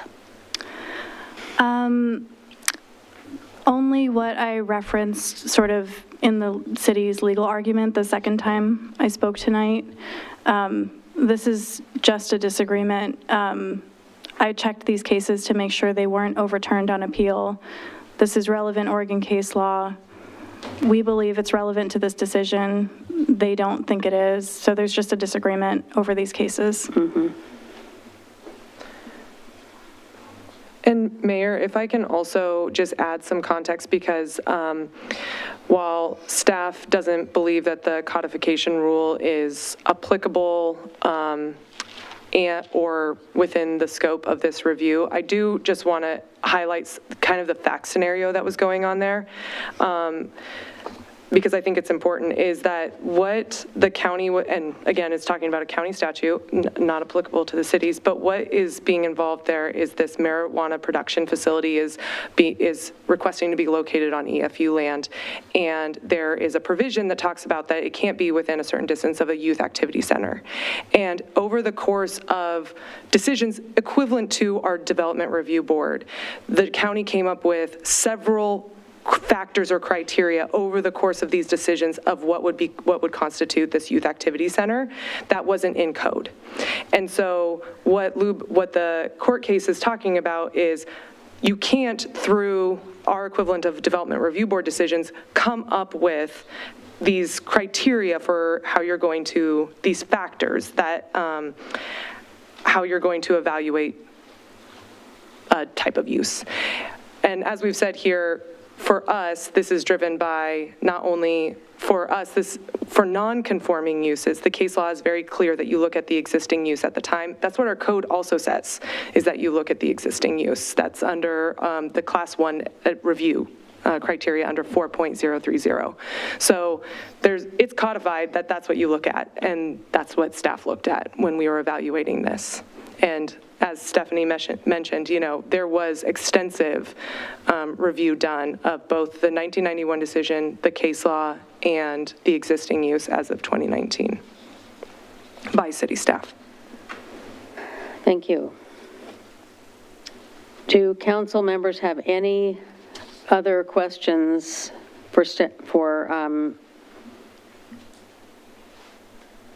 to gain more information on this appeal? Okay. Hearing no further questions, I hereby commence the council discussion of the appeal. And as is our standard protocol, it is 10:50, I have to think of the time. I will ask for a motion and a second to adopt an order to either affirm, reverse, or modify the DRB decision just as a starting point. Once the motion is made and seconded, we will have a discussion. Making the motion or seconding it does not bind either motion maker to voting for that motion. It is simply the mechanism for starting the discussion. Does any counselor want to make a motion? Council President Ockerville? I'll kick us off.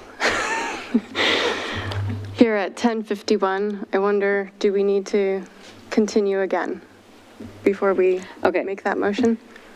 Why don't you may I have a motion first to extend the meeting to 11:15 p.m.? I move to extend our meeting until 11:15 p.m. Is there a second? I'll second it. Motion's been made and seconded. All in favor say aye. Aye. Aye. Motion passes 4-0. Okay. So now that we know we have a few minutes, I'll go ahead and make a motion that's a little detailed, but I move to adopt an order on the appeal of the Development Review Board Resolution number 429. And I'll read this. Whereas on October 30th, 2023, the city received an application for Class 1 review to confirm the status of the existing use and the structure at 29400 Southwest Town Center Loop West, the location. From applicant Appellant Dan Zoldak of Lars Anderson and Associates, Inc., Appellant, requesting a Class 1 review to confirm the status of the existing non-conforming use at the location. This application is referred to as docket number admin 23-0029 in city records and hereinafter referred to as the application. And whereas on December 28th, 2023, the planning director issued a notice of planning director determination, the planning director's decision. And whereas appellant submitted a notice of appeal of the planning director's decision to the Development Review Board, the DRB, on January 10th, 2024. This appeal is referred to as docket number DB24-0002 in city records and hereinafter referred to as the DRB appeal. And whereas the DRB held a public hearing for the DRB appeal proceeding on February 26th, 2024, the DRB hearing, and whereas the DRB closed the public hearing on February 26, 2024, but kept the written record open to allow the submission of evidence and legal arguments, and reconvened to address the appeal on March 14, 2024. And whereas on March 14th, 2024, the DRB unanimously adopted resolution number 429, which was a written decision regarding all issues reviewed during the DRB hearing. And whereas on March 27th, 2024, the appellant submitted the document titled Appellant's Notice of Appeal to the city, the Notice of Appeal, within the prescribed appeal period. And whereas pursuant to the Notice of Appeal, see Notice of Appeal, page 2, appellant challenges the following DRB actions. Number 1, rejection of certain materials and information from the record on March 14th, 2024. Number 2, adoption of the staff report presented to it in preparation for the February 26th, 2024 meeting. And number 3, finding that the legally established non-conforming use at the location is a, quote, a 159,400 square foot electronics-related retail store. Together, the challenged actions. And whereas on April 1st, 2024, City Council adopted an order establishing the scope, this appeal proceeding, and the procedure that City Council would follow during this appeal proceeding on April 1st, 2024, the procedural order. And whereas City Council held an appeal proceeding to address this matter on April 15th, 2024, in accordance with the procedural order. Findings. Number 1, June 5th, 2019 is the date of restrictive zoning, i.e. the point in time when the use of the location must be evaluated to determine what uses are protectable as non-conforming uses. Number 2, appellant asks City Council to recognize a non-conforming use for either a commercial retail center or retail office, warehouse, manufacturing, and service store use, the proposed scope of non-conforming use. Appellant has the burden of proof in this appeal to establish the nature and extent of the actual use of the location as of June 5th, 2019. Appellant must prove that the actual use of the location as of June 5th, 2019 supports the recognition of the proposed scope of non-conforming use. City Council finds that the appellant has not satisfied its burden of proof. Point A, appellant has not provided any evidence that City Council deems relevant to determination of the proposed scope of non-conforming use.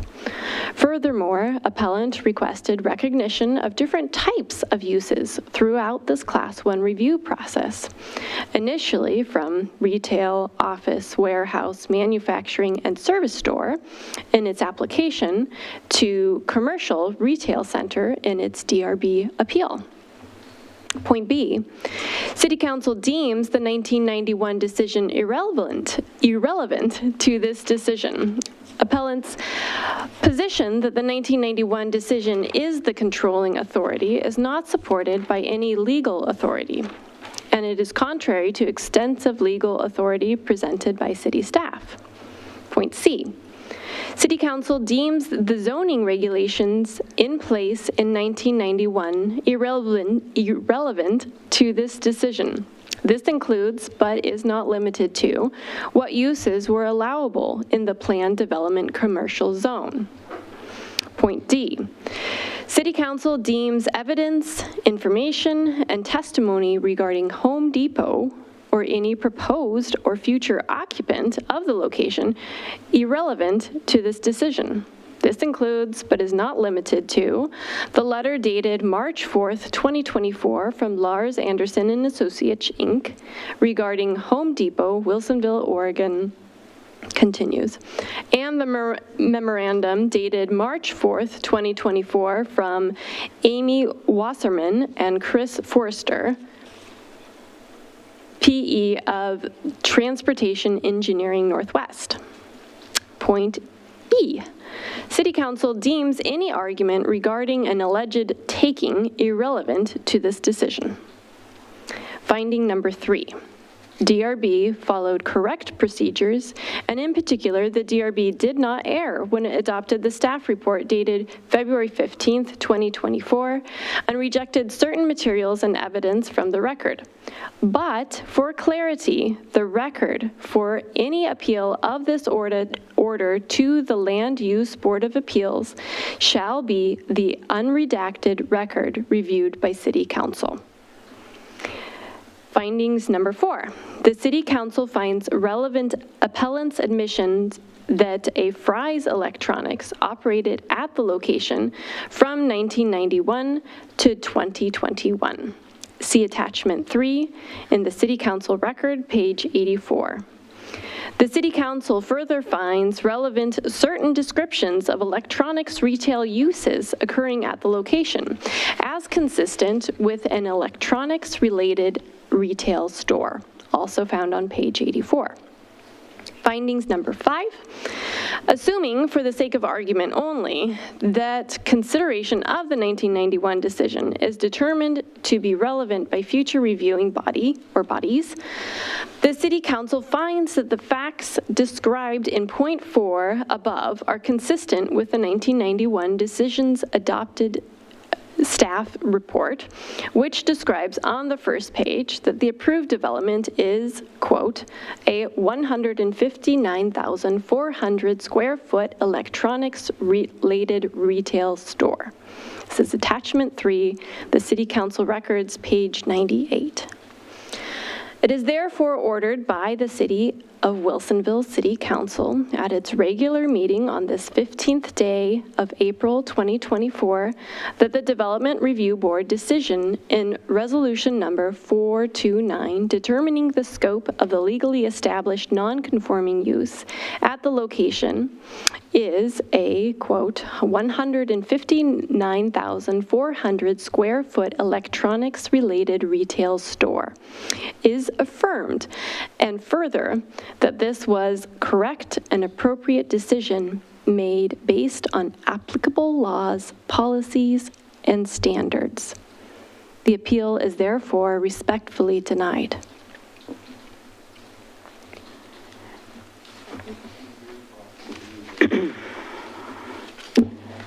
The motion has been made by Council President Aukervall. Do I have a second? I second. Motion's been seconded by Councilor Dunwell. And now I would like to ask for discussion.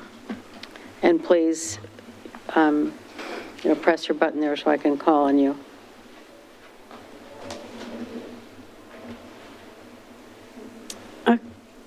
Oh, I'll go. Oh, this one here, okay. Oh, sorry, I can't It's way reach. over here, okay. Go ahead. Okay, so, well, I appreciate everybody's time and everybody here in the audience. I mean, obviously, this is a key issue that the city really cares about, and of course, the applicant cares about. I also, come from a planning background, so I care about a planning process.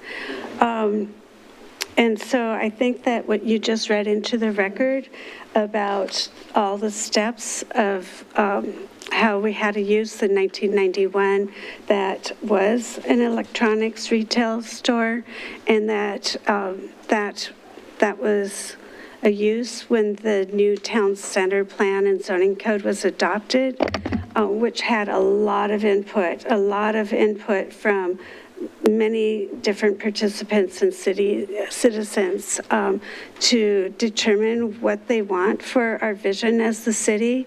They saw our vision and our standards for a commercially vibrant, walkable, mixed-use town center for people to come together and socialize, shop, live, and work. And that I don't think that anybody is saying no to the applicant Home Depot, because I think that's a use and a type of company that we would welcome.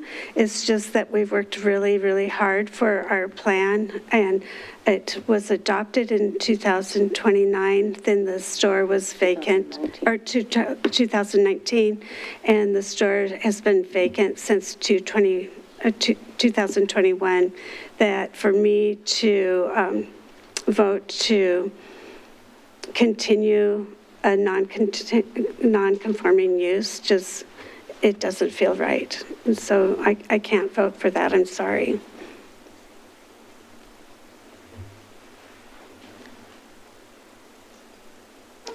Council President Aukerball. I understand that our job tonight is to not talk about brands. Our job is to evaluate applications based on clear, objective standards on laws. This is not someone's subjective opinion. It's about being fair and equitable and following the process that we expect for all of the businesses that we have welcomed to Wilsonville. I understand that the applicant has the burden of proof to demonstrate uses beyond electronics-related retail were occurring on the June 5th, 2019 date. And I don't see relevant evidence for that. That shows, what the property was used for in 2019 that goes beyond, what we've discussed. So I'm trying to keep to the job that I think we are trusted to do, and that's not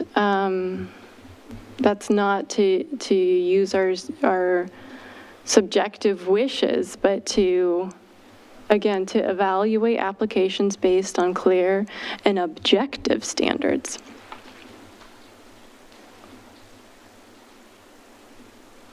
Yep. Council. Mayor, I'm happy to make a quick comment and discussion, and again, thank you for your presentation this evening. I myself was not on council at the time that the master plan was made in 2019. I've only been on the council for a year.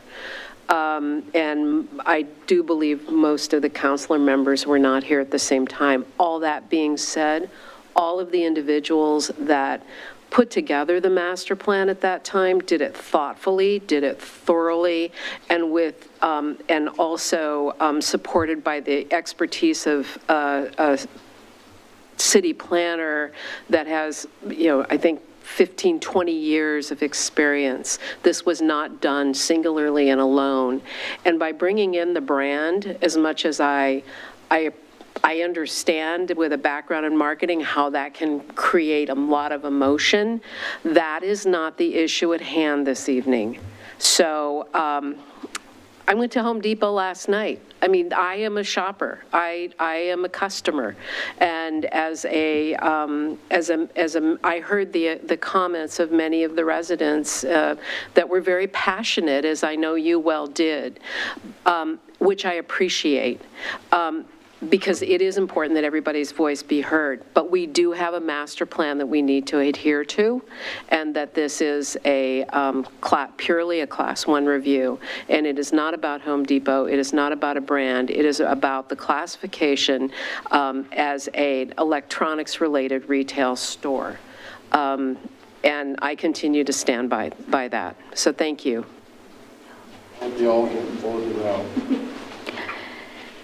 Thank you. And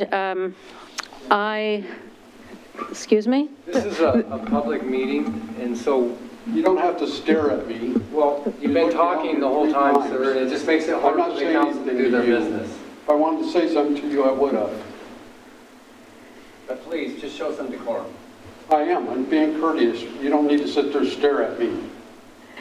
So, in reading the findings, I want to, and reiterating also that I agree with the comments that this is not about a brand, and I agree that we all want to see activity in that area. The process that brought us to this meeting today was an application for a Class 1 review. I see in the record, Development Review Board Panel B verbatim minutes excerpt, page 4 of 24. This is one passage that got my attention.